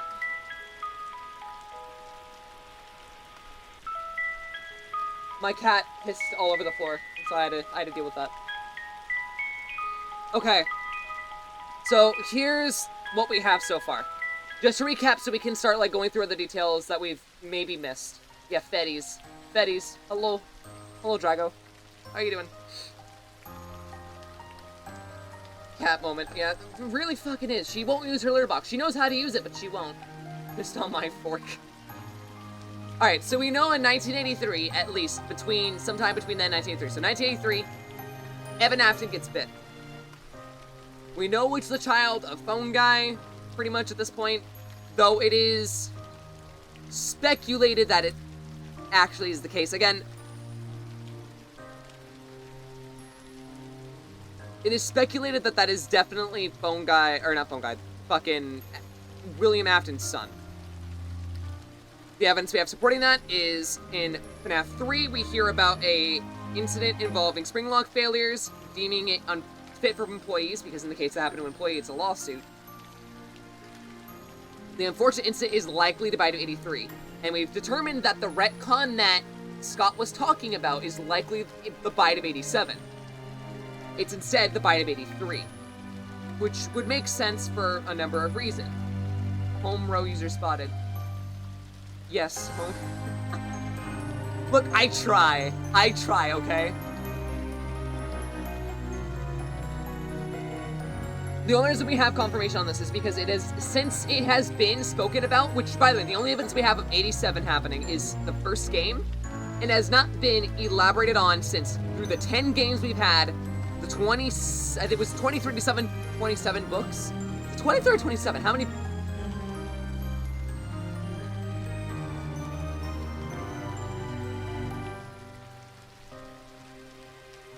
I think it's over 20.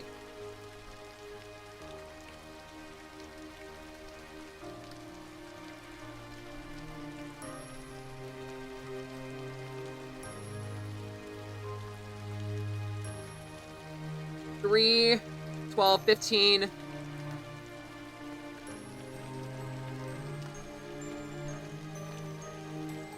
$21. Oh. Oh. Yeah, okay, yeah, so 27. 27 to 20, 28. I'm pretty sure the bite is retconned. I have reason to believe, because the thing was, it was never elaborated on 87, though we've seen more evidence supporting 83 being the only one. More evidence for Fredbear being constantly mentioned. More evidence for... Well, we've actually seen 83 happen, so, like, that is already a thing.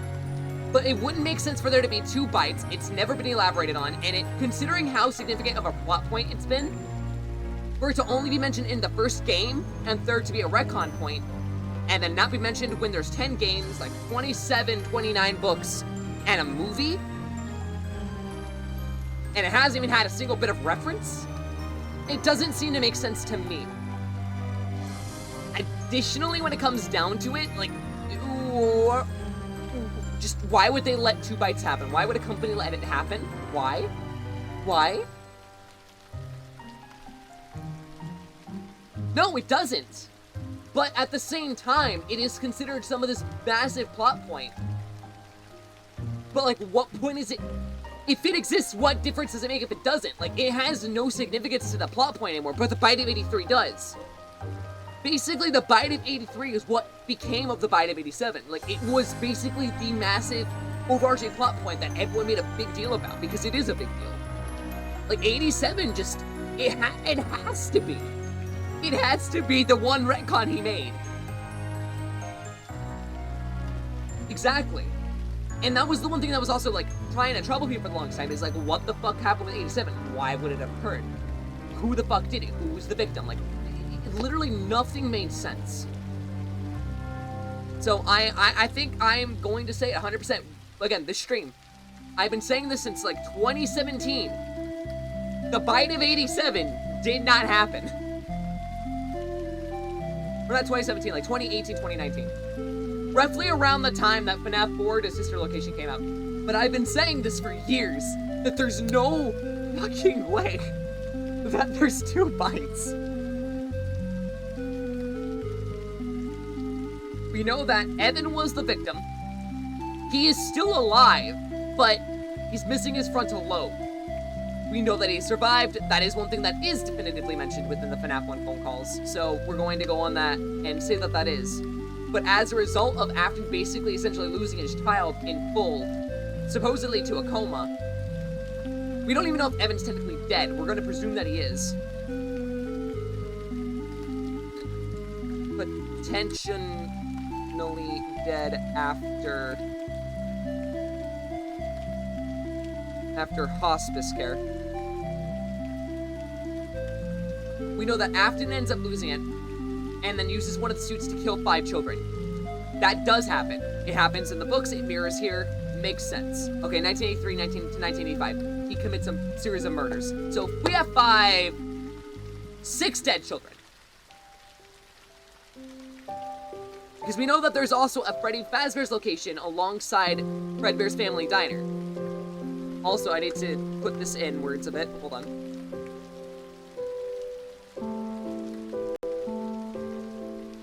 Fredbear's Family Diner. Another specific detail we can make is that it's owned by William Afton and Henry Emily. So, with that being the case, after the bite happens, it definitively closes for good. This leads to FNAF, not FNAF. This leads to the Freddy Fazbear's Pizza in 1983, the other existing location, to then stop using those suits, because they were featured in that entire area. And the only reason we know that is because of an entire TV show that was depicted within a Easter egg in FNAF 4, showing Freddy and Fredbear all together and existing at the same time in 1983, so they have to be coexisting. So it's knowledgeable that the branding is consistent there. We also know that at least sometime before or during 1983, which Afton did the murders? William. We know that definitively that it is William that is the murderer. It can't be anyone else. The only one that technically counts as a murderer, you might want to state that true. I think I did, actually. Yeah. Lose it as a result of essentially losing his child.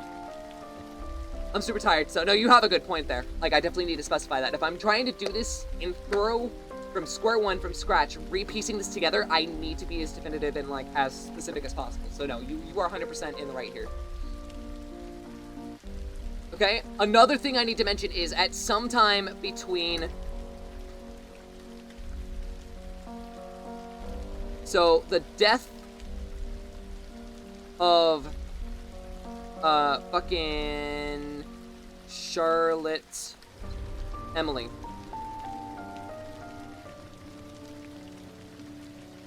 This also likely happens after he loses his son. I very much also want to preface that fact. It is unaware where she gets killed. So I'm not going to actually put that under,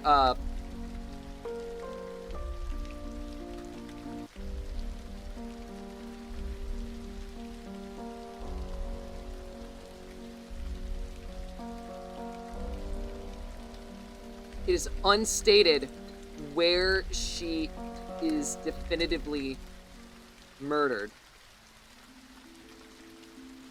Killed by William Afton outside of one of the 2 restaurants.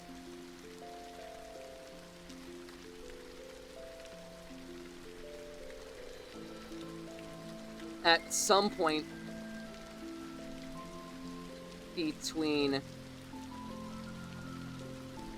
1970, or between the 1970s to 1987. We don't know exactly when she dies. I'm actually going to add this as a separate plot point. We actually don't know when she definitively dies, and it kind of bothers me.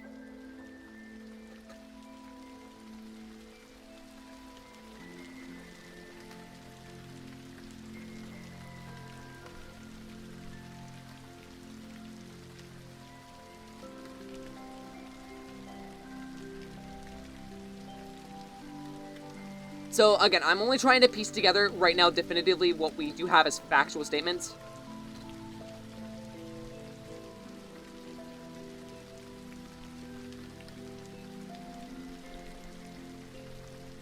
I'm not watching a video, so please keep going. Gotcha. Okay, so we have that. So, the other location, because the only reason we know that Freddy Fazbear's Pizza exists alongside Fredbear's is because of the TV show. Also, because there was a phone call deliberately from Freddy Fazbear's Pizza mentioning Springlock suits. Springlock suits were retired in the early 1980s. And it deliberately states that they were active in Freddy Fazbear's Pizza. So, during that entire period of time, we also know that Afton used one of the suits and went on a series of murders. So it is likely that this also happened between 1980 to 1985. We don't have definitive proof. Unstated. We just know that this location exists, right? So basically, they stopped using the suits. Afton, I need to put William. Suit from the safe rooms. From the safe room following the injury of his child. And starts killing. The proof we have of this is the newspaper clippings in FNAF 1 stating that there have been murders. Because the thing is, the location for this specific time period is reused back in FNAF 1. It's either that, or FNAF 1 has its own set of murders, and this set of murders still occurs because we still have evidence supporting it from the books that around this time there were originally a set of murders. So, it's either that there's 10 or 15 dead children. I don't know which it is. I don't want to keep count of dead bodies. Not right now, at least. So, we're going to get to that eventually. Long story short, we do know at some point Afton does do that.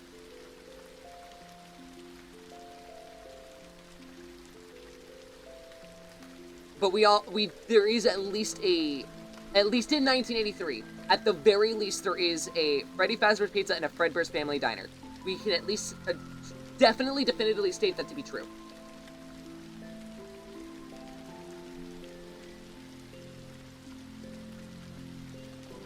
The other evidence we have is that in the FNAF 2 phone call, Night 6, it is mentioned that someone uses one of the suits. That doesn't need to be here, actually. That's not proof for this. That's proof for FNAF 2 specifically.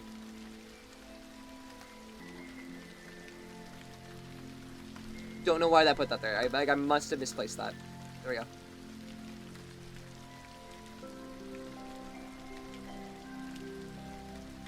So, this one is supported by the books.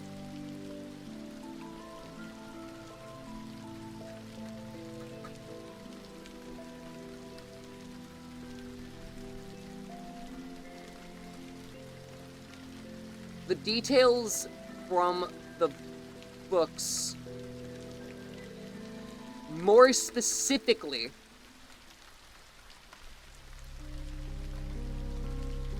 Fazbear's Frights into the pit shows murders taking place within Freddy's in 1985. Regardless of this, it leads to him trying to look at the remnant aspect to try to fix his son. The murders will close due to bad odor, and the animatronics would then become the Withered in FNAF 2. Okay.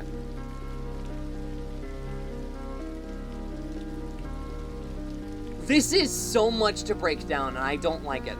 Because the thing is, so much of this is still very much speculative. By year's end.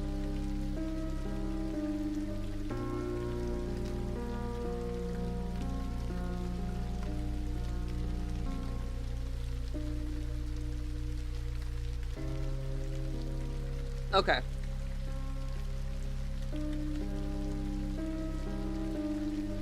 That seems to be fairly solid for me to say that this feels nice. This feels right. Because that would be the unfortunate incident mentioned here. It would make sense. We have a victim, this leading to the entirety of the murders happening later on. Yeah, Scott has always been very, very, very,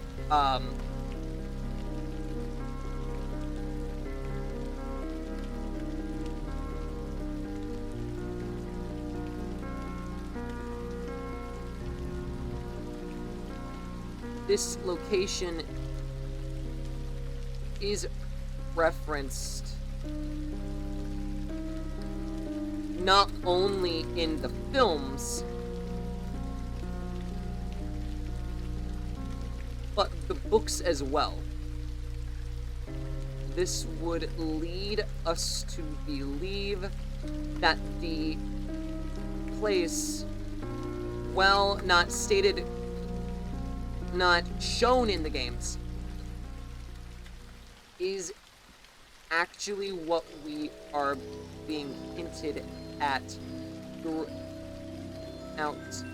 the series.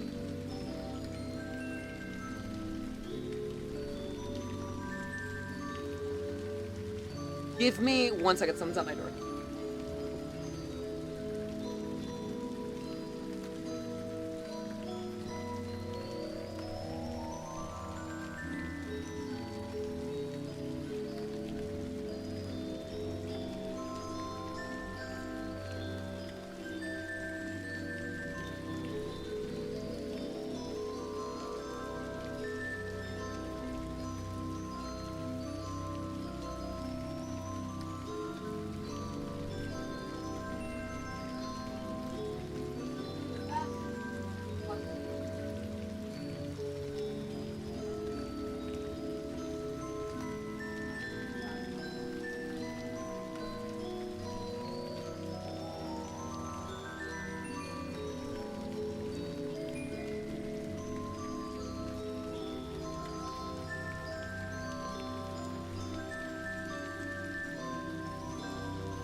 Sorry guys, it was my neighbor.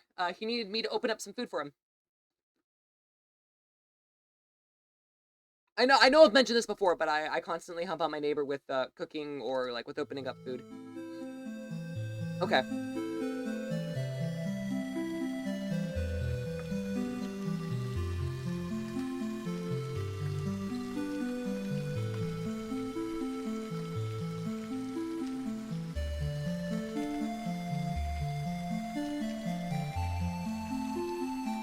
I need to take the... no. Hold on, I need to take this.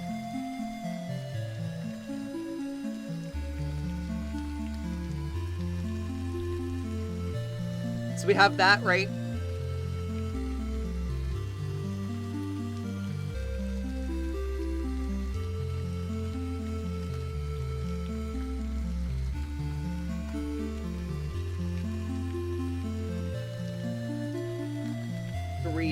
We have vintage training and memo tapes referencing a Freddy's location using spring lock suits. And a sister location.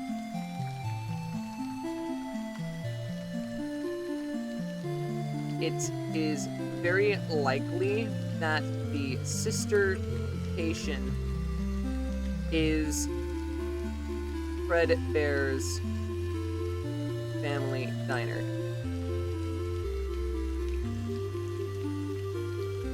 Okay, so if that's the case, then Freddy Fazbear's Pizza, Winlock Suits.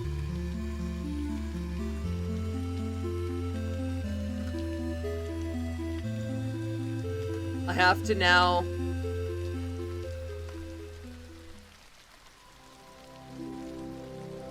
take this evidence again and reuse it for the same thing.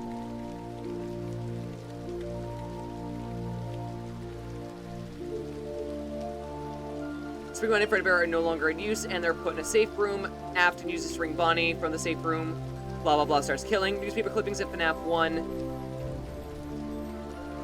This location is likely reused as the FNAF 1 location.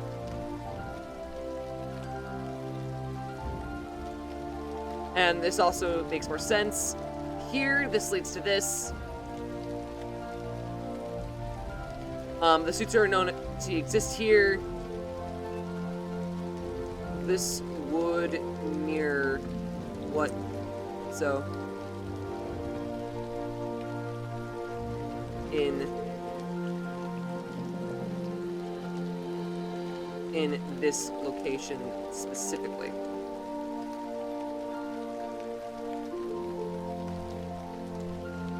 So this would mean that this FNAF 3 training tapes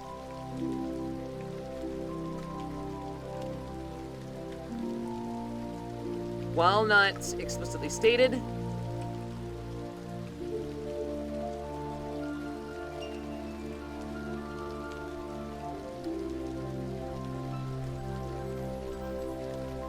training tapes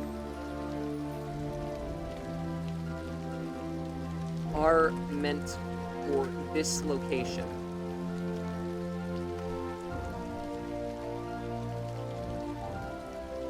Based on context clues from the time era, books surrounding details of spring lock suits, retirement, and other major story plot points. Okay.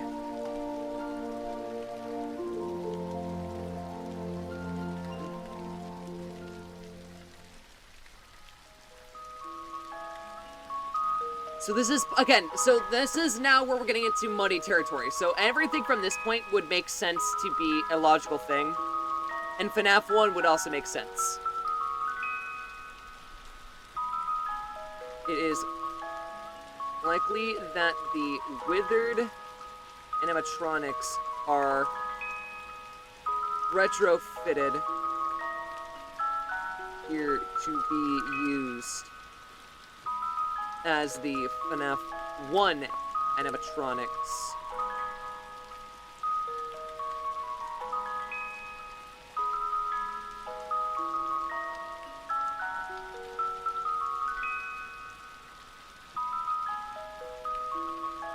Proof.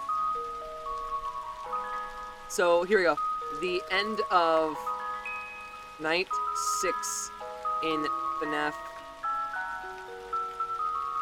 2 states, quote, so FNAF 2's whole thing is, here we go.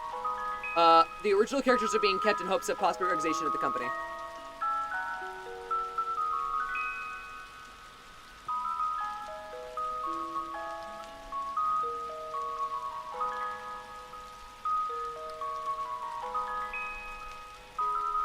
Reorganization of the company.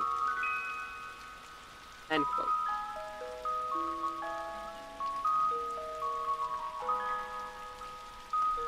I should probably put the full quote for context.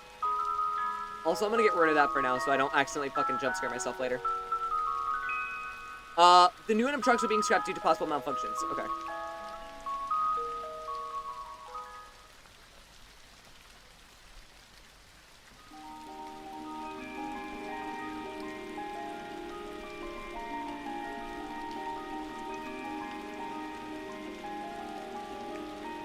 However, I can type.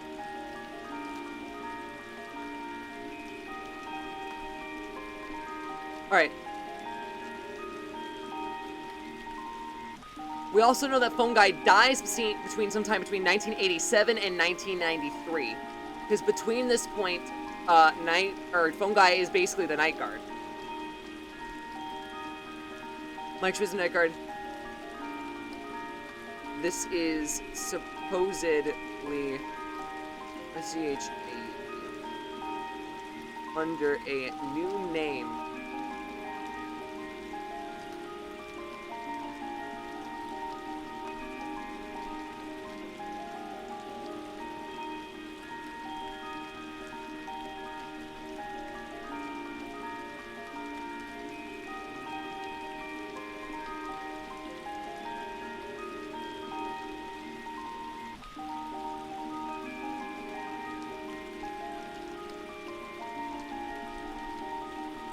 But implied by future games.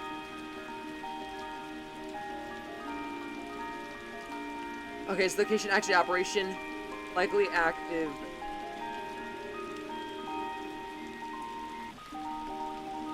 Proof.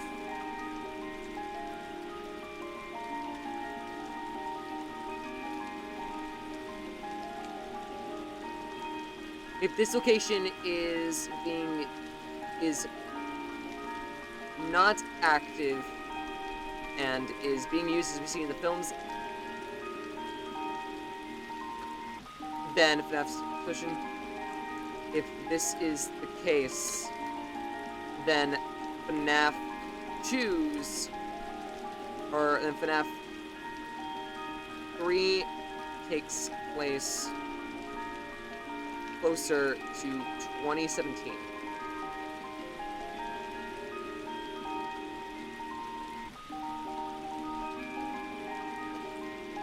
What happened at this location?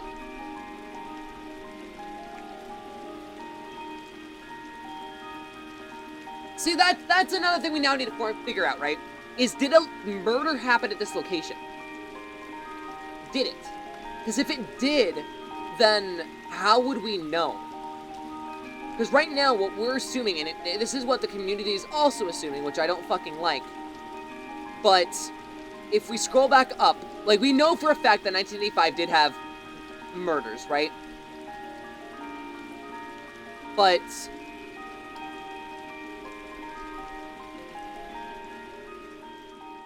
did it happen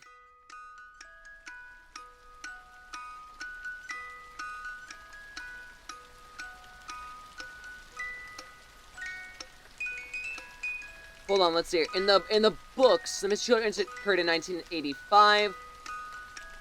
The Missing Children importantly possess. So, really, there could be anywhere between 5 to 15 dead children from him murdering. Well, actually, no. Sorry. 6 to 16.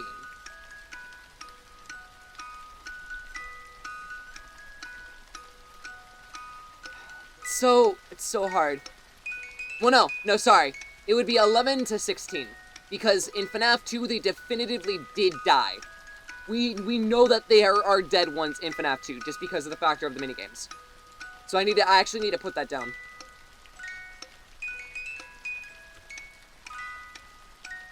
Proof.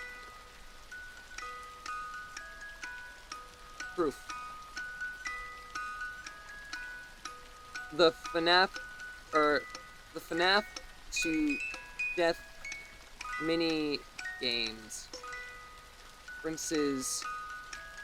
Dead children. Oh no, wait! FNAF 1 might have it because Foxy Go Go Go. Foxy Go Go depicts Pirate's Cove, which only appears in the FNAF 1 location.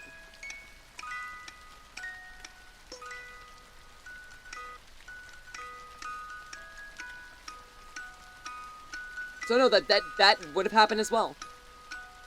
Assuming that it's not referencing the 1983 or 85 location. Being spewed throughout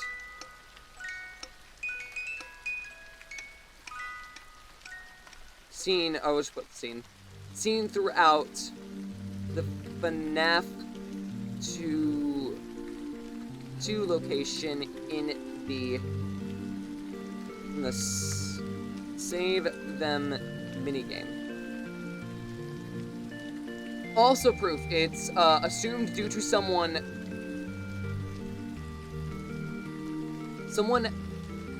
touched or used a yellow suit in the back. I just realized, wait, so they have a yellow suit in the FNAF 2 location.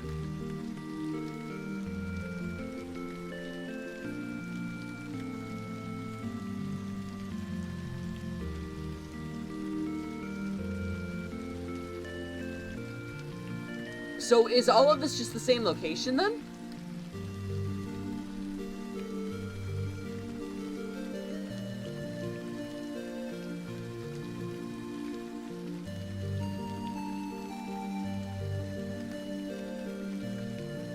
That's another thing now that's kind of under question, is that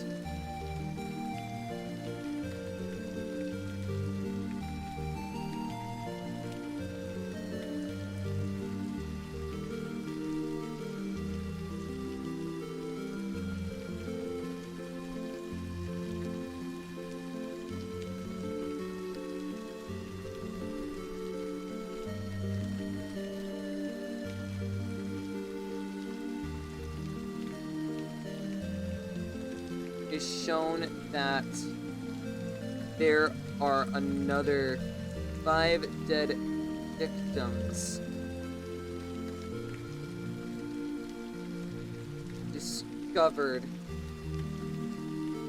after Foxy leaves Pirates Cove a 3rd time. The first game is the only one to feature a Pirates Cove with a curtain. I spelled that wrong, but that's fine. So yeah, okay, so it's likely at this point death total would be 16, 17 if including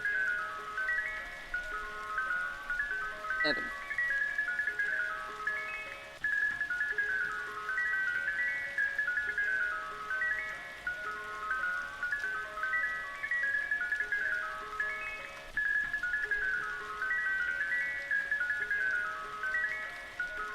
Death total at this point would be 11, 12 if including Evan Afton.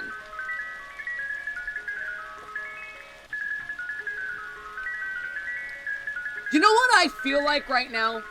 I feel like the fucking Pepe Sylvia meme. That is what this is.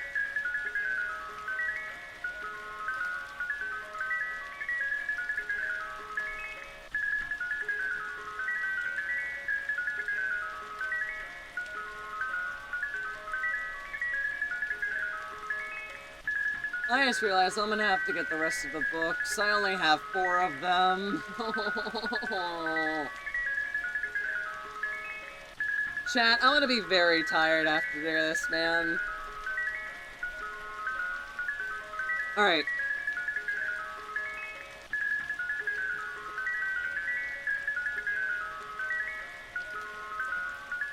Is likely the 1983 Pretty Raspberries Pizza location. I'm drinking, man, I'm drinking. Think to hydrate. Okay, so, if that's the case, let's go back again from square one Did you even sleep? No, I haven't. I have to stay up until 8. Which sucks, but hey, that's how the cookie crumbles. It crumbles the funny little way that it does. Except I'm the cookie. I don't really want to crumble. Or would I get bitten? Insert obvious pun is obvious. So here we go, okay.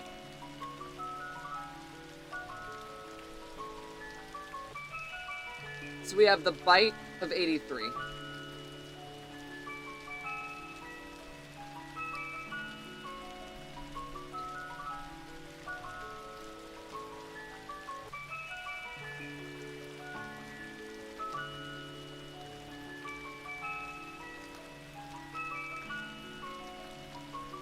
There is definitely a location here. This is, even though it's unstated in the games, it does exist.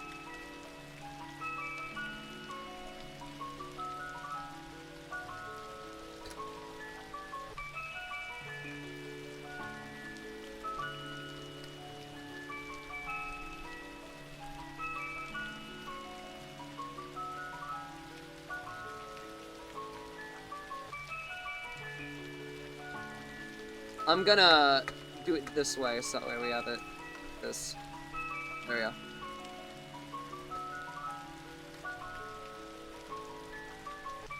Think of the headbutts. We're gonna dress up as FNAF and go bowling. Whenever I can find fucking... or get a 3D printer to make suits. Like I said, I will make full-on animatronics, and I will do it as game accurate as possible. Believe me. I will. And if I can, I'll make them walk too. Well, not explicitly stated, it's very likely that FNAF 3 training tapes are meant for this location specifically.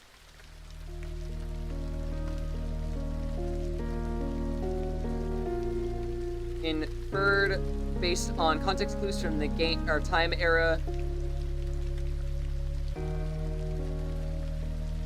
Books surrounding details of Springlock suit's retirement and other major story plot points. Again, there's a lot of proof referencing that this place exists. So I'm not so much worried about definitively doing this, I'm more worried about everything. Due to the bite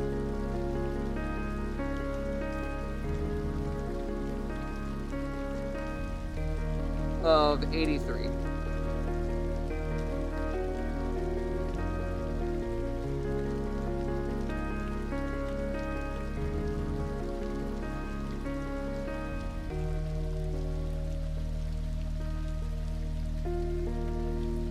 Their spring lock costumes are no longer in use.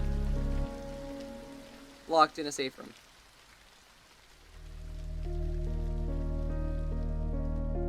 Okay. William have to use this to the spring bunny suit.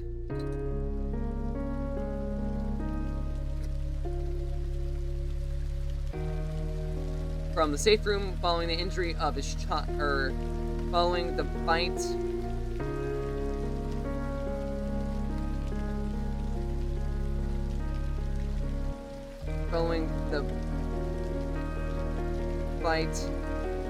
on Evan Afton and starts killing after research was conducted around the use of remnant.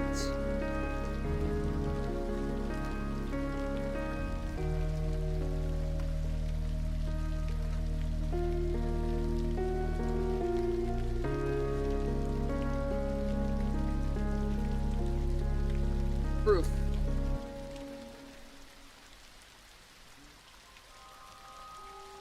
The books as well as other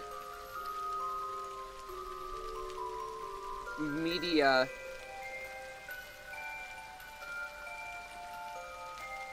feature the usage and collection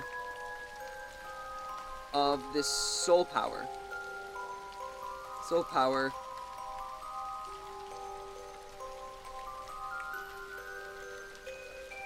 To prove the details from the books, more specifically Rise of the Pits, also shows murders taking place within 1985.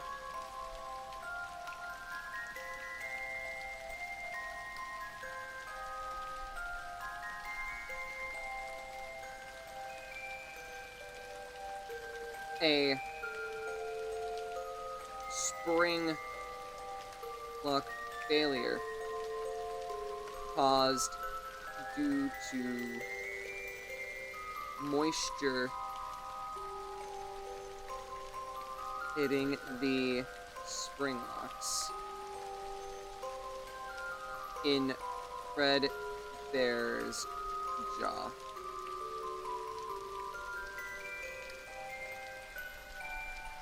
I'm gonna turn back on my phone. Okay.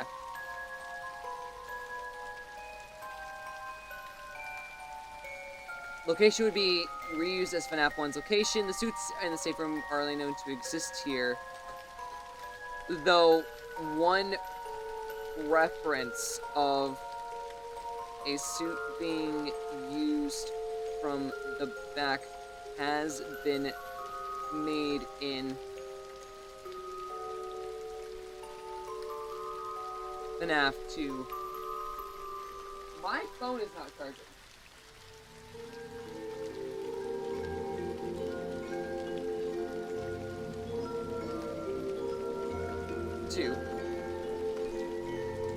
It is unclear if the suits themselves have been moved from the 1983 to 1985 location.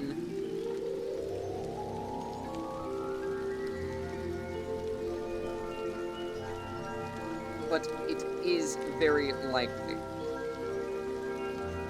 Proof. The animatronics from this location become the withered animatronics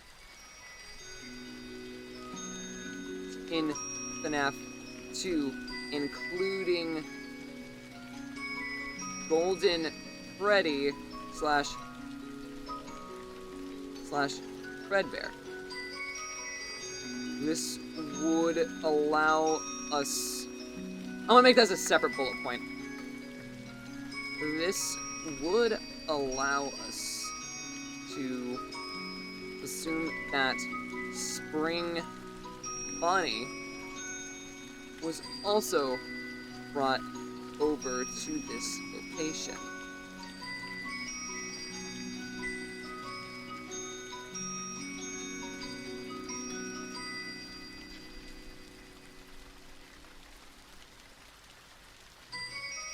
The question is now is, although there is not a known safe room at this location,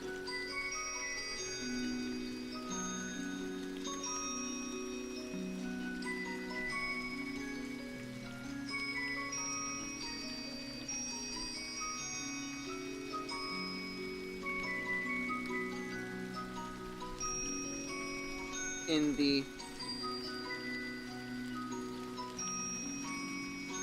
FNAF 3 end of night minigames.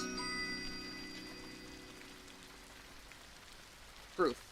The suits in the safe room are known to exist here, although one principal suit used has been made in FNAF 2.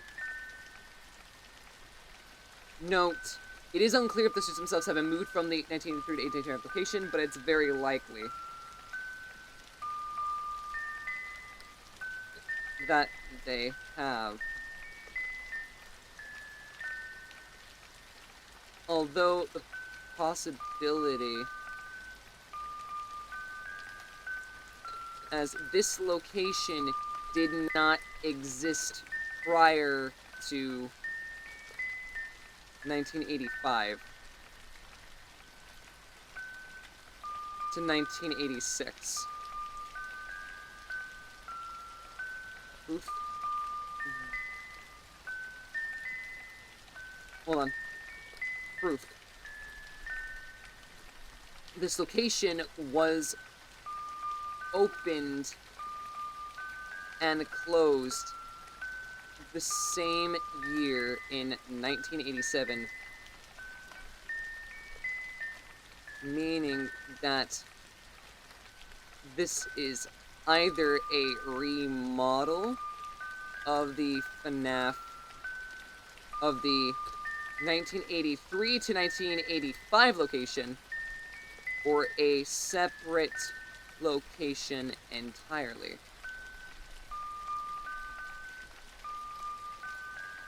Note, it is speculated that this location may have been referred to as Freddy Fazbear's Pizza Jr.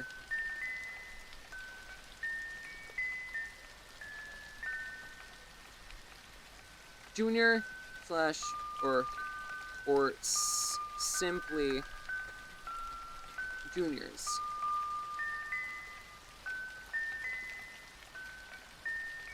Also, further proof of this entire situation is that the animatronics from this location become the Withered animatronics, including Golden Freddy slash Fredbear. So this would allow us to assume this ring money was also brought over or already existed in this location, although there's not a known safe room at this location that has been depicted. Because I don't think. Let me look at the FNAF 2 mini game map. All right, here we go, guys.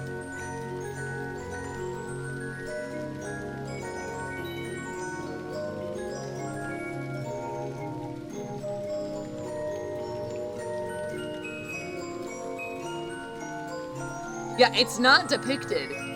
There's no safe room.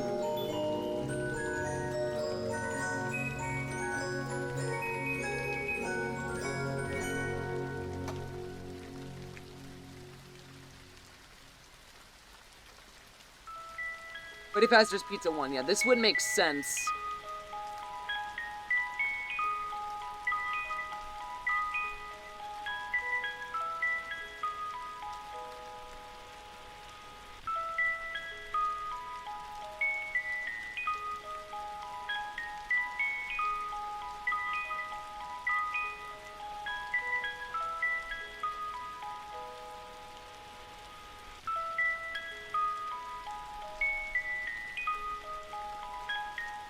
I don't know.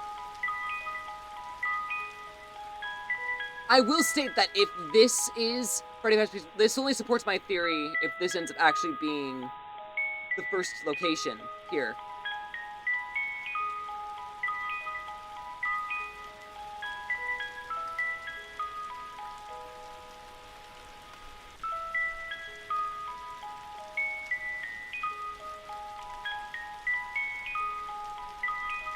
This would only support my theory. If that is actually the first one, then it would turn into the third.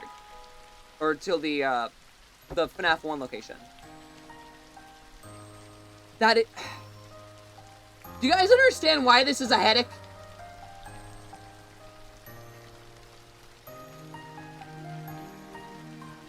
This is another thing I want to point out too, is I'm trying my best to do this purely on my own knowledge of things before I get outside input.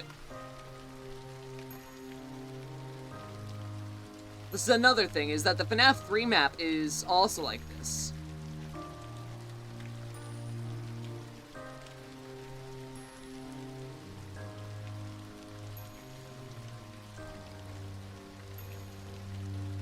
Bathroom, safe room.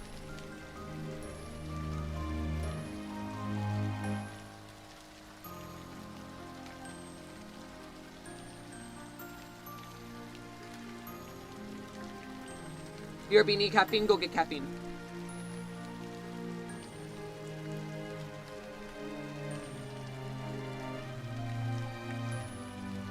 Interesting.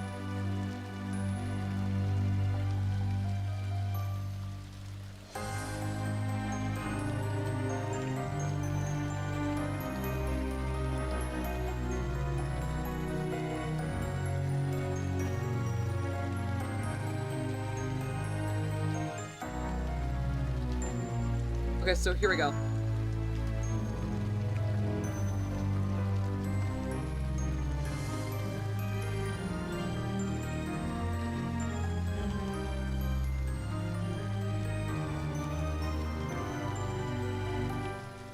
I need to find exactly...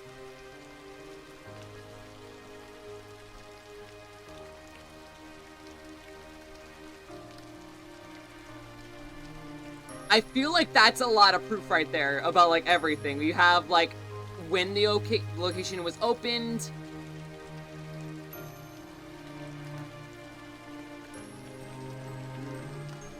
I was trying to type this out as if it was FNAF 2.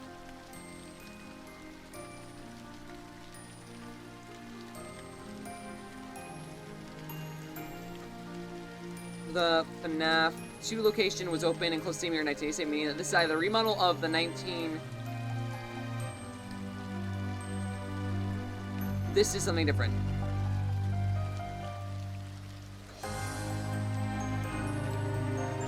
We made in FNAF 2.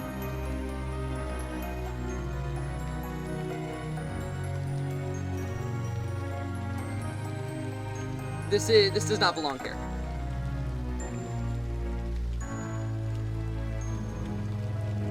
Hold on. So what exactly is this proof?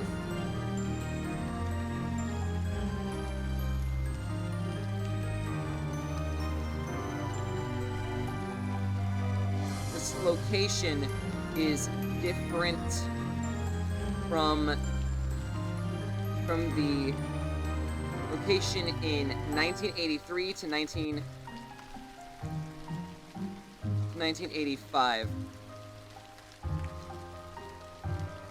Proof.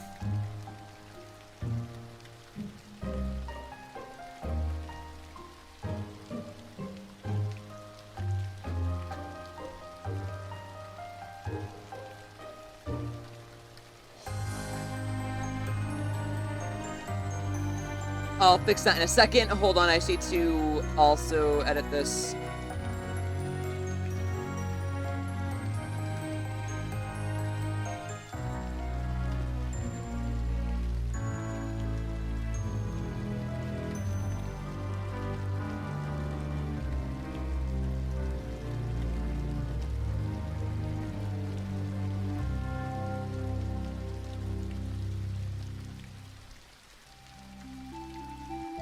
I'm trying to figure out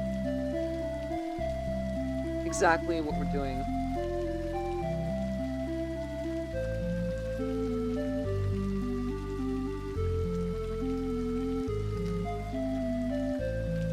I'm not sure where this point lies here.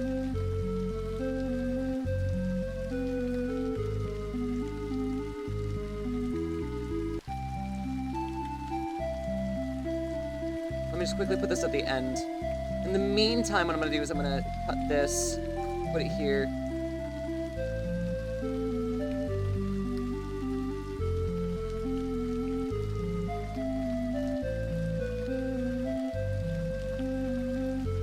Here we go. This is what we needed. Also, hello, Preston. Thank you so much for the follow. For just saying, welcome on in. Let's see here. So right now, what we're looking at here is that the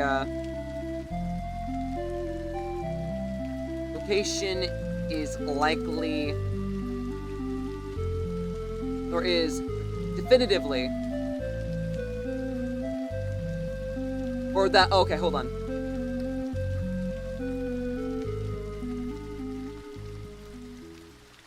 Of 87 did not actually happen / was retconned.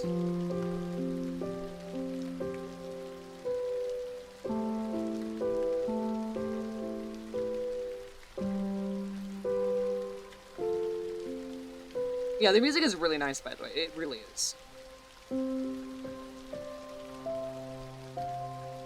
We have failed to see anything from this event, though a similar event occurs earlier in the timeline.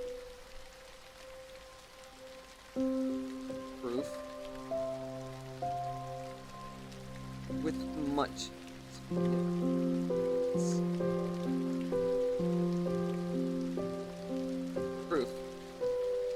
Scott Cawthon has been quoted about retconning one detail throughout the whole series. It is very likely that the fight was the case, as not only would it have been complicated to show a fight having occurred when a game featuring the location in 1987 failed to do so, but a fight did occur 4 years earlier and was shown on screen.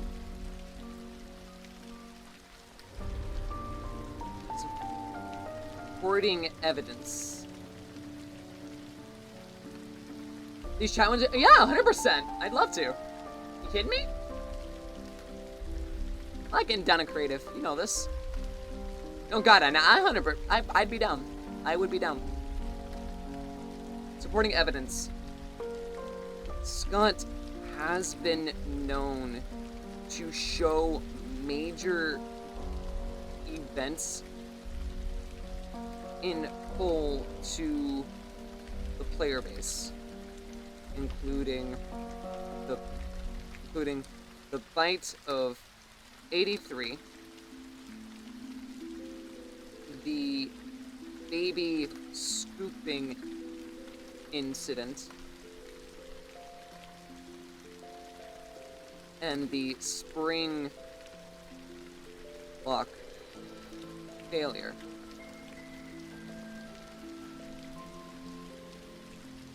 This is one of the only speculated events that has not been... Actually, I think this is the only.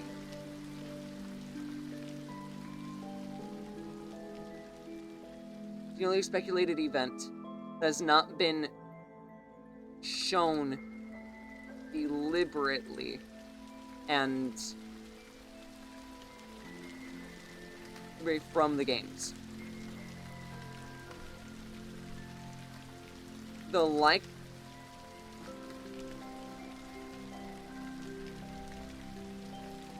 Hold on.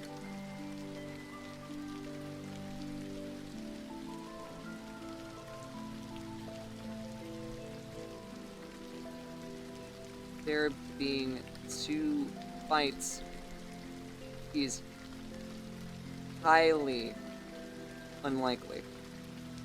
Probability would probably be the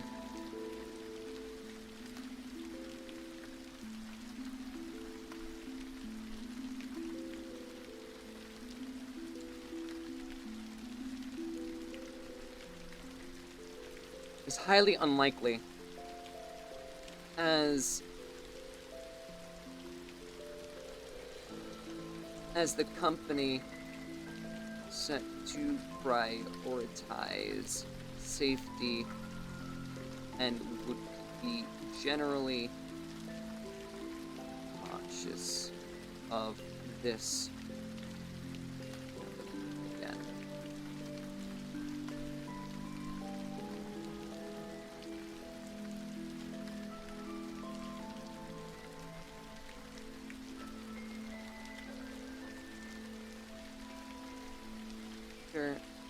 At the end of night 6,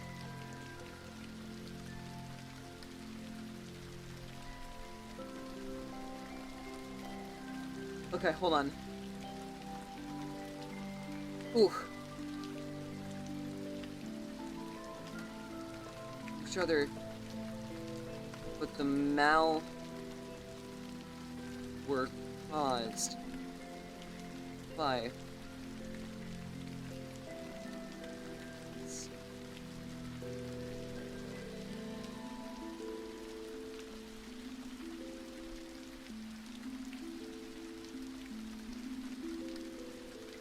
okay, hold on.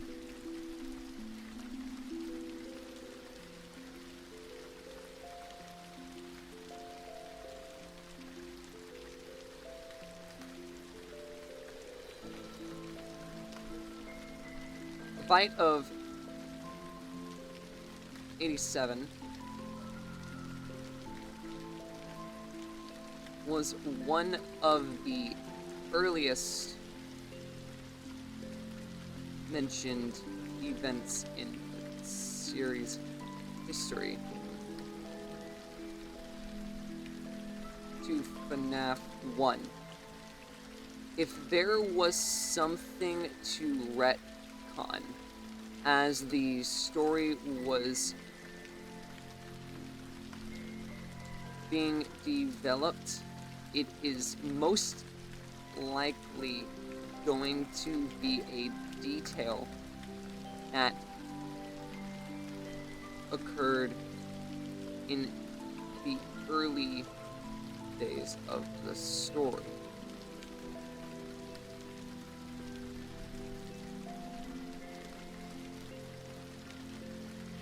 Scott did not have an intended story in mind when developing FNAF 1, so it is highly likely that he wanted to keep the event, but the time was not where it needed to be.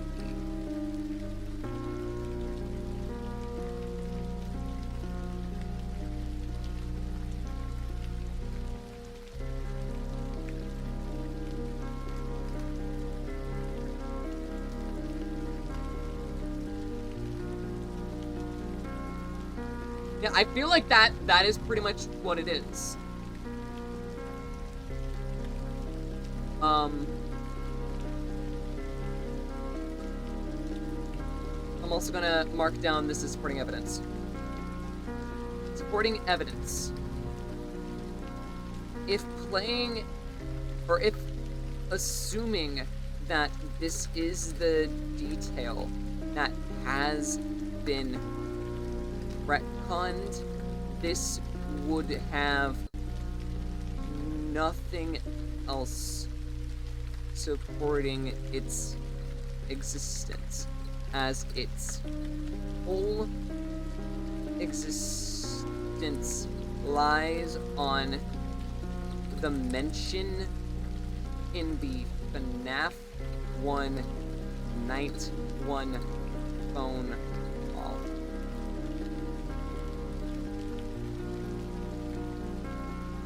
Changing the log in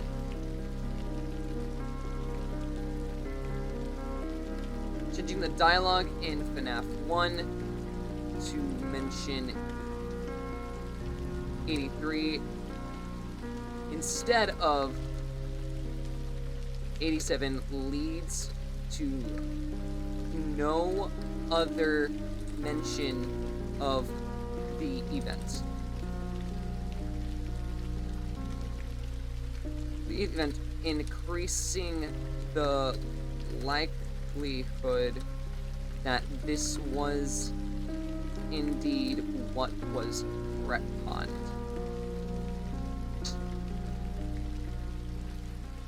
There's way too much evidence supporting that this was retconned. Wow. Like, just typing it out and actually like, going through the details.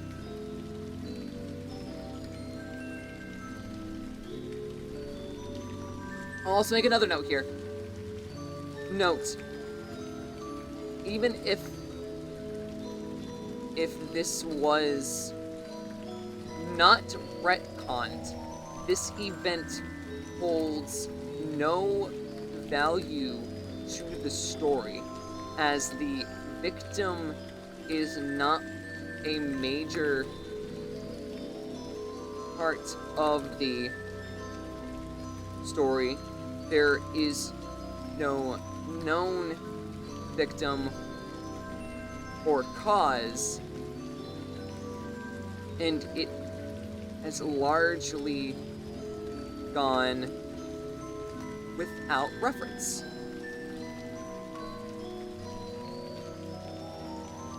Hey! Bobby, thanks so much for the follow. Hope you're a good day. Hope you're stay. Welcome on in. So yeah. So let's go through the entire list of why it didn't happen here. We haven't seen anything for the event outside of the mention in FNAF 1's Night 1 phone call.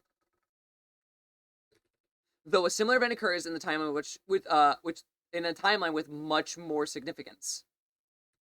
More significance and story impact. Let me start my music back up again. Bada bing, bada boom. Okay, now let's run through it again. We have failed to see anything for the event, and it's only mentioned once in FNAF 1's phone call, though a similar event occurs later on. No, even if it wasn't retconned, the event holds no value to the story as the victim is not a major part of the story. There is no victim, known victim or cause, and it is largely gone without any reference. Making notes of this proof, Scott has been quoted as saying he retcons things through one detail. Supporting this being the actual retcon is that the bite would not only have complicated the story further, but there's already a bite that exists. I'm gonna put that it is likely, I'm gonna put this as supporting evidence to that as well, but I'm gonna put that under that note alone. Supporting evidence, the probability of there being 2 bites is highly unlikely, as the company is set to prioritize safety during FNAF 2.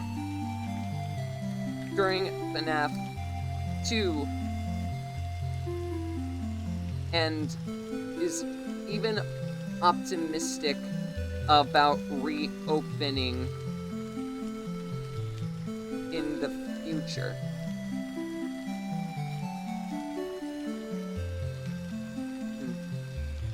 And generally,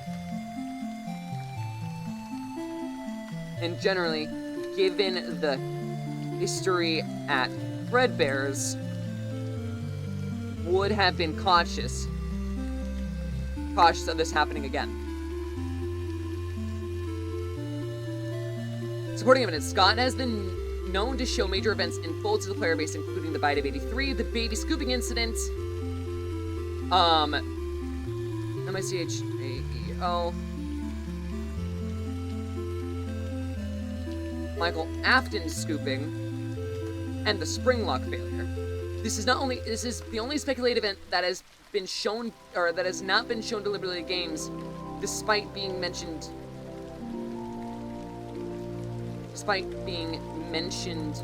from them or other media. Supporting evidence of this is the Bite 87 was one of the earliest mentioned events in the series history, dating back to FNAF 1. If there was something to retcon as the story was being developed, it is most likely going to be a detail that occurred in the early days of the story. I do have to divorce with Shin. I still question how the fuck that happened. It's funny to me, more than anything else. Scott did not have an intended story in mind when developing FNAF 1, as it was set to be his last game. It was set to be his last game. So it is highly unlikely that he wanted to keep, the event, but the timing was not where it needed to be. Right. Supporting evidence even further, the newspaper at the end of Night 6 would have likely written for the release of November 14th, 1987. Night 6, implying that it was not a bite forcing the door shutter and the malfunctions were referencing something else.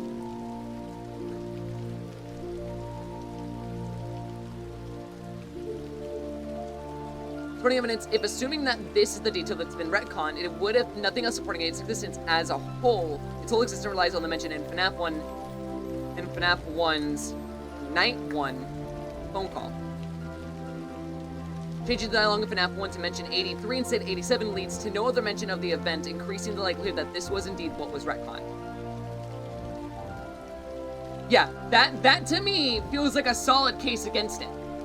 Like, I don't, like, I see a lot of random evidence, like, throwing around about, like, other people thinking what the retcon could be, but it's never to this extent of, like, hey, this would make sense from a development standpoint, from a logical standpoint, from the timeline of the development history, from the timeline of the games itself, from the likability and the plausibility of the events occurring. Like, everything here feels like I have a solid case of evidence to definitively say that it didn't occur. I am happy with that assertion, and I'm willing to now die on this hill in full. I'm now 100% willing to die on this hill. 9 cent can. I need to make an image. This is gonna be the fucking Pepe Sylvia shit, isn't it? You're about to do a Pepe Sylvia on me, aren't you? Cause you're right, if you are. This is how it feels, to be honest. That's how the entirety of FNAF feels. Alright, Fritz Smith gets blamed for tampering an odor, meaning the possession caused by the 5 new murders are being blamed on a new employee and not William. I'm going to take the cuts on this real quick and bring this up to the factor of there being murders, so...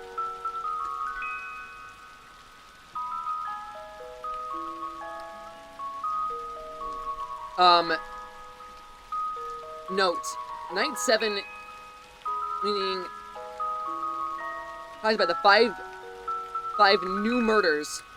New murders at this location are being blamed by a new employee and not William, leaving him scot-free. Anyways, how you doing, Dwat? How you doing?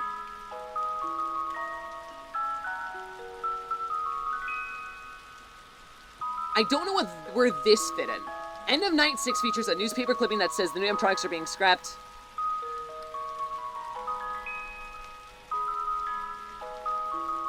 I think this is supposed to be for FNAF 1.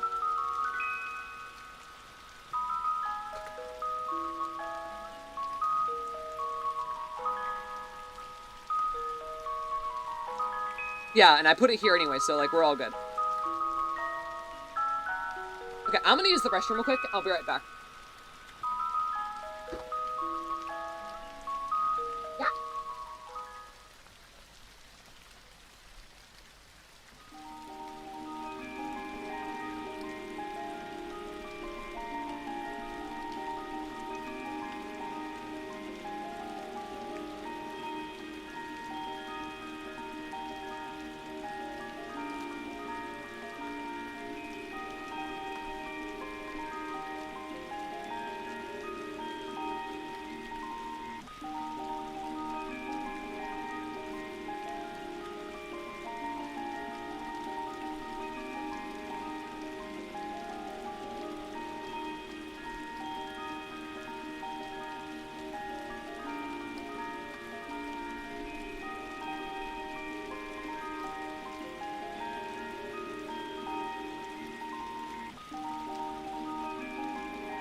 I swear, my cat has problems.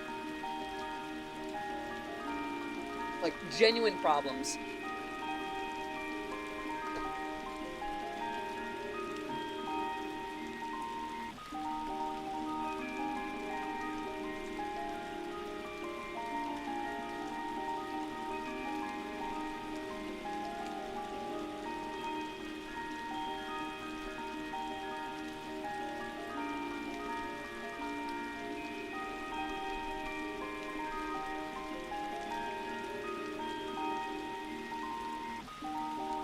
Yeah, that's a hill I'm gonna die on now.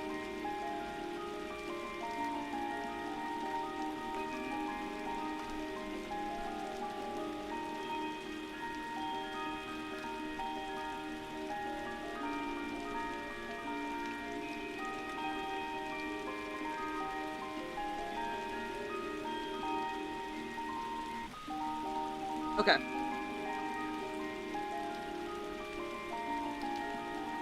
Okay. Wow.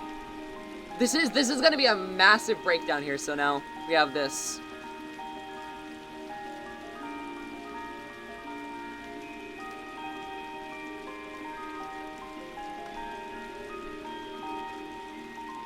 I'm gonna say with conviction that this is still definitely true, 1993, so FNAF 1, okay.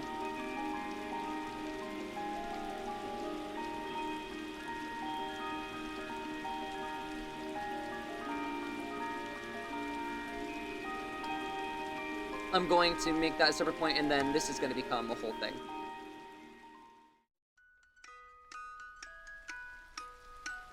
Proof.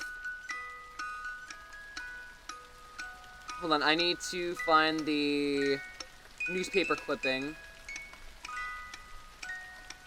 stating that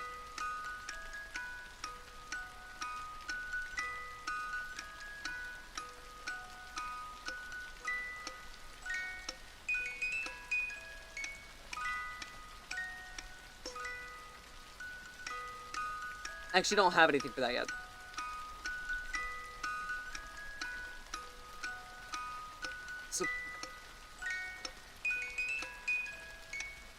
Supporting evidence.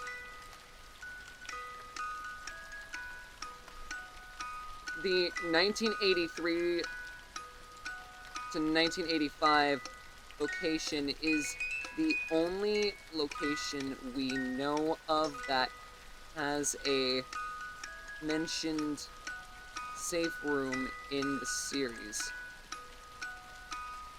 If this is to be believed, then it is likely that either the FNAF 2 location was turned back into this, and it also had a safe room from the 1985 location, or that the FNAF 2 location was separate entirely. That is the one thing that's getting me right now, is the FNAF 2 location. Because if we are assuming that the FNAF, or the 1983 location is now, or what would later become 1993's FNAF 1, the first game, is FNAF 2 an entirely separate location?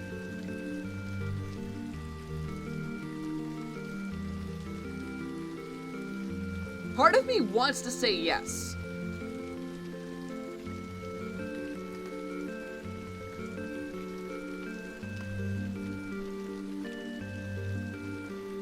Part of me genuinely wants to say yes.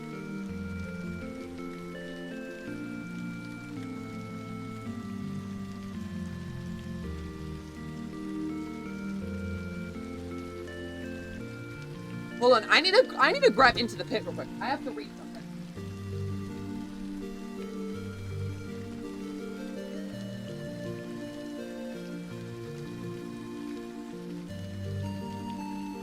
Eventually, I will be doing an audiobook of Into the Pit. But in the meantime, what I need to look at is specifically what happens.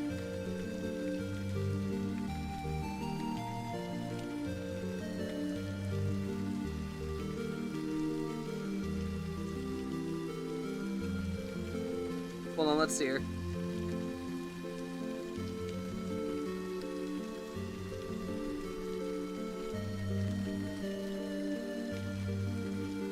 I'm looking at it real quick, give me a sec.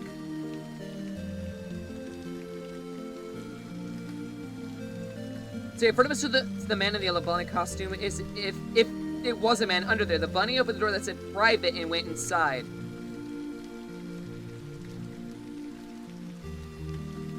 It said party room. Okay, so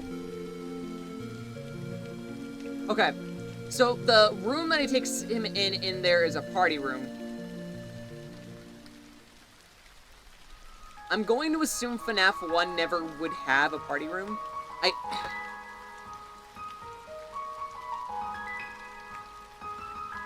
Yeah, I don't think FNAF 1 is, like, throughout the entire series, including Help Wanted, is ever depicted with a party room. Which, if I'm led to believe that,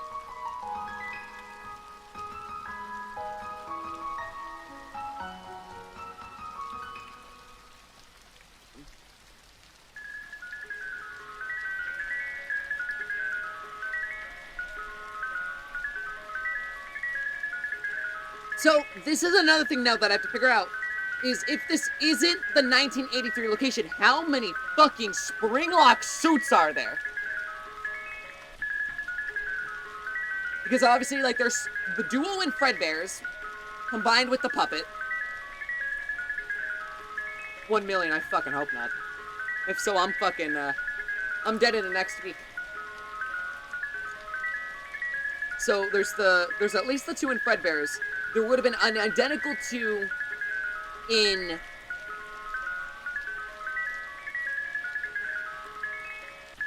the 1983 location. So there's at least 4.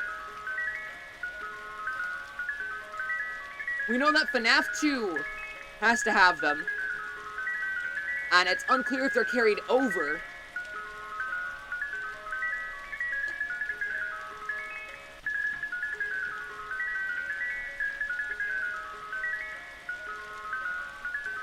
I'm gonna make this under a new section just called speculative.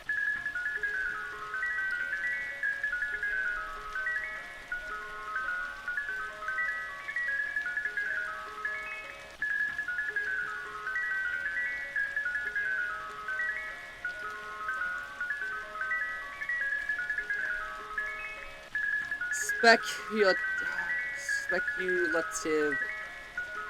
thoughts.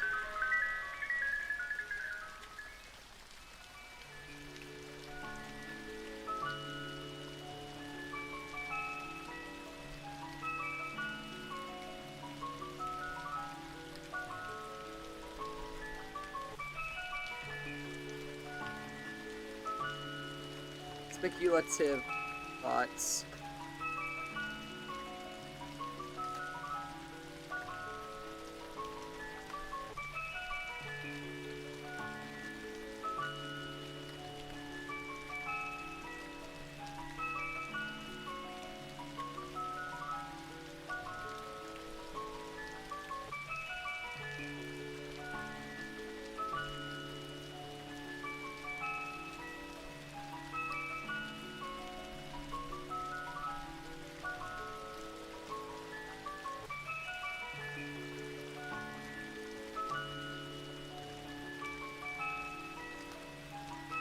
Works if the theory is true.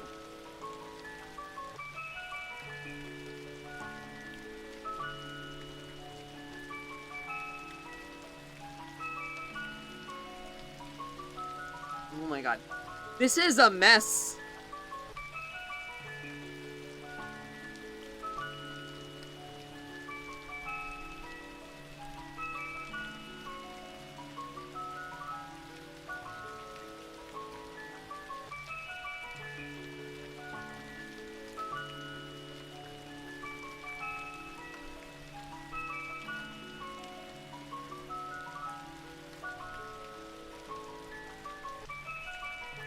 Due to the small size of the building featured in the FNAF. You know what? I could answer this question. Hold on.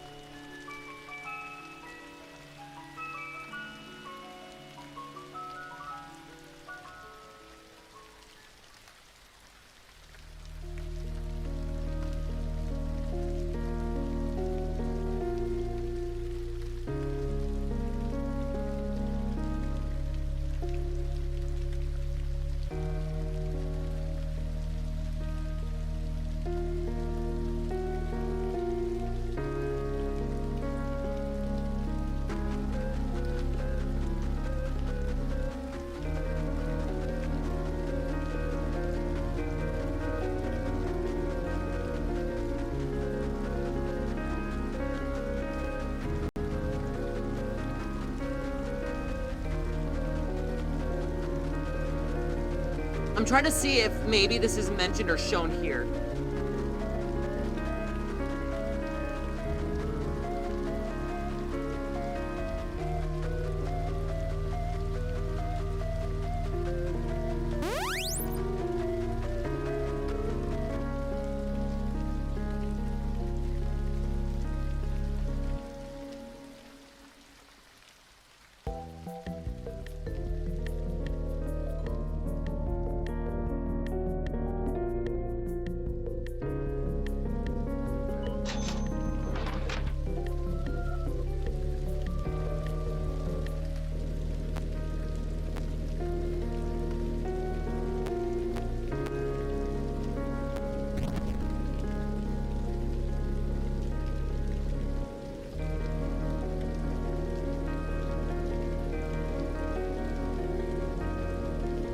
Hold on. Fuck.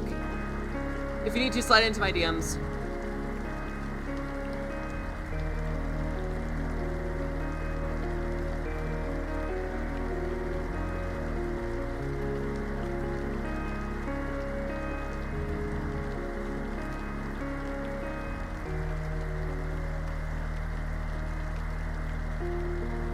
Yeah, it's wildly unclear.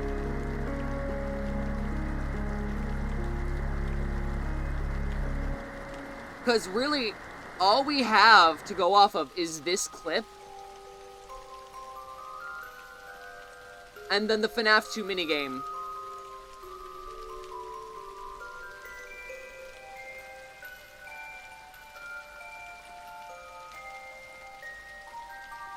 Like, if we're going based on the size of the facility and everything depicted, it's Fredbear's. But if we're going off of what we see, it's Freddy's. Fuck. Trigger DMs? Okay. Also, hello. Hello, Golden. Welcome on in.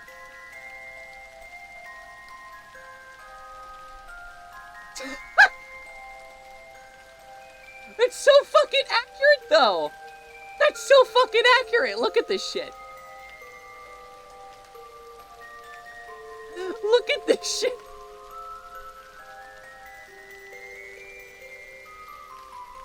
It's so...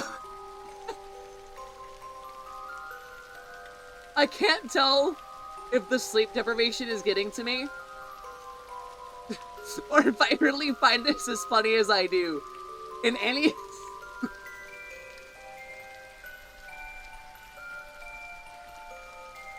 Oh, it's... I am cherishing this. This is... God, I'm cherishing this. I'm cherishing this worth a damn. I'm pinning this in our chat. Give me a sec. I gotta pin this message. Fuck that. Oh. I love it. Since you're on the road to 1K, I am.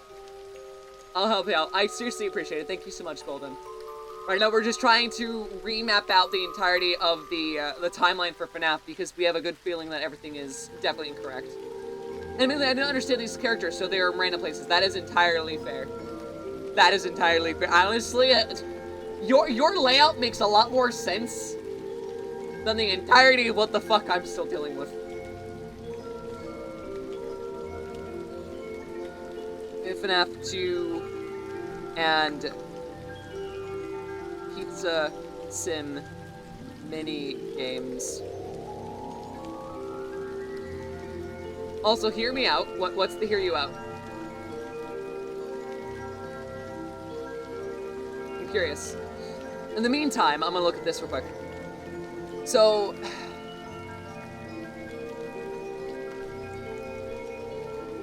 the question is, right, is this location the same as the FNAF 1 location?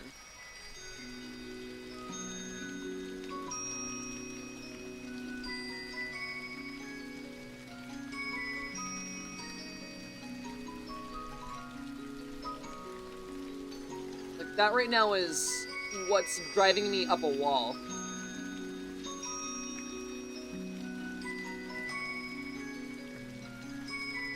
Like, I have reason to believe that it is, but at the same time, I just don't have enough evidence.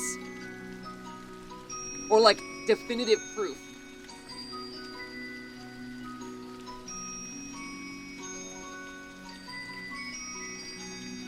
Oh, we haven't gotten to that point, but I have a feeling that Sister Location was around 1983 to 1987. So there was a high likelihood about that being a thing.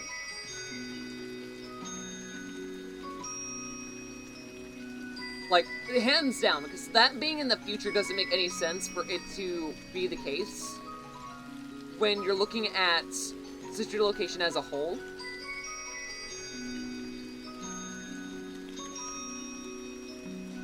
Well, we'll get to that roadblock when we get there.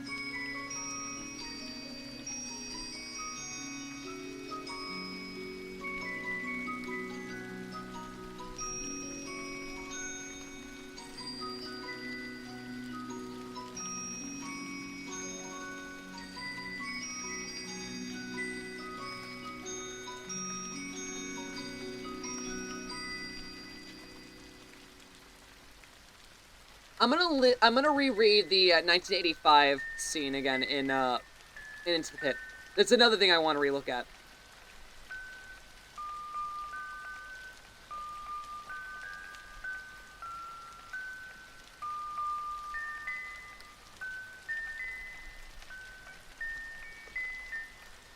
Okay, so we're gonna reread this.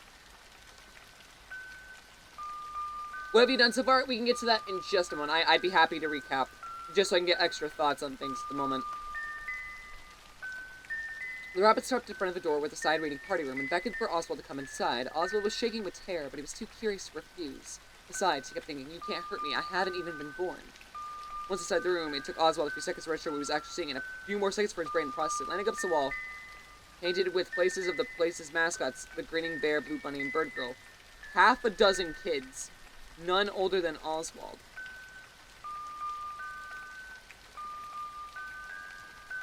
Half a dozen? So what you're telling me is that there's a potentiality that there was 6 kids murdered here.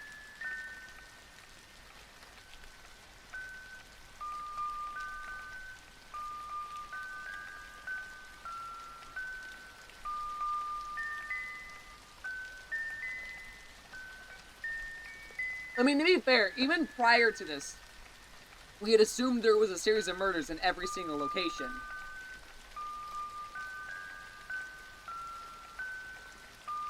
But at the same time, the more I think about it too, it doesn't make sense. Like, I want to vent about that real quick. You think a company so dead set on wanting to save its reputation would be deliberately thoughtful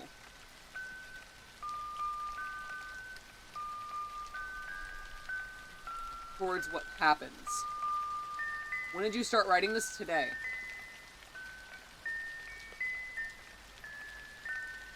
Look, this is what we got.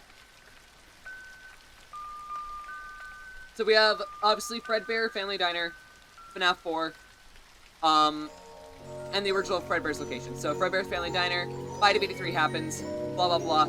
It was formerly known as the Bite of 87, that was retconned by Scott. I am going to stick by that guns, and I have evidence to kind of support it a fuck ton.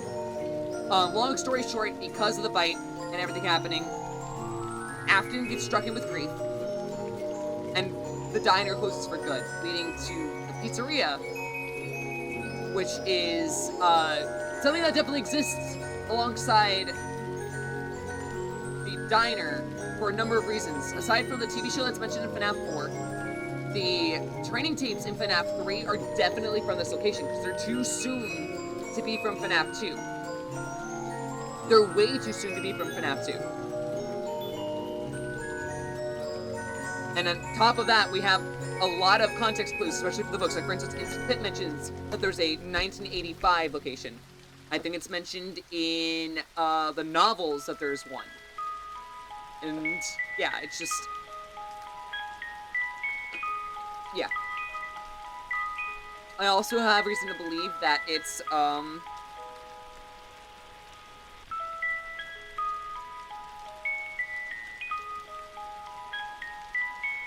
I have reason to believe that it's also supported by other things. Have you seen Markiplier? Because he said the bite of well, yeah, it's... See, that's the problem. You mean Markiplier? No, I don't mean Markiplier. What I'm saying is the bite of 87 doesn't exist. Scott has been quoted as saying that there was one thing retconned, and I have a feeling it was the bite itself, the date of the bite. Because there's not many other things that would make sense to be changed, and we've gone through the entire list and playing devil's advocate on so many things, but each one doesn't seem like it would be a significant enough change, or a change really at all that would make sense to try to retcon. Long story short, we'll get to that. But the location here is referenced in numerous things. The training tapes. I mentioned this twice. Why the fuck did I mention this twice? Oh, that's why I mentioned it twice. No. See, that's the thing, though. It did, and we kind of have evidence as to why. We don't even know if actually it happened. We don't know who the fuck perpetrated it. We only have supposed thoughts. We think it could have been Jeremy as the victim. We could think it could have been Mangle, but really we have no evidence to support it happening at all. It's purely speculation and theorist, or in a entire theory. It's nothing else. But there's actually no evidence to actually support that it happened. Look, I'm just gonna cut to the chase with this. I'm gonna cut to the chase with it really, really, really quick. Outside of FNAF 1's phone call, we have never heard it within the 10 games, the 27 to 29 books, and the movie. We've never had an additional mention of the bite of 87, really. It has been mitigated to the one phone call. There have been nothing. There's been absolutely nothing. And you would think that if this entire event was still to be a canonized thing, that the entirety of everything was going to matter and actually have it include itself, it would be elaborated on slightly, because Scott has never strayed away from showing us massive events. We've seen 2 spring lock accidents. No, because even if they wanted to keep it a secret, Scott has never been one to, like, go away from, like, actually showing us things. Spring lock accidents, the scooping between both Michael being scooped and Elizabeth being scooped. Then you also have the entirety of the bite of 83 happening. Which, by the way, that's another thing. Why would there have been 2 bites? It doesn't make sense. A company that actively has been trying to cover up the murders to begin with, and especially with FNAF 2 being the way that it was and very safety-oriented, why the hell would they allow something like that to happen or even get to the point where it would? Additionally, before the morning that Jeremy was supposed to be occurring for his morning shift, he literally has a newspaper in his hand that already states that it's going to shutter due to potential glitches, like malfunctions within the animatronics. And this was prior to that morning shift, because the newspaper would have had to have been written the morning after his night 6 shift. Meaning that the bite couldn't have happened, because the next newspaper, if the bite had happened that same day, the newspaper that would have mentioned it would have been the day after his final shift as a night guard. Which just even further supports the entire thing that he probably didn't do it. Or it didn't happen and he probably wasn't a victim. Additionally, on top of that, even like add to that, the probability of there even being 2 bites to the frontal lobe is immediately slim. Not even just the factor of 2 bites, but to the bites of the frontal lobe. Just doesn't make sense to me. Another thing is that if you're going to retcon one thing in a piece of media, it would likely be one of the earliest things you've mentioned. Like FNAF 1 or 2 would make sense, because literally back then, by the time FNAF 1 was being developed, it was meant to be Scott's final game. His entire focus on storytelling was not there. He was just there to make a game to vent out because people kept fucking saying his creations looked like lifeless animatronics.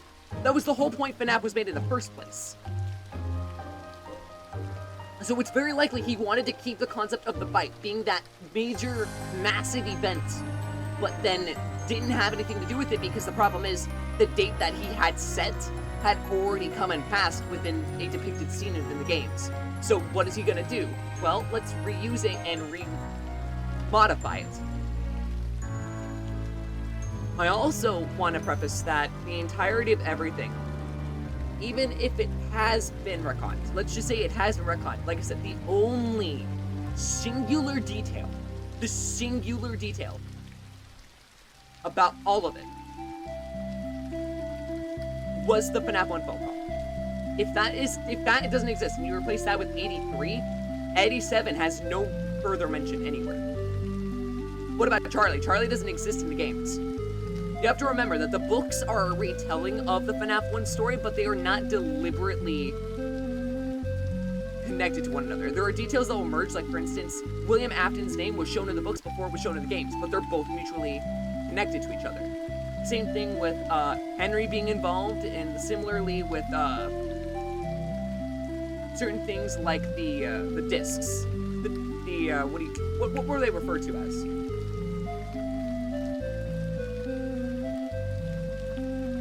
The little hallucination discs, the one that uses sound basically to trick you into seeing things that you're not actually seeing. Like, that was another thing that was brought over from the books into the games. There were so many things that were brought over one by one, but not everything was. Like, there's way too many things happening here that it just doesn't make sense for him to not do anything. Of the first 2 animatronics in that big script you did? And are you talking about the first 2 animatronics? If you're talking about Fredbear and Spring Bonnie, then yeah. I mean, it's Fredbear's. Technically, there's actually, if Charlotte Emily specifically was killed at Fredbear's, then there would have been 3 animatronics because of the security puppet. Though it's unclear if that was actually there, or if it was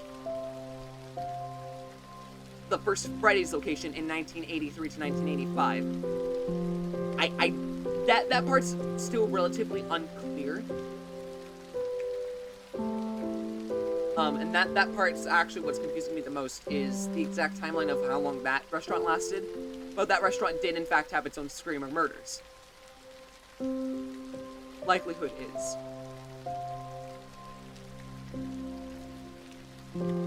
But yeah, there's way too many things here for it to be like, yeah, there's just a random bite that has no story significance, no, like, impact on the story, no impact on any of the main characters, and it just exists to exist. Like, if he wanted to show us this bite, he would have done it by now.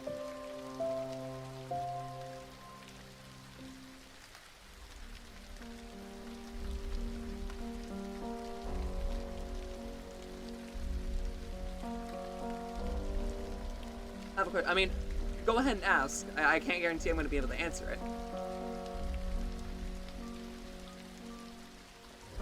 But yeah, for me, like, I'm sorry, I just don't see the bite having happened.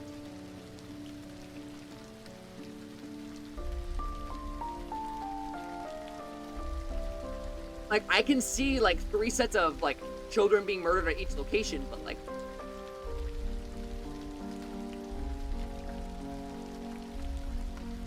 FNAF 1 started in 1993. If Fredbear's was made in 1983, who made the 4 animatronics? Well, a couple things. And this is another thing that needs to, like, very much get, like, revealed here. So, the animatronics already existed prior to 1993. 1993 was not where the original animatronics existed. The animatronics that we've had since the first location in, like, 1983. So, 1983 has 2 things. So Fredbear's exists alongside Freddy's.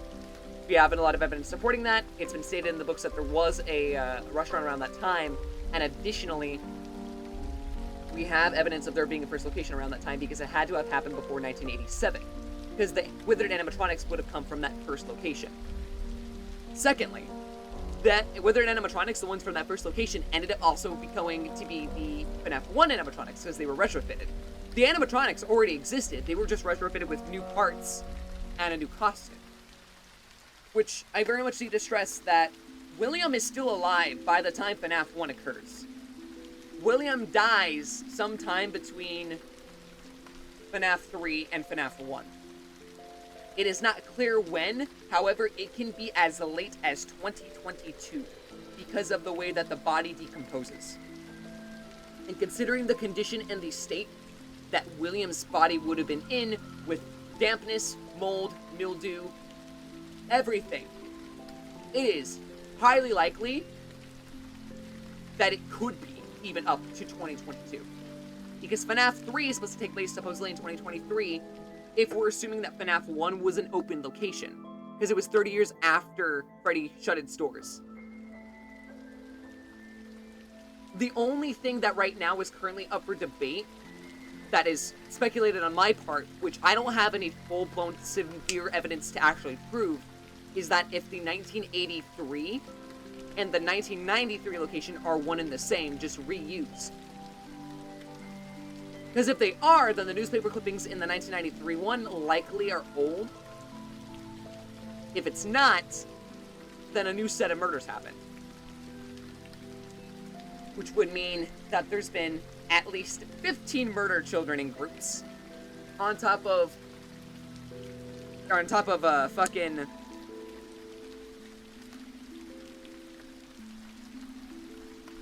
On top of Charlotte, Emily, which would have happened outside of Fredbear's or the first Freddy's.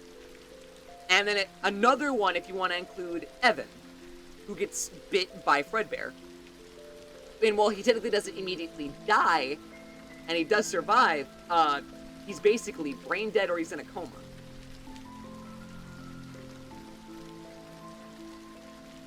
Which is making it even worse, because now then you have to consider that if sister location happens around the same time as FNAF 4, and that first pizza, or in that first pizzeria, then that would mean then Elizabeth Afton also dies around the same time.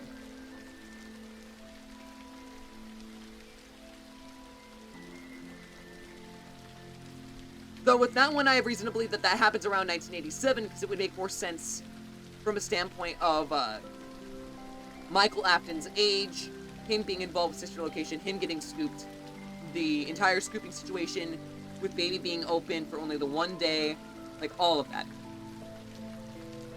It would also line up with the style of animatronics we see both in FNAF 2 and sister location, with the rosy cheeks and the weirdly shaped face. Also, you know, generally things with the puppet. Because around that time, things could have very much been developed. So it's hard to say. All we know is that the puppet definitely exists, at least as far as 1983. Or, yeah, 1983. Freddy, horror. Yeah.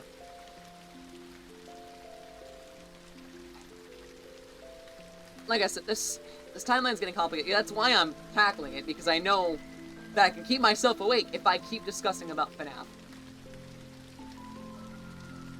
Which is kind of why I chose it as, well, you know, the thing I did. Back to situation. See, that... I'm not sure. It's thought to be that sister location happens in 1983, and it's only due to the factor of the code that you put into the wall to enter the secret night. Like, where you get to do a full-on normal shift in the style of, like, the original FNAF games.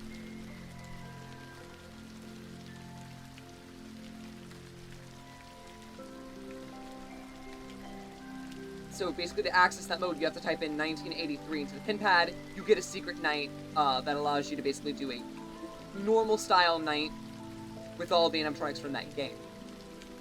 So, if we're going based on that logic being like, hey, this is when this time period occurs, sister location would have to be in 1983. Which I haven't gotten to that yet, because do you know how many fucking shoehorns? Do you know how many shoehorns that puts into me? At the moment, like, I still am struggling to figure out if FNAF 1 and FNAF, or the first FNAF location, are the same thing. Like, at this point, I'm having a further aneurysm from just, like, trying to solve that one detail alone than I think out of all of this. Like, I have an easier time proving that the bite of 87 didn't happen than I do trying to make this fucking timeline make sense as a whole. Somehow, the one thing that makes sense is the one thing that's the most controversial in the community. And I don't understand how.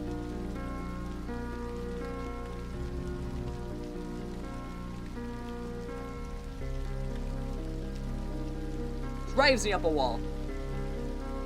But yeah, so that's that. FNAF 1, it's retrofitted with their animatronics. Likelihood is, the proof is basically in the entirety of the end of FNAF 2's Night 6. Makes sense. We don't know exactly when Phone Guy dies. We don't know how old the recordings are.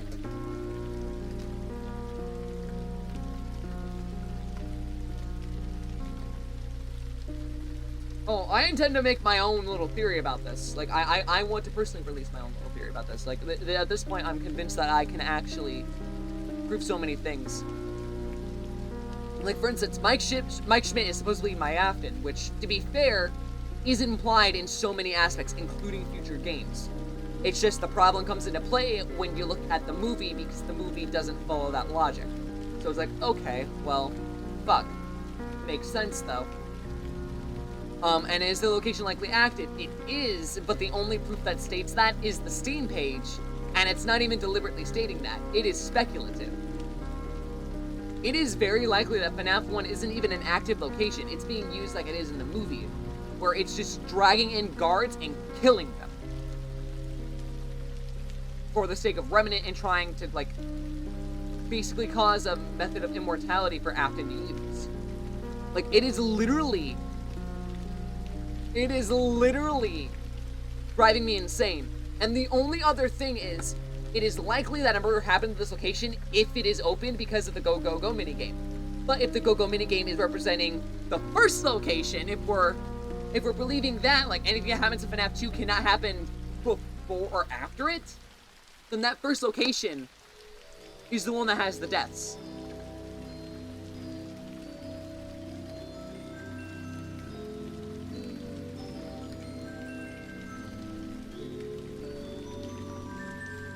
Do you know how complex this entire timeline is? Found some old tapes. Yeah, no, the old tapes, the original tapes, those FNAF 3 tapes, that's for the 1983 Freddy Fazbear's location. Which, by the way, also can only exist alongside it because it has to have a sister location to refer to about a spring lock incident. And you want to know what the spring lock incident is? The Bite of 83. So if that's a spring lock incident, that's why they didn't get shuttered away, because at the time, Fredbear and Freddy coexisted. And so much so that Fredbear was used in Freddy locations, but after the spring lock incident, they were forced to go into the safe room because they could no longer be used. Now, the one thing that's unclear is if that first FNAF location and FNAF 1 are the same, then between that, were the suits from the first location taken to the FNAF 2 location, or were they left there? Like, how do we know about that? Because the whole thing is, we know that someone used one of the suits in FNAF 2, a yellow one. Someone used it. Now, none of them are acting right. Like, that's the quote, right? I have reason to believe, I have definitive reason to believe that they are the same location, but the FNAF 1 is not reopened. So there's only 2 sets of murders.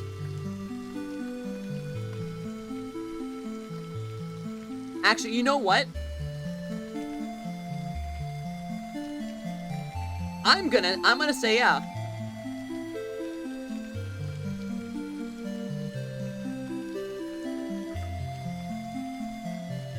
Because that would actually explain a lot.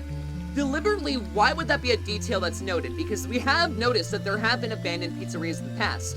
And by the time that Afton gets spring-locked, when that location is more than how do we get inside, it's very likely that we were hired on for the same reason that things in the film happened, for instance. People were hired on to get killed. They were just lamb for the slaughter. They were being brought in to be the night guard, only for things to basically end up for them all the same. It was death, death, death, death, death.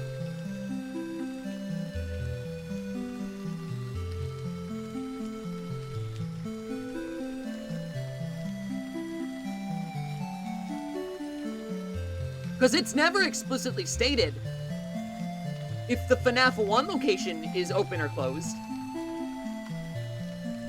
Hell, we never even get to know if it's open. The only thing that hints at it is that the original trailer mentions that it's full of joy and happiness during the day, but you're not here during the day, implying that it could be open, but as I previously stated, FNAF 1 was created without the intent of a story in mind. So, if it was made to be an entire circumstance of he just did things to do things, then it's very likely that that detail is just ignored. Not that it's retconned, because I mean, it was part of a trailer. Really, none of the trailers had anything story-wise anyways. But, like, that would make sense. And considering his entire demographic push of how he's handling the movie at the moment and the books, and how a lot of the pizzerias in the books would later become abandoned.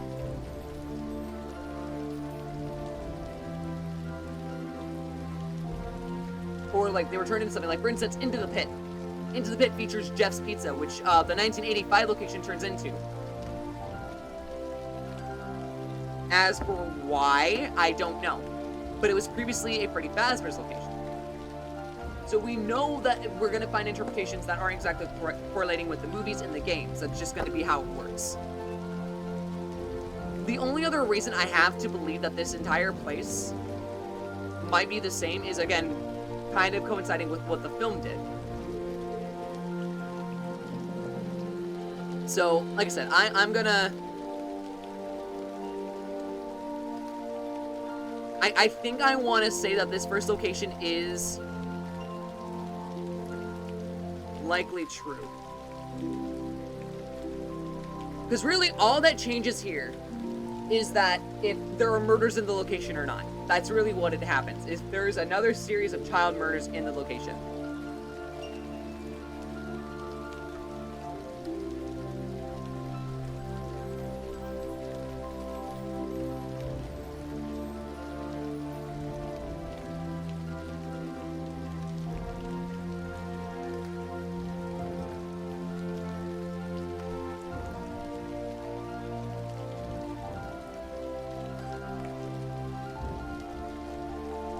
This mini game is likely referencing this location,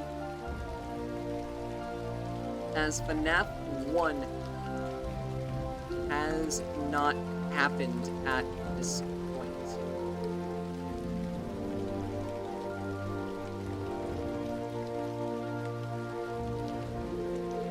There we go.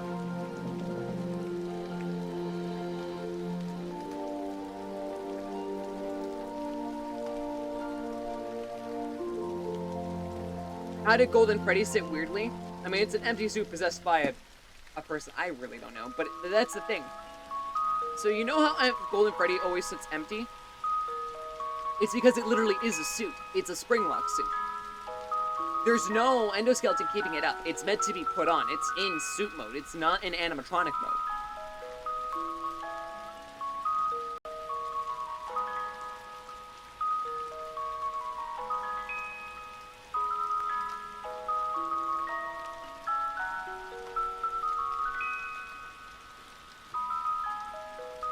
But yeah, no, this would make sense for this to also be the case because there's no other location that has a safe room.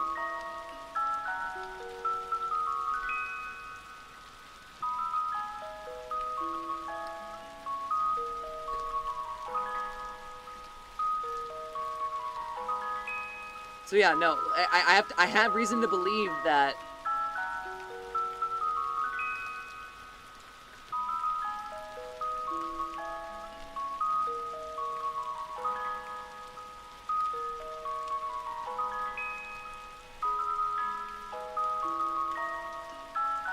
now, this is the thing. If that's the case, then does FNAF 3 take place in 2017 or 2023? Because it's 30 years after Freddy Fazbear's Pieces closes its doors for good.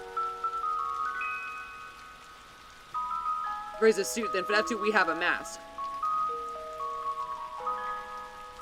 No. The mask we're wearing is definitely either the face of Bonnie, or it's Freddy's head. Like, that is just how it is. And considering the spare parts that we would have had at the time, we would have likely just been using another spare Freddy head.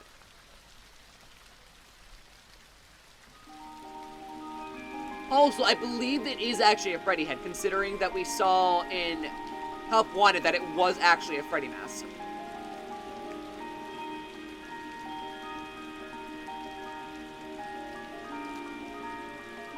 $2023, so that begs the question of... So, we know that a murder likely didn't happen.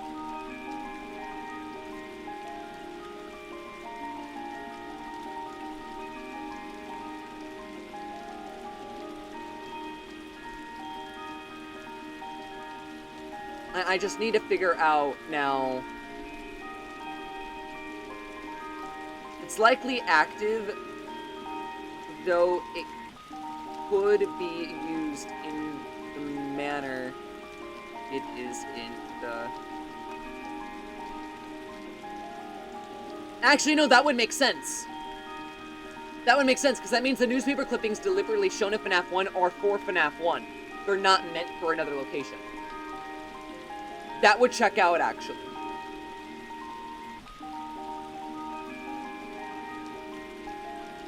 So it's likely the locations are the same. The FNAF 1 location is run down as it is, so it's probably what it's being reused.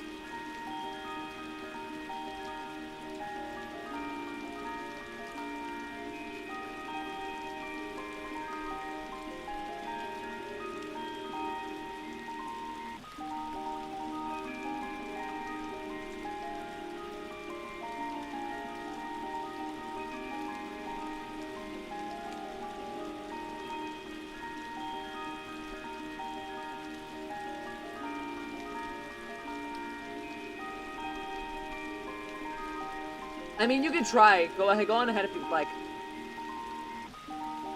I just, from everything I remember from the film, or from the trailers, FNAF 1 is not gonna have anything.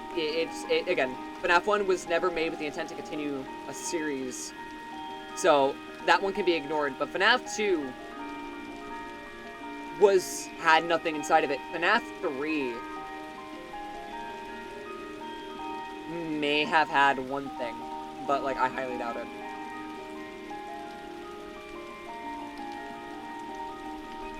How 5 children went missing, leading to violations in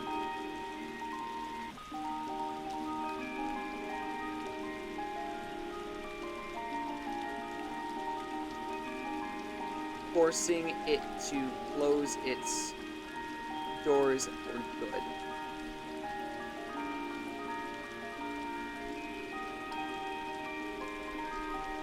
Now, if this is in fact the case,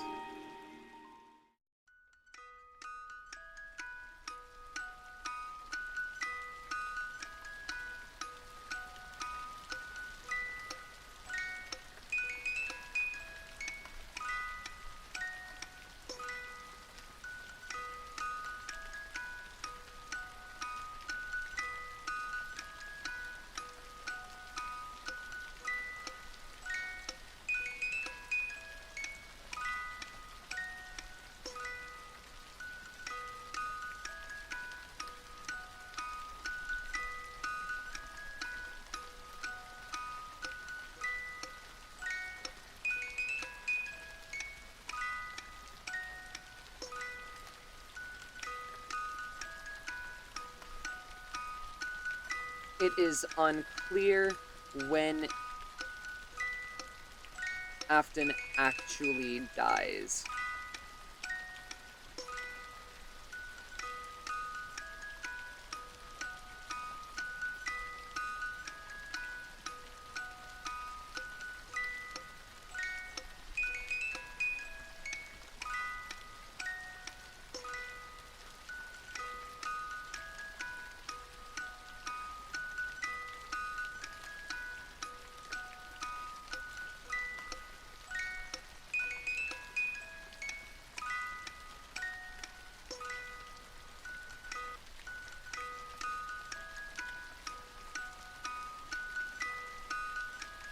Let's see here.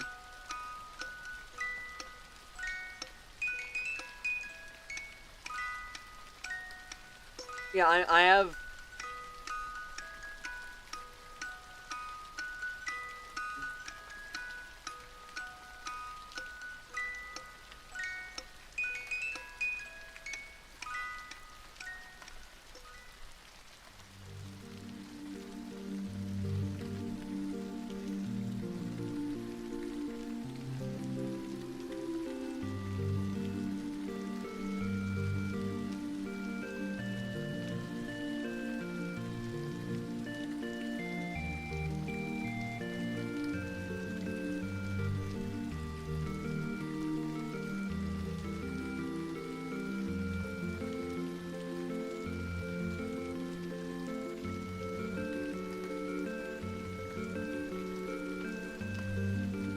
Here we go. I got 3 sentences. What do you have? Let's see here.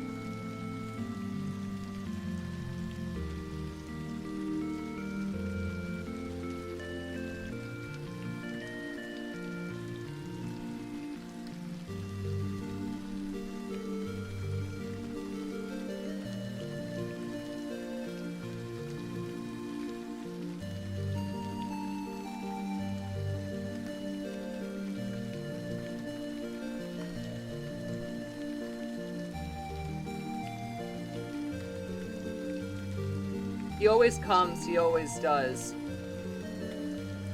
We have a place for him. Oh, yeah, that's just referring to the Fazbear Fright location specifically.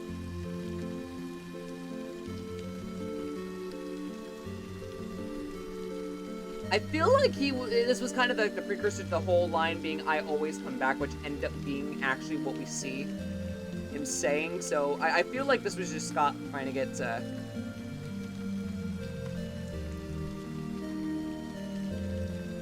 like, still a good attempt, don't get me wrong, but, like, I don't think that is the full gotcha that is thought to be.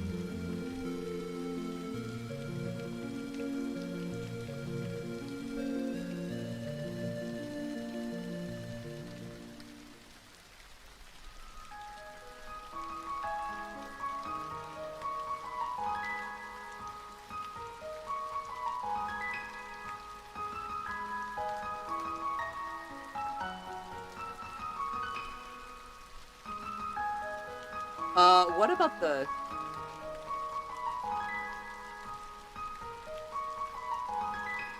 I think this is just a side note.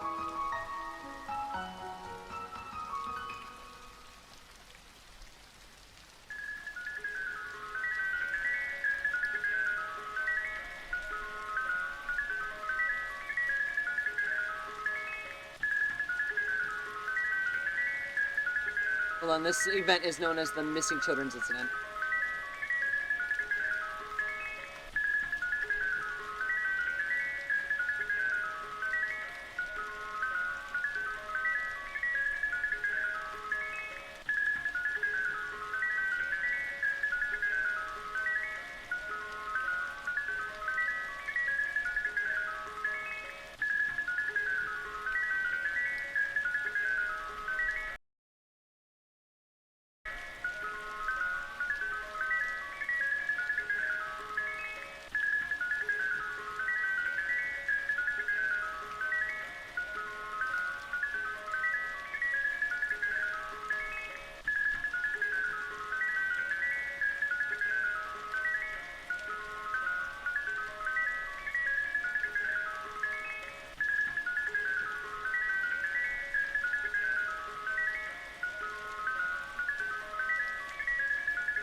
There we go, we have that, and then, that.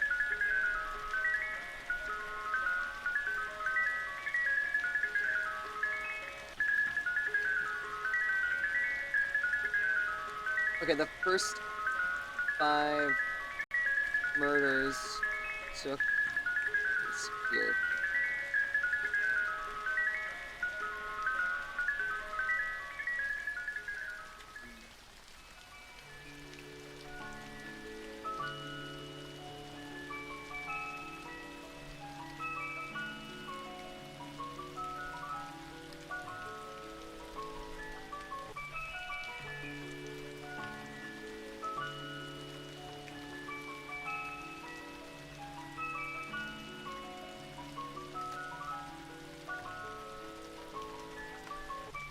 Oh my god.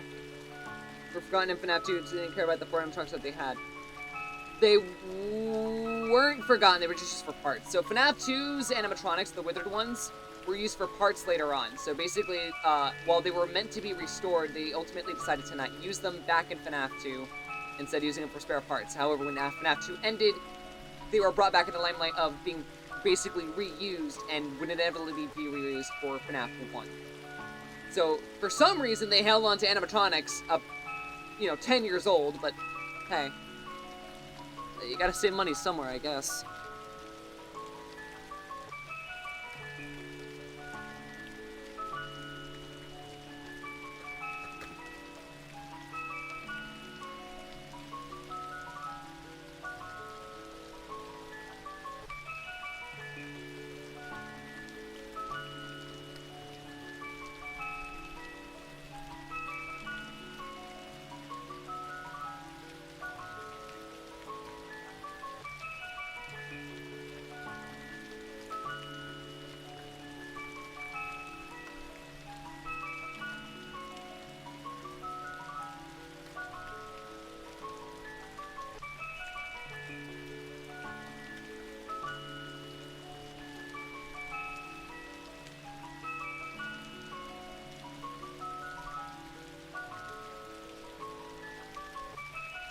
Have I marked the note about Into the Pit?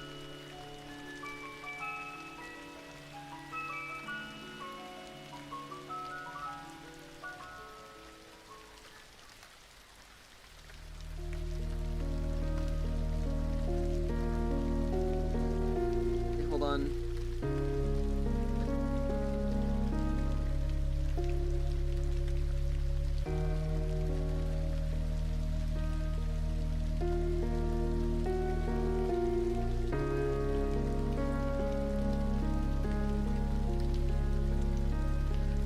Well, I'm getting tired, that's for sure.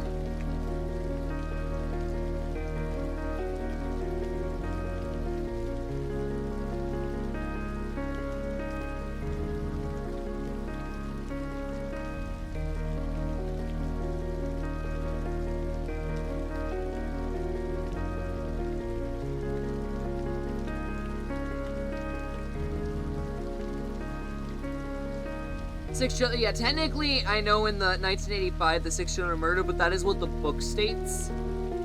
I don't really know how many. I'm just gonna put the first two murders. I don't know how many.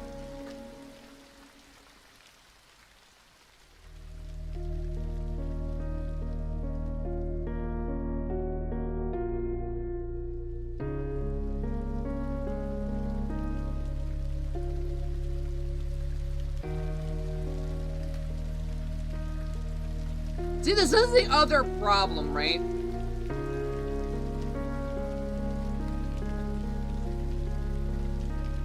This is the other problem.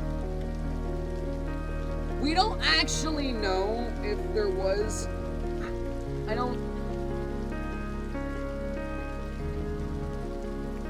I think there was just one murder.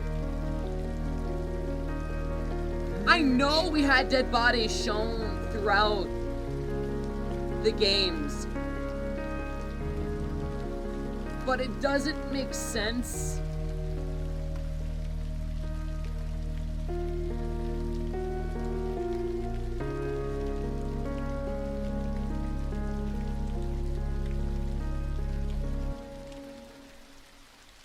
Because the thing is, we only ever see one set of children get rest.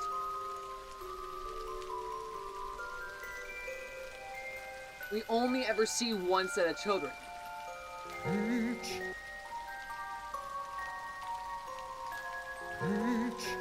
I'm drinking.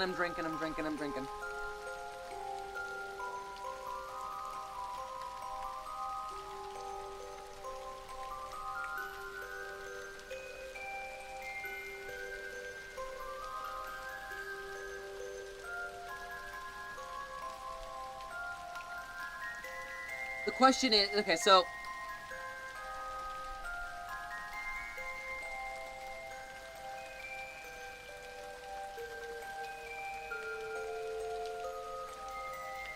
you know, this is one of those moments, again, I'm curious about what the community says.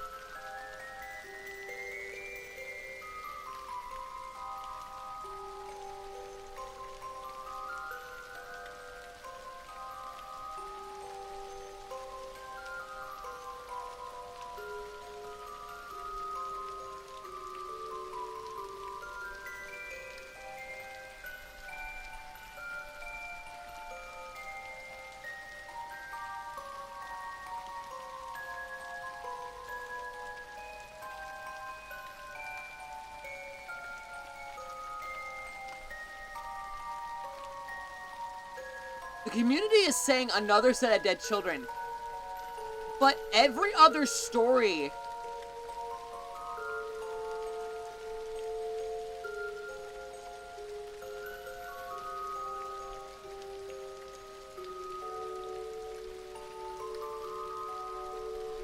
But it doesn't make sense if there was only one set, and if it was only in the 1983 location with 5 kids, then why is there a FNAF 2 minigame depicting another 5 dead kids?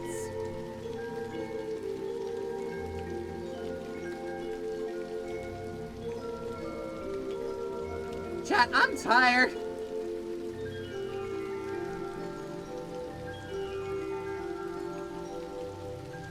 No, they don't.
Halo Search, I might.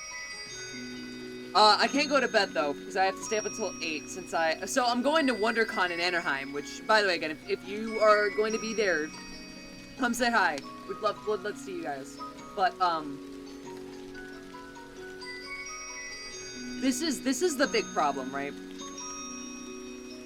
Is even the community doesn't have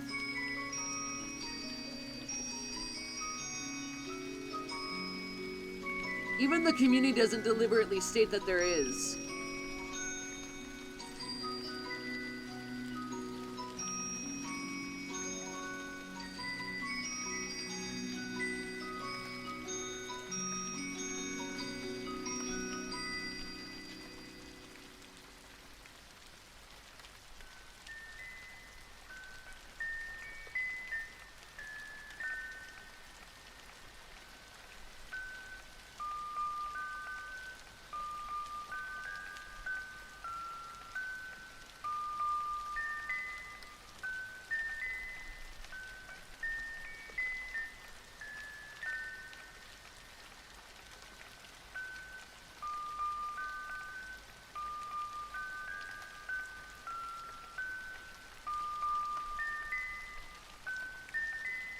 I gotta...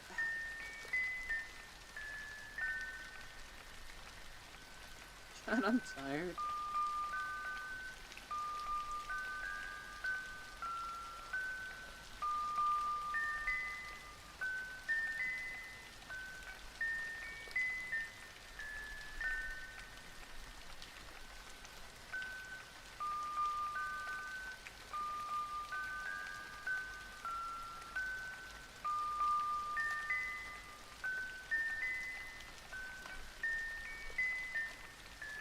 Again, for the only way.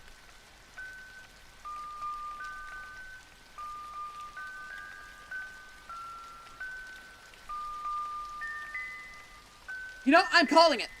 I'm calling it. 1993. That location didn't have a series of murders. Meaning we only have 2 sets of murders. 2 sets of murders shown.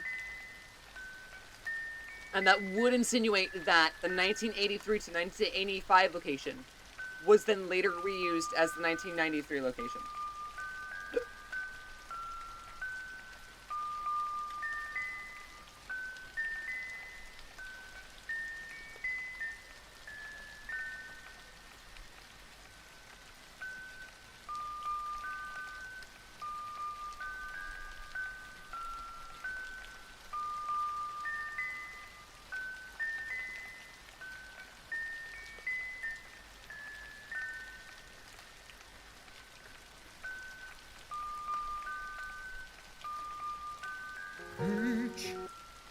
I'll drink in a second.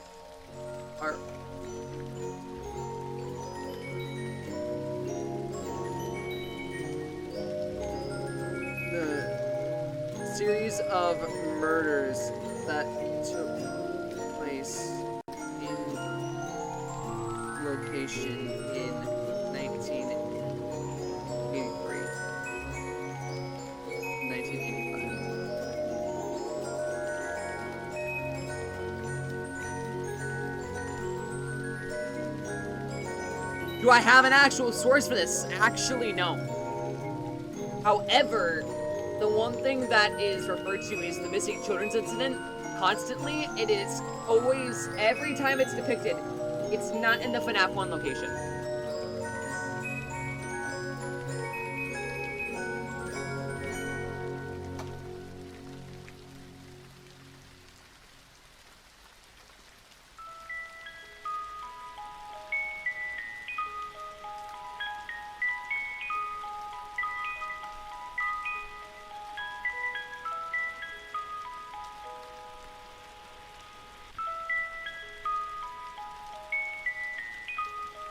This is one of those times I'm actually gonna have to look at this.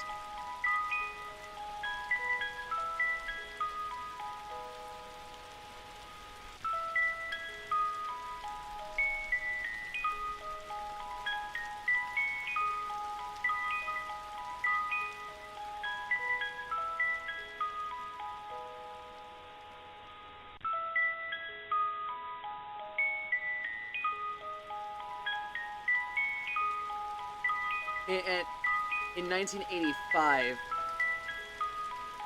in the books and shown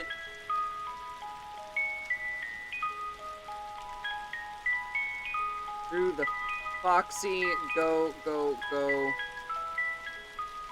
minigame.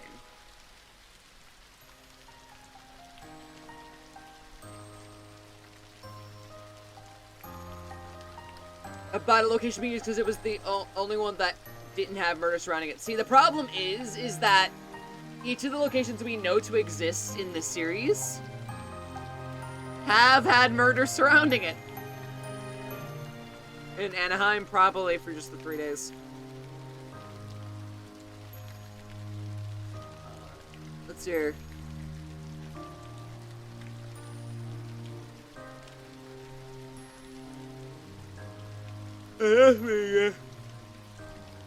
See, now, this is the question.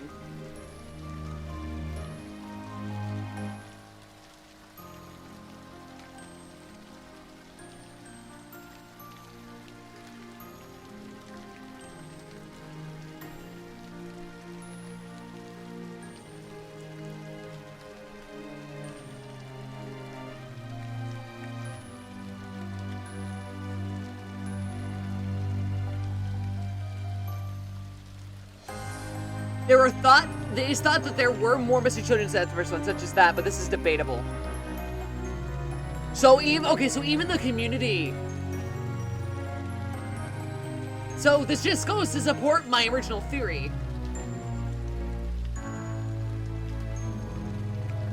Which means that it's likely I have knowledge of what happened.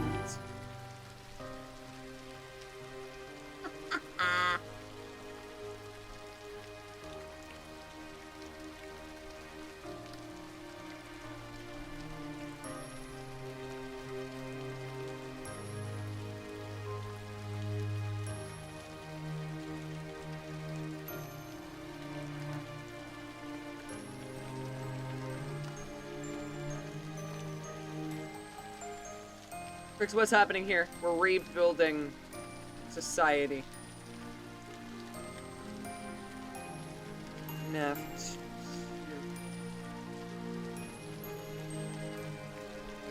The minigame in FNAF 2.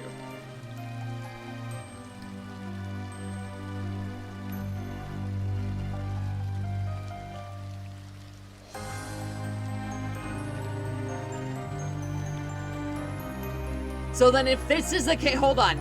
Abby, if you can find something about the VR mentioning something about murder surrounding it, please, for the love of God, find that.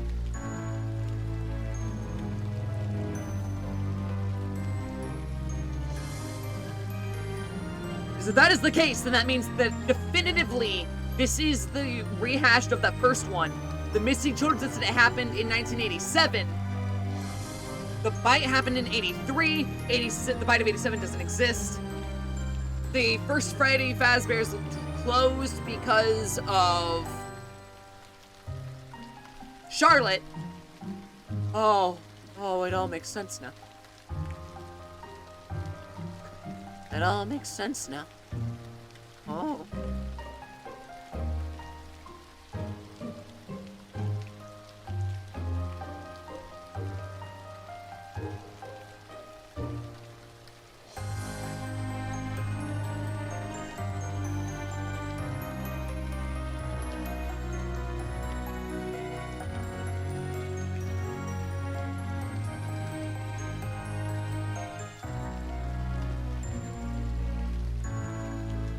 Okay, so if this is the case, hold on.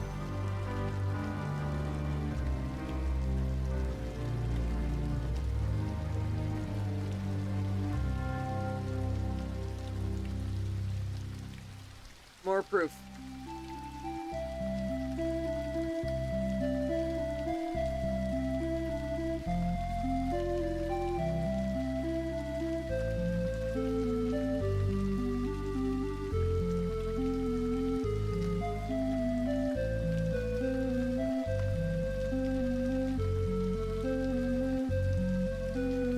There are 5 dead victims discovered within the walls of the pizzeria.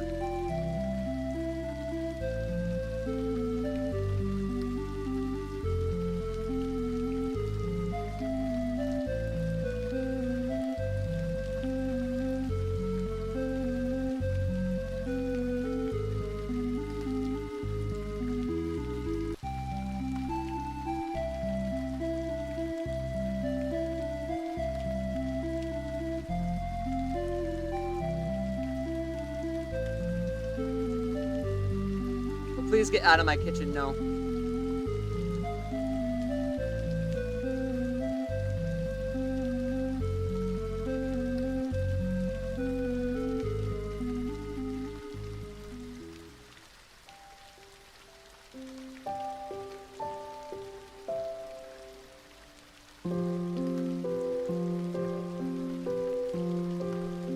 I'm gonna say that Charlotte's death happened at the first location. Charlotte's death happened at the first location, but it was outside. I gotta go draw cute robot boys. You have fun with that. Yeah, send them to me. I'd like to see them. So, hold on. So this is the thing, guys.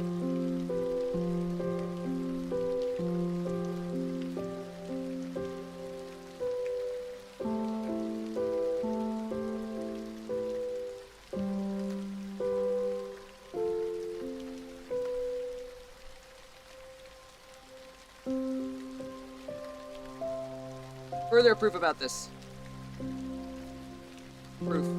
There is reference to a location earlier than this one due to FNAF.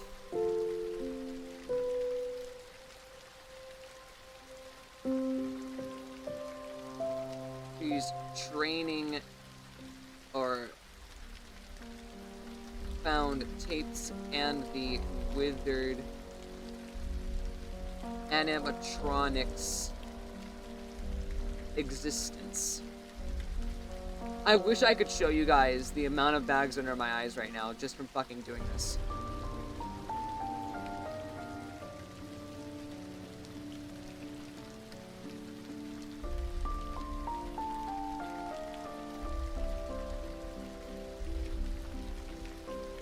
Possession and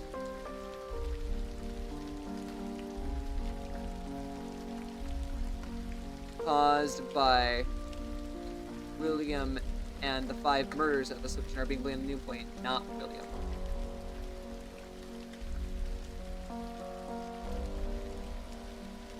Okay.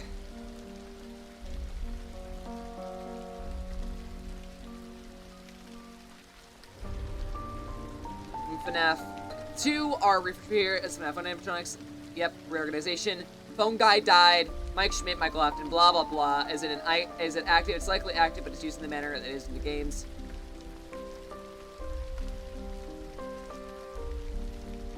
Oh, it is also likely active as it is seen in the films.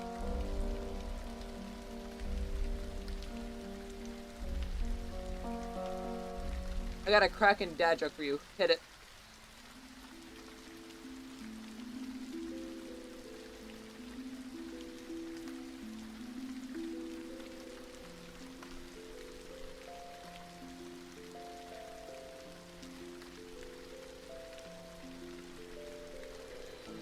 If this location was previously the 1983 location,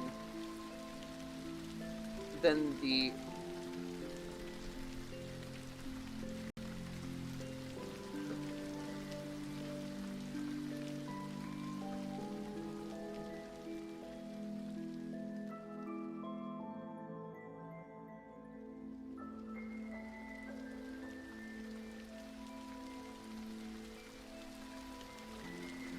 if there were only one string of murders,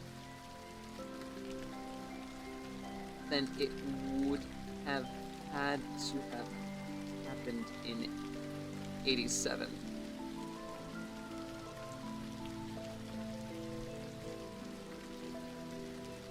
Then it's likely that the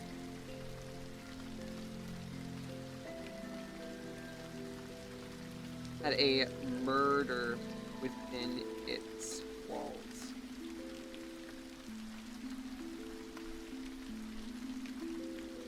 Why did the Karen press Control Delete to see the task? Oh my fucking god.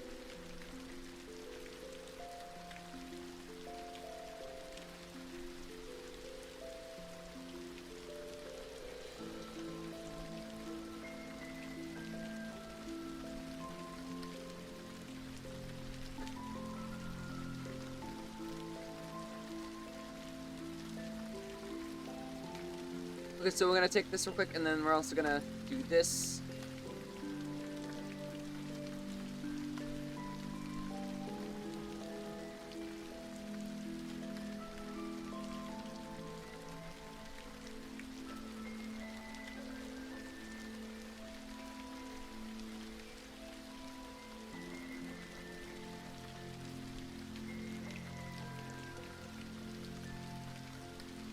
Actually, that would make sense, because that would imply that Fredbear and Spring Bonnie from Fredbear's likely went to FNAF 2, meaning that the other two versions of the suits would have stayed in the 1983 location.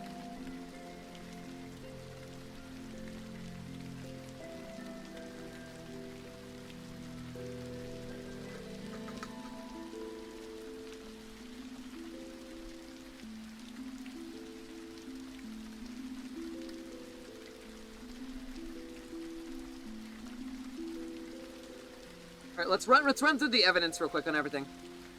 So, Fredbear's Family Diner, 1983.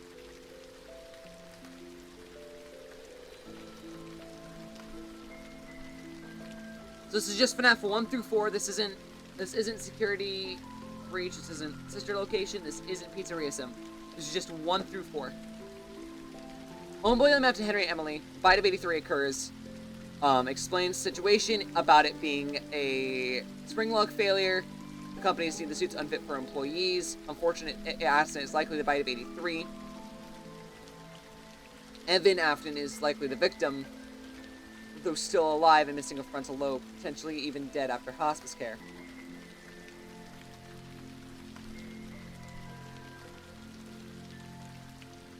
William loses it as a result of essentially losing his child or getting his child locked within a coma, and uses one of the suits'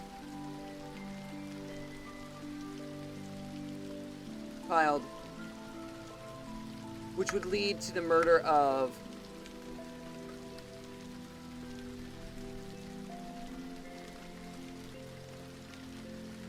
ignoring that, this would lead to the death of Charlotte Emily.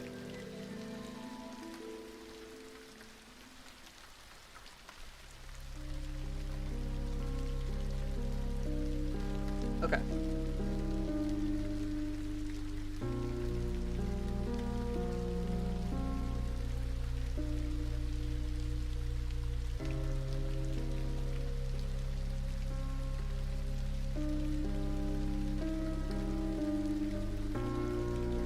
Nuggets out along the way. This location's not only Earth, it's the closest.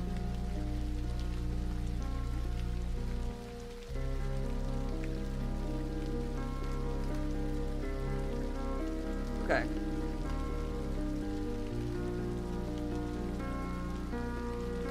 Fight of 83 occurring. We have all that referenced here.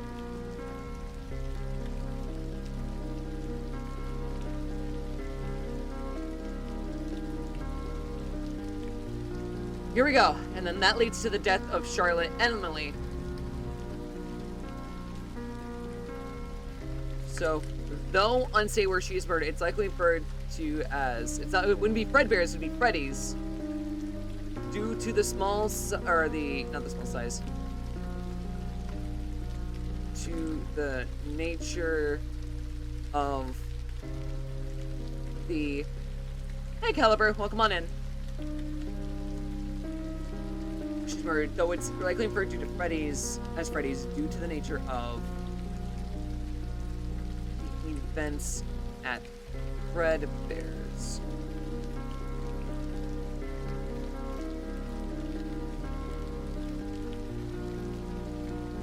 This comes as a result of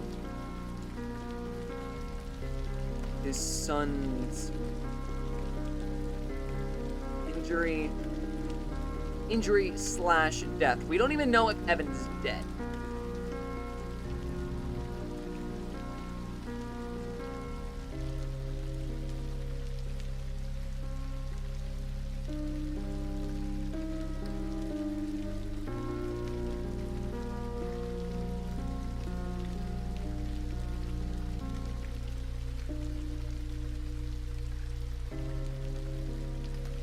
FNAF 2.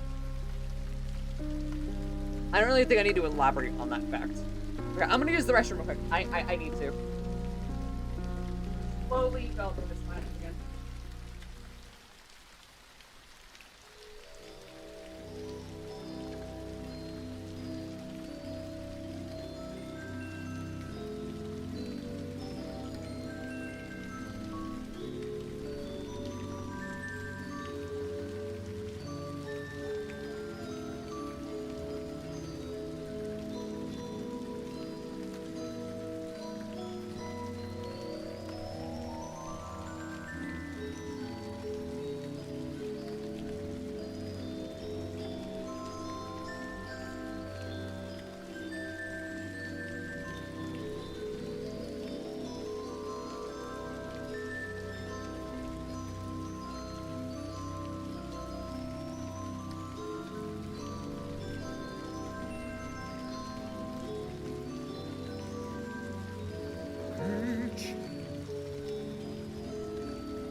Okay.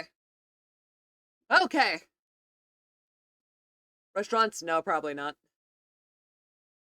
Also, I'm back. Okay, let's keep going with this. Also, and Nil, thank you so much for the follow. Thank you. What the fuck is that? A weird ass. It's a weird ass Bonnie face. We're so close to nailing this, I can feel it.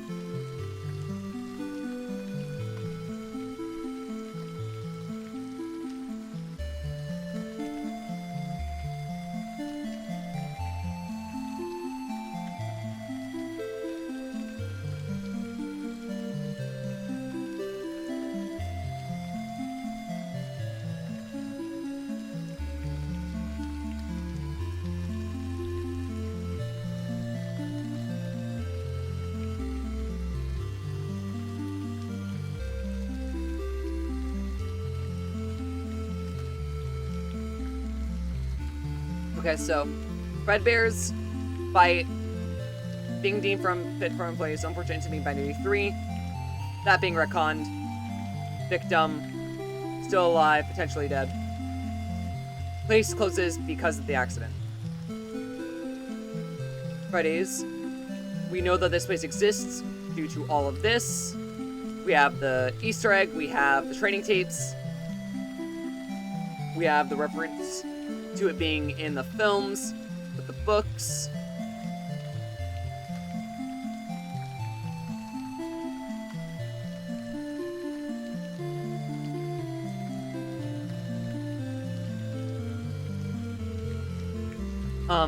We reference that it has spring lock suits, and it stopped being used due to the bite.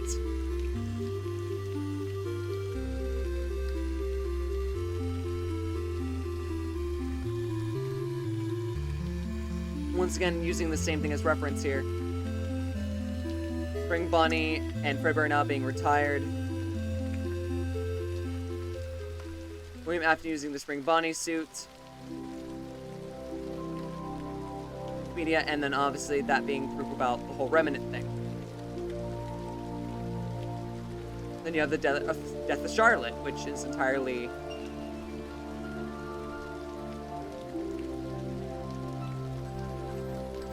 It is likely inferred as Freddy's due to the nature of the events of Fredbear's in combination of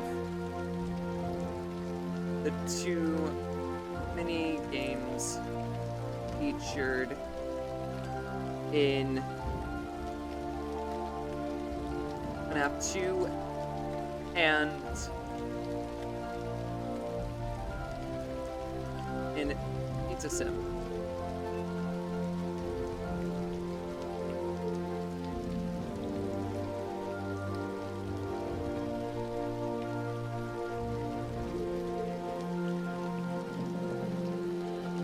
Around 1983 to 1985.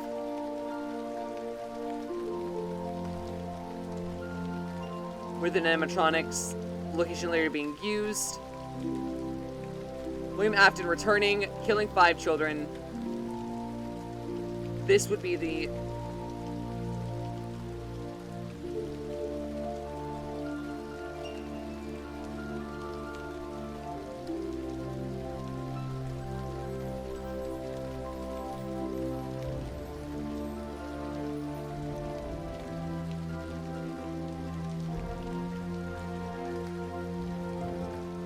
Reporting evidence. Has to be different from the one in 1983.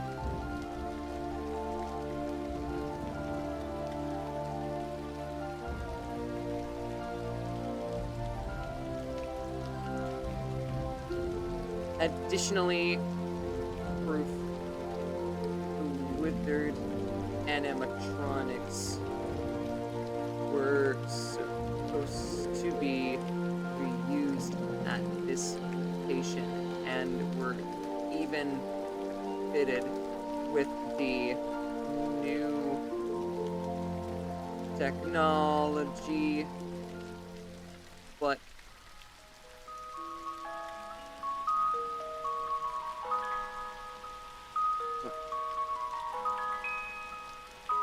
Favor of new.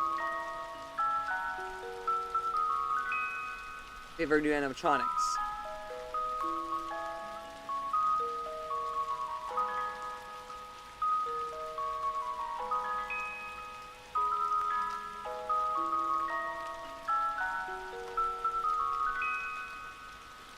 Not fitting the description of FNAF 2. As well as there being no known sister location at the time of FNAF 2's timeline.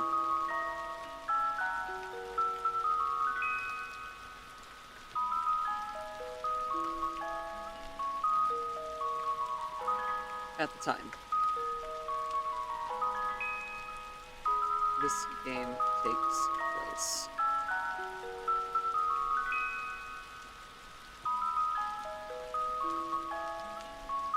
On the whole, Bite of 87 not occurring.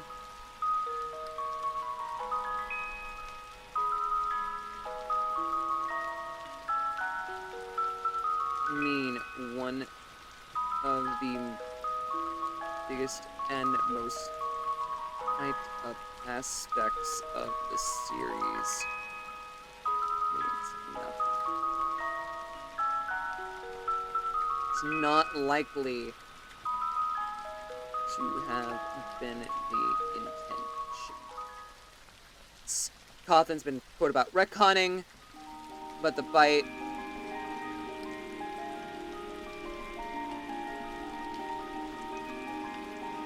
supporting evidence from both fronts. He's been known to show events in all things. Why would this then exception if he wanted it to still be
meaning it is not referencing the bite as the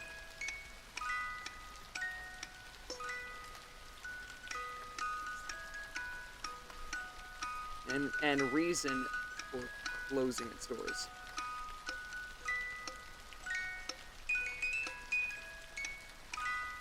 Here we go.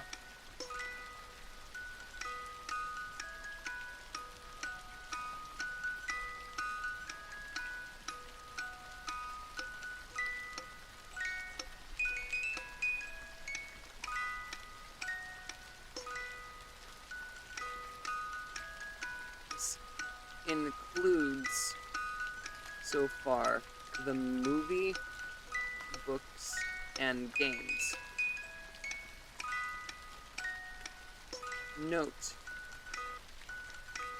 it is likely that the bite of A7 will remain in 87 for the movie, since the biggest detail that everyone knows about the franchise is that one event. So to keep it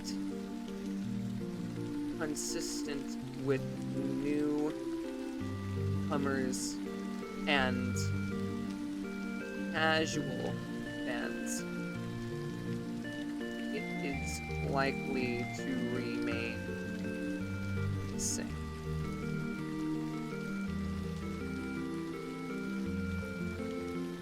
At this point, death total will be 6, 7 if including Evan after.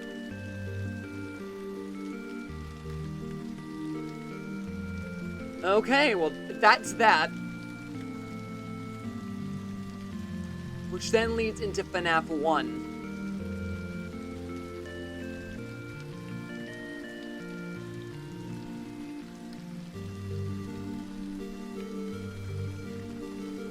I'm actually gonna put that as a separate thing.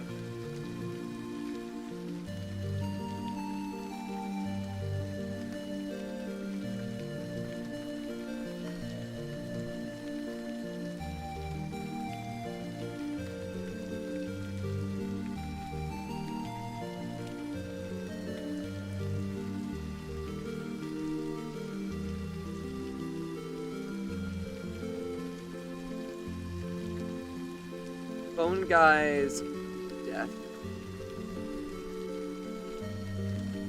So Phone Guy's death happens between FNAF 2 and 1.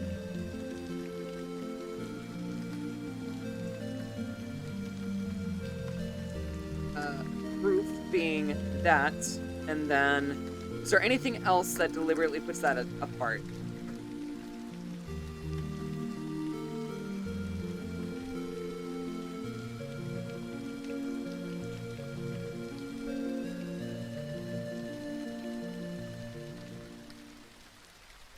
It is not stated when the final recordings of Phone Guy, when the recording of Phone Guy's final moments actually takes place.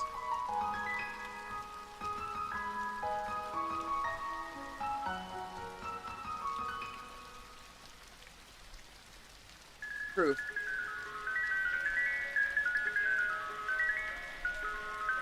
Following FNAF 2, Phone Guy takes the lead on being the night guard. For starting from when and for how long is yet to be determined.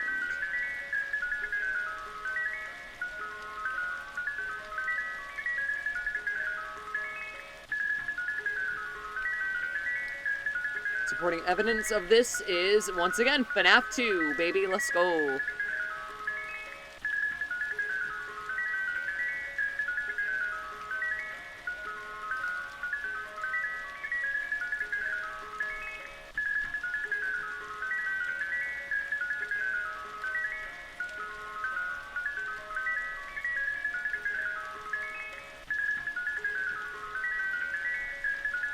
what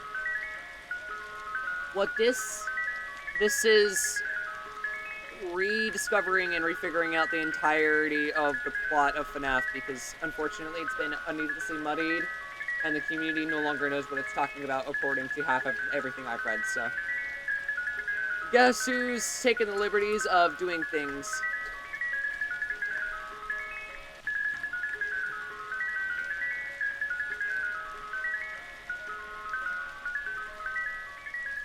FNAF 2 Night 6 quote, "I just make it through the night when the place by them, so I'll take the night shift myself," end quote.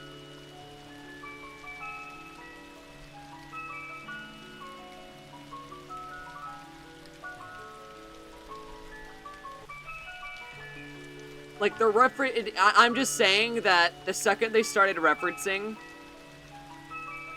like, for instance, you click on this, one of their linked references is the AR game, which isn't even canon. I've given up.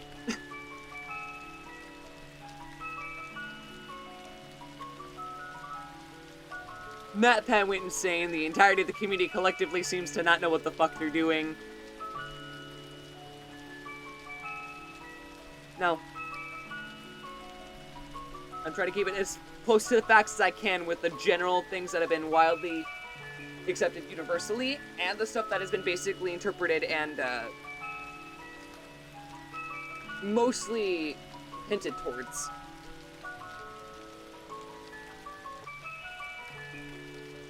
It's likely whether it tracks from that, proof, blah, blah. Yeah, it makes sense. Supposedly Michael after a new name, unconfirmed but implied by future games, so that makes sense.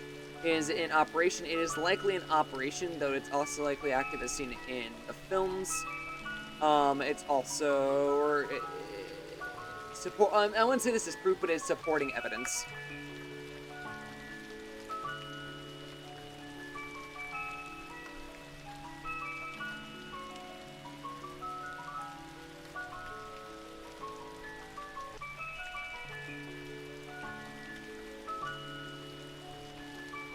What is the supporting, actually?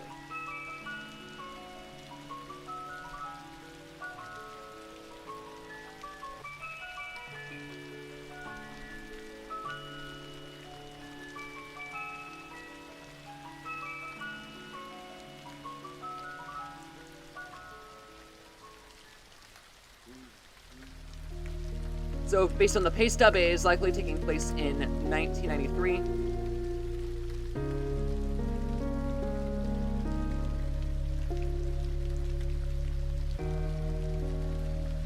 Evidence is the pay stub matches the minimum wage of 1993.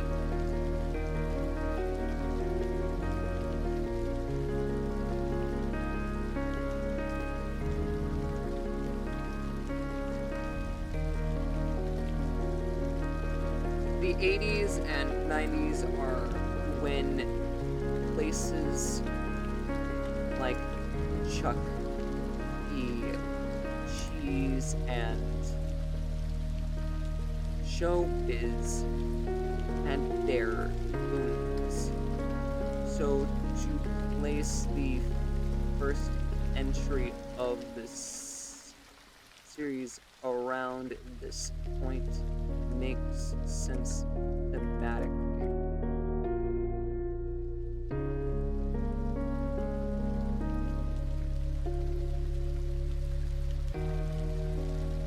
I don't really know why this is here. This doesn't really actually support anything, so.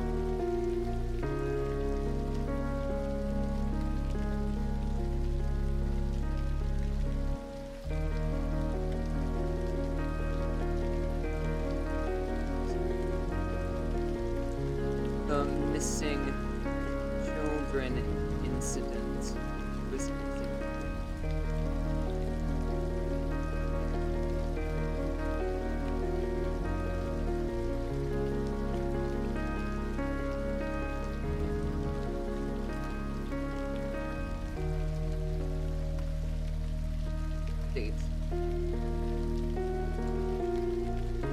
The only location we know that has been mentioned with the safe room of the series. Blah blah. So that being that, cool. So by this point, the death total is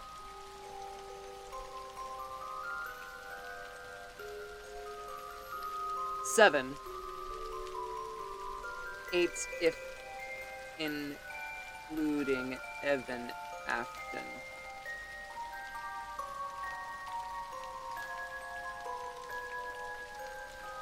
Okay.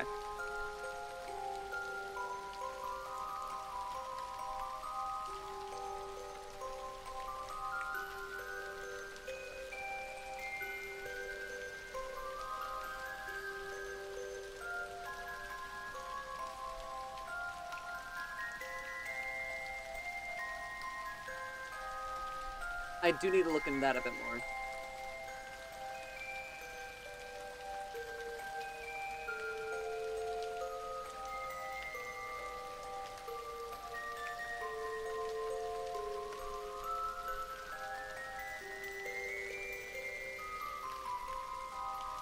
Is there even any other evidence that we have for 1993?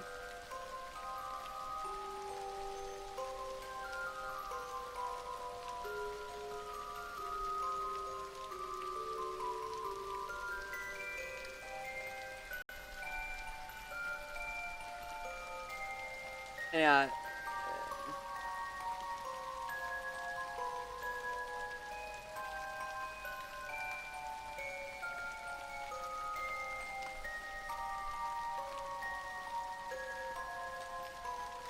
This is a mess.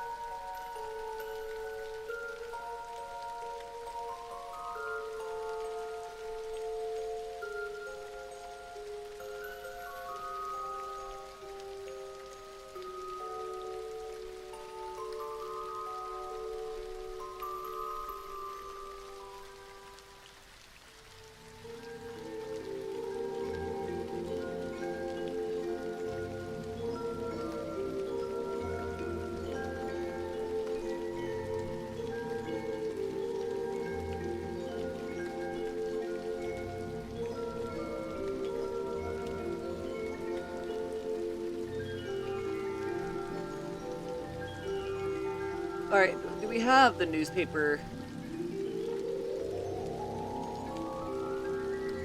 clippings?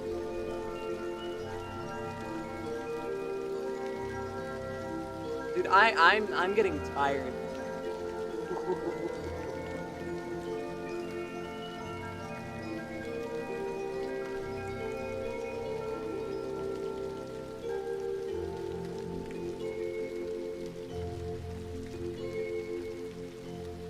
Alright.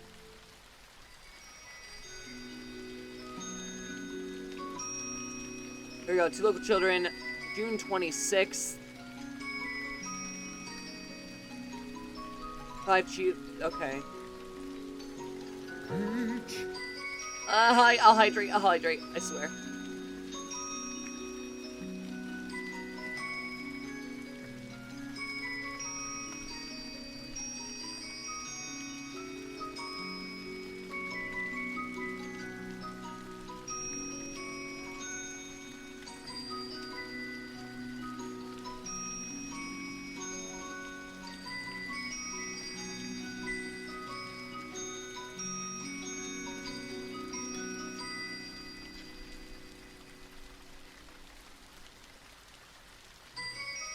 I just realized something.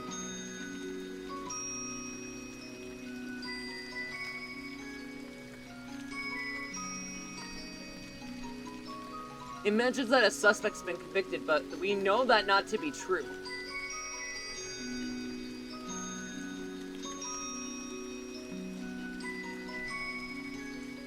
We also know that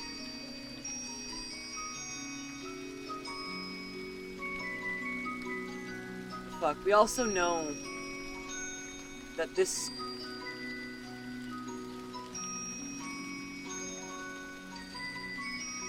what? Oh.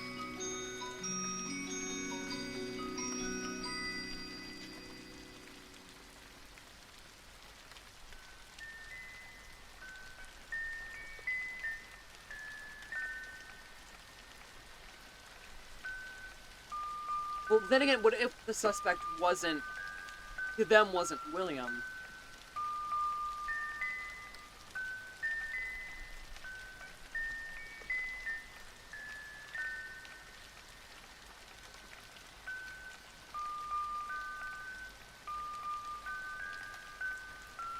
The bodies were never found.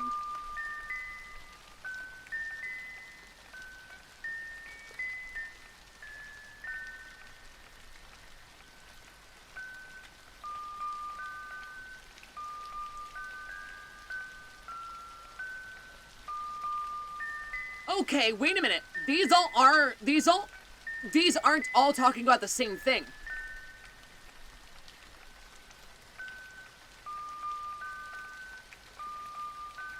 They can't be.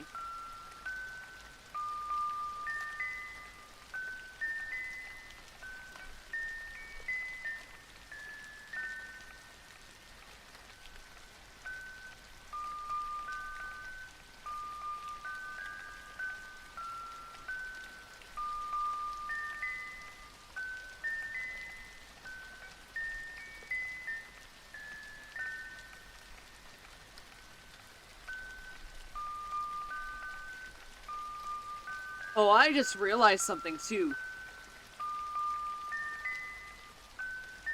If they're stuffed in the FNAF 1 animatronics, because the FNAF 1, okay, so the FNAF 2 Wizards become FNAF 1 animatronics. If that's the case, because they get retrofitted. Oh, that's fucked.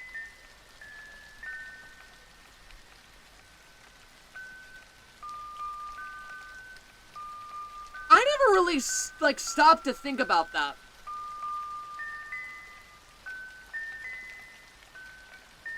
But if the FNAF 1 animatronics are the retrofitted FNAF 2 ones because they were going to resave a money from the company, that means the entire time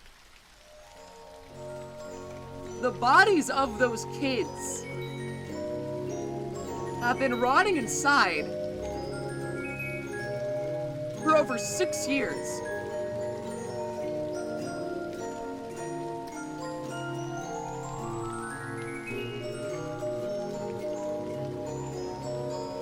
Oh. Oh, God.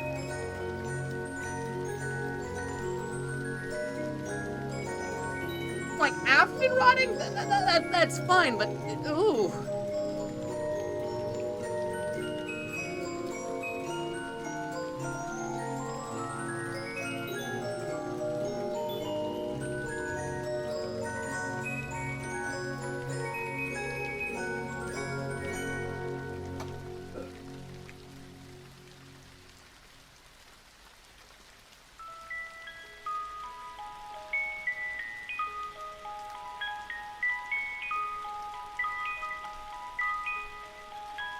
So really,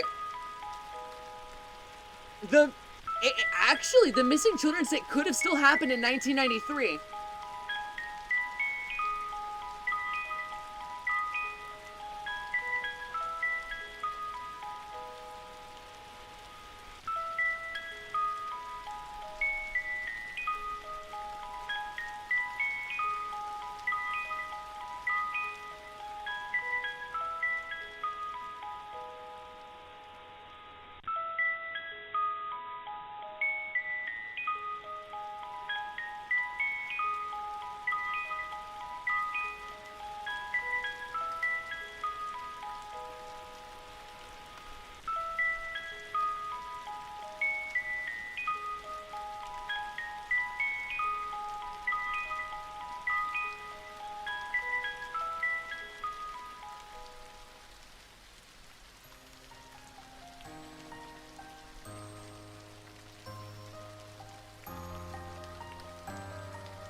But no, that would have to be FNAF 2. But then again, we also get the reference to Foxy Go Go Go, so...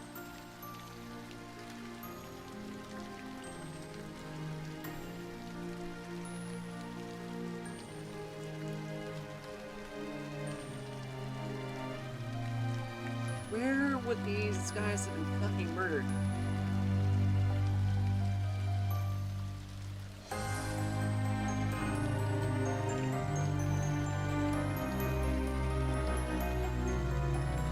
Oh, the whole 3-hour nap. Good on you.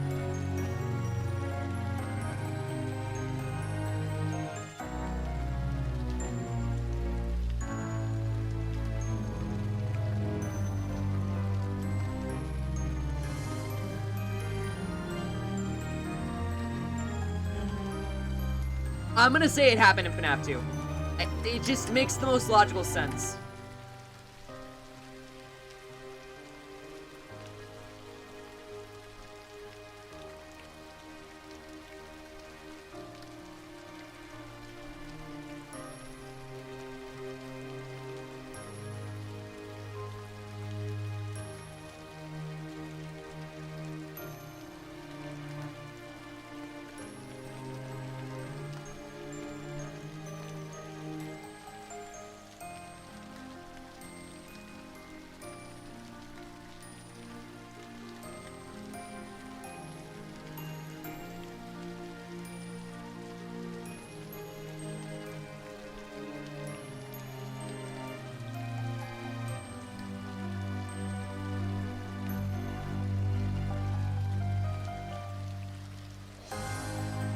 I actually have evidence for this, because if we look at the newspaper clippings...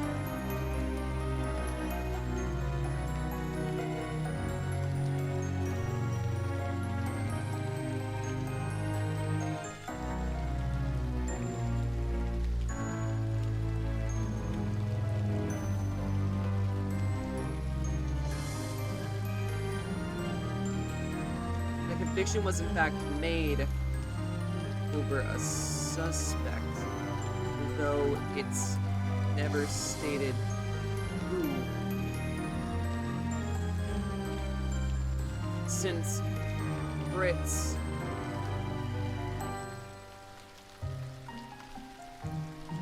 gets blamed by the company for tampering,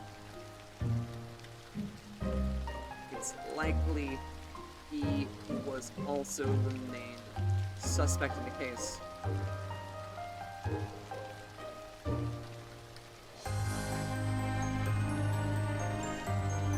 Was that the bite of 24? Am I the next bite victim?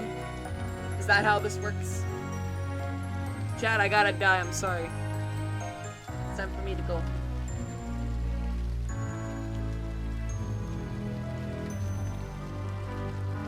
Yes, you gotta bite the biter.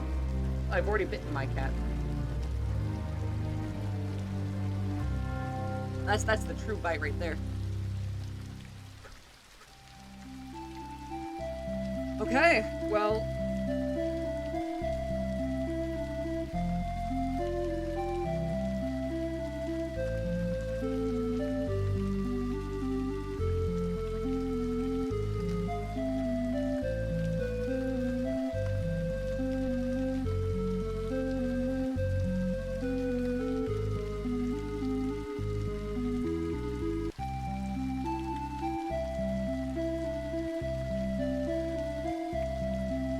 Anyways, how are you doing, Zahashi?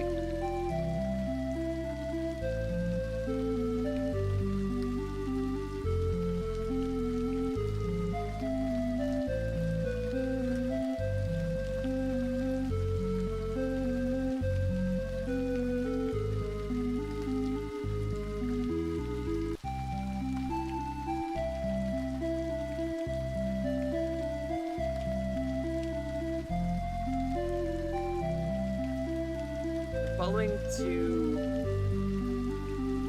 for the last...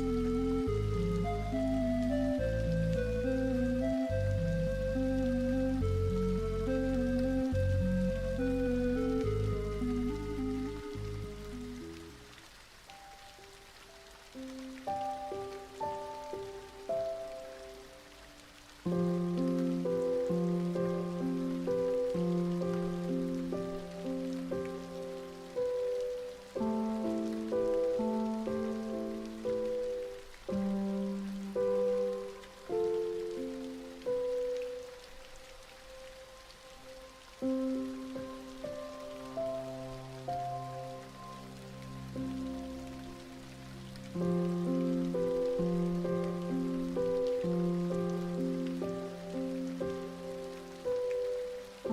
just trying to think about where does Foxy Go Go Go fit into all of this?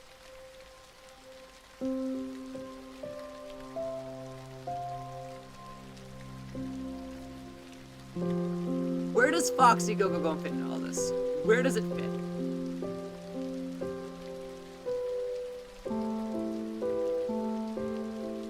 You're just vibing, that's good to hear. Better to be the biter. The biter becomes the biter, and the biter becomes the Bitaroni.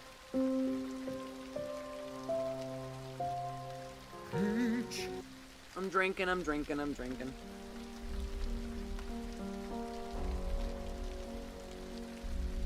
Alright, chat.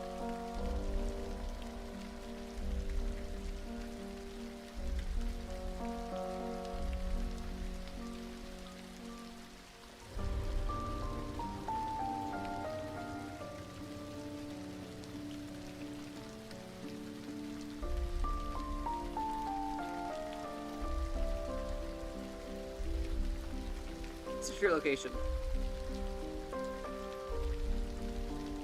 Foxy, go, go, go, go.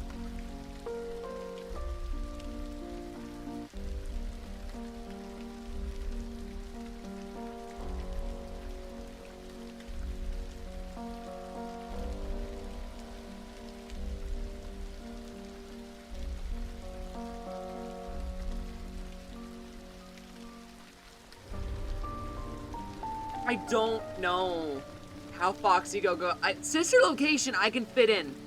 This clearly, like, the sister location takes place in 1983. I know that much. And I could fit that all in, and it all makes sense. It also makes sense with the timeline, too.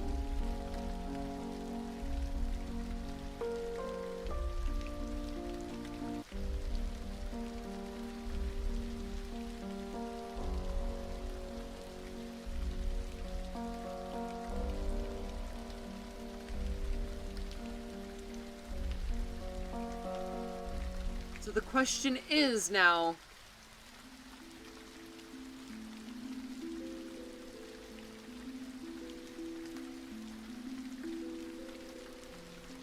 so FNAF 1 would be 1988 to 1993.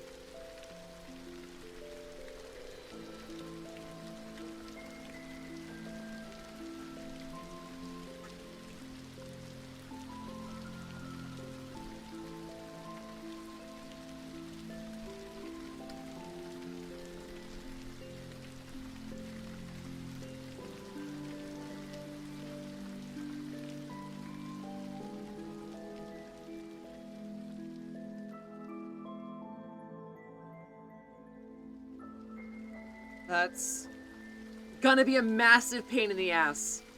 Oh, it's a massive pain. We've come so far in, like, actually detailing everything out. This is a 10-page document already, by the way.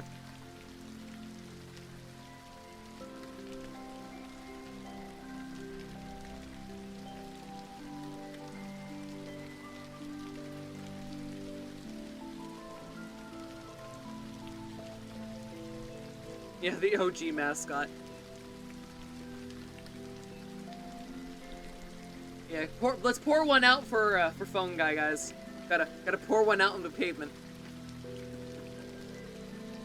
Fuck.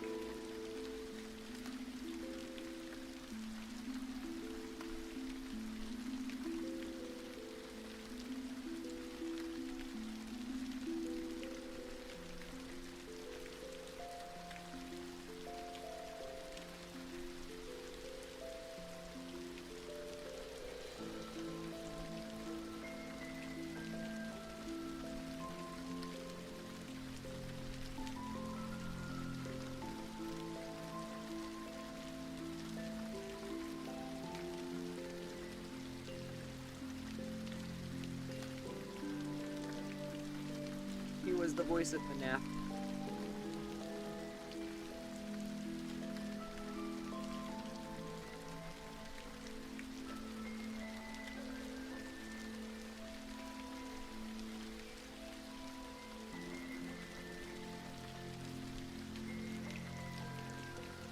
Okay.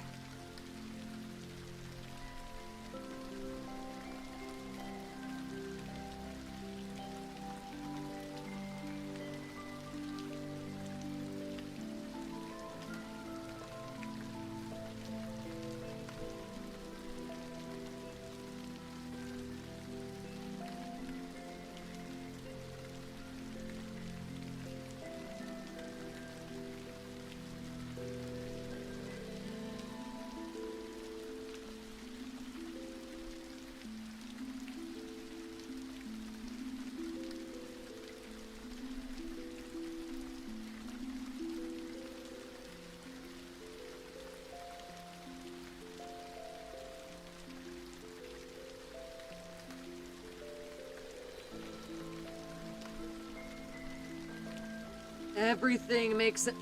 Where does Foxy Go fit into this?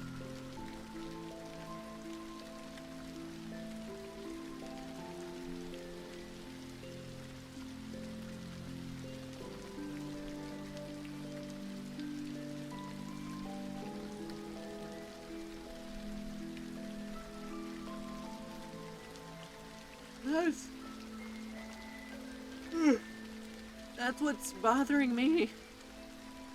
I can fit sister locations so easily.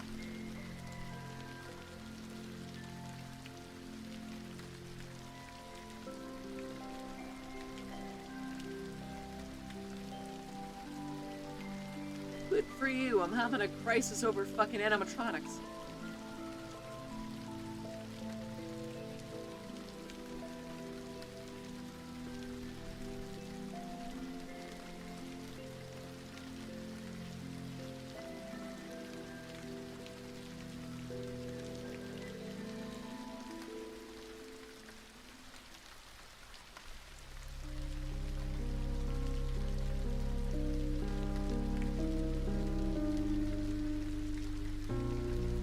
Everything makes sense. The last 10 years of the internet, last 10 years of my life, actually.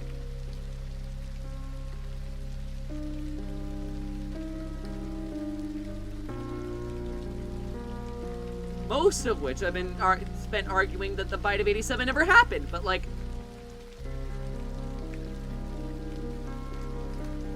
Yeah, for right now, that's what we're getting. Me and you both.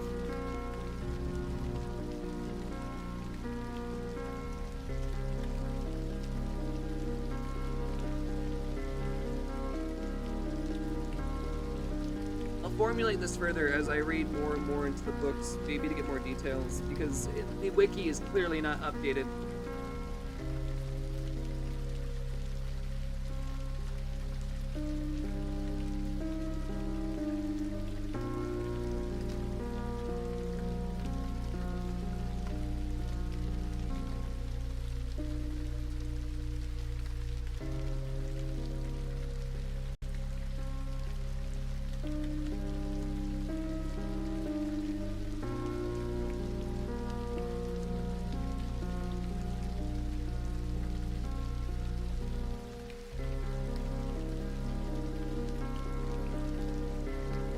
Dude.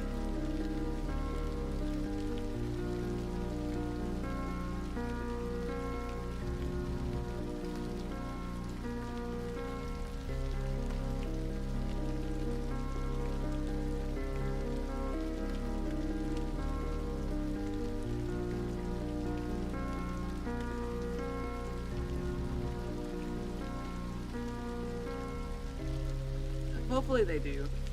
That's always rough to have to like deal with that kind of situation.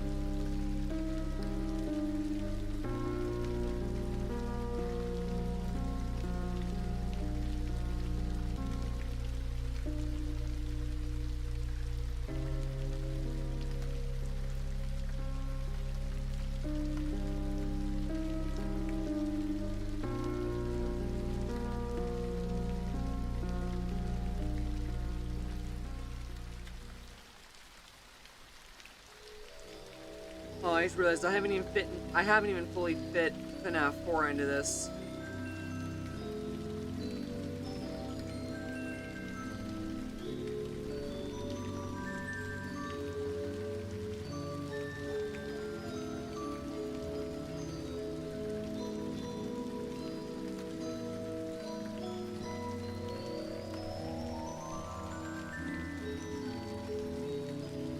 I've lost it. I've lost it. My brain is numb.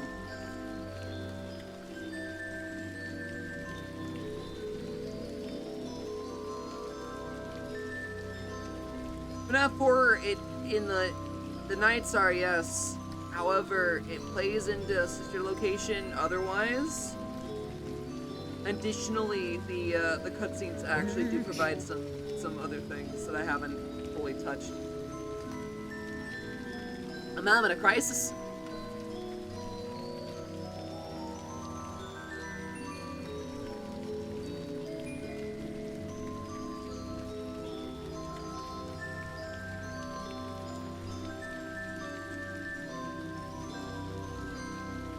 Oh yeah, I forgot about those.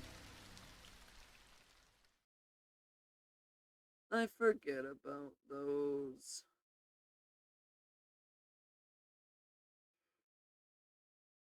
We can go over this more later. I can't. I can't. I can't. I can't.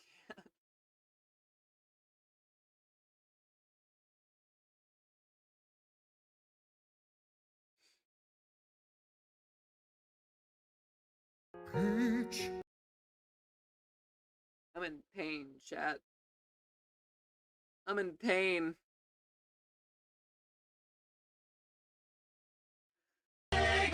Egg.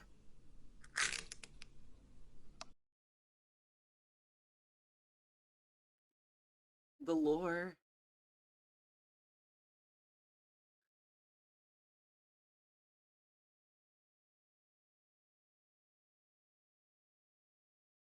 I just want to know what Foxy Go Go Go fits into.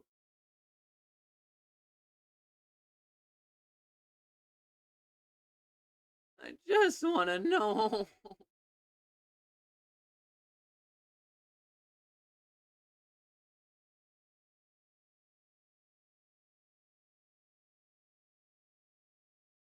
Like, I don't think you understand. That's the only thing that doesn't make fucking sense. Is Foxy Go Go Go.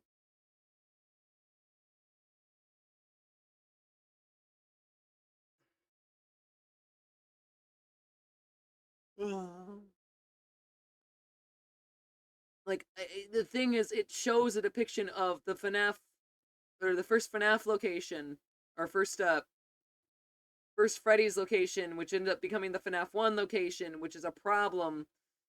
Because the whole thing about that is there's no way. There's no way for Foxy to have a Pirate Cove in FNAF 2.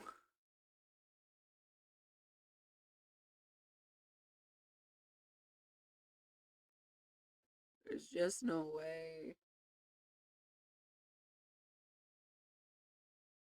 And this is clearly Generation 1 Foxy, too. That's what's bothering me.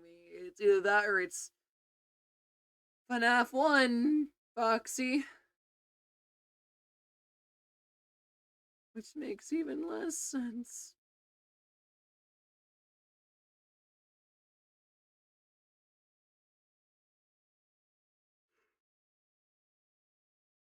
I don't get it. I don't. I have a headache. I'm tired. I'ma go to bed. I'ma go to bed. I know it's like 2 hours early, but I'm gonna go to bed. I need my rest. I've earned this. I think I've rewritten this timeline enough as I can currently. We can come back to Foxy Go Go Go. It's time to stop. Yeah, I know it is. Thank you.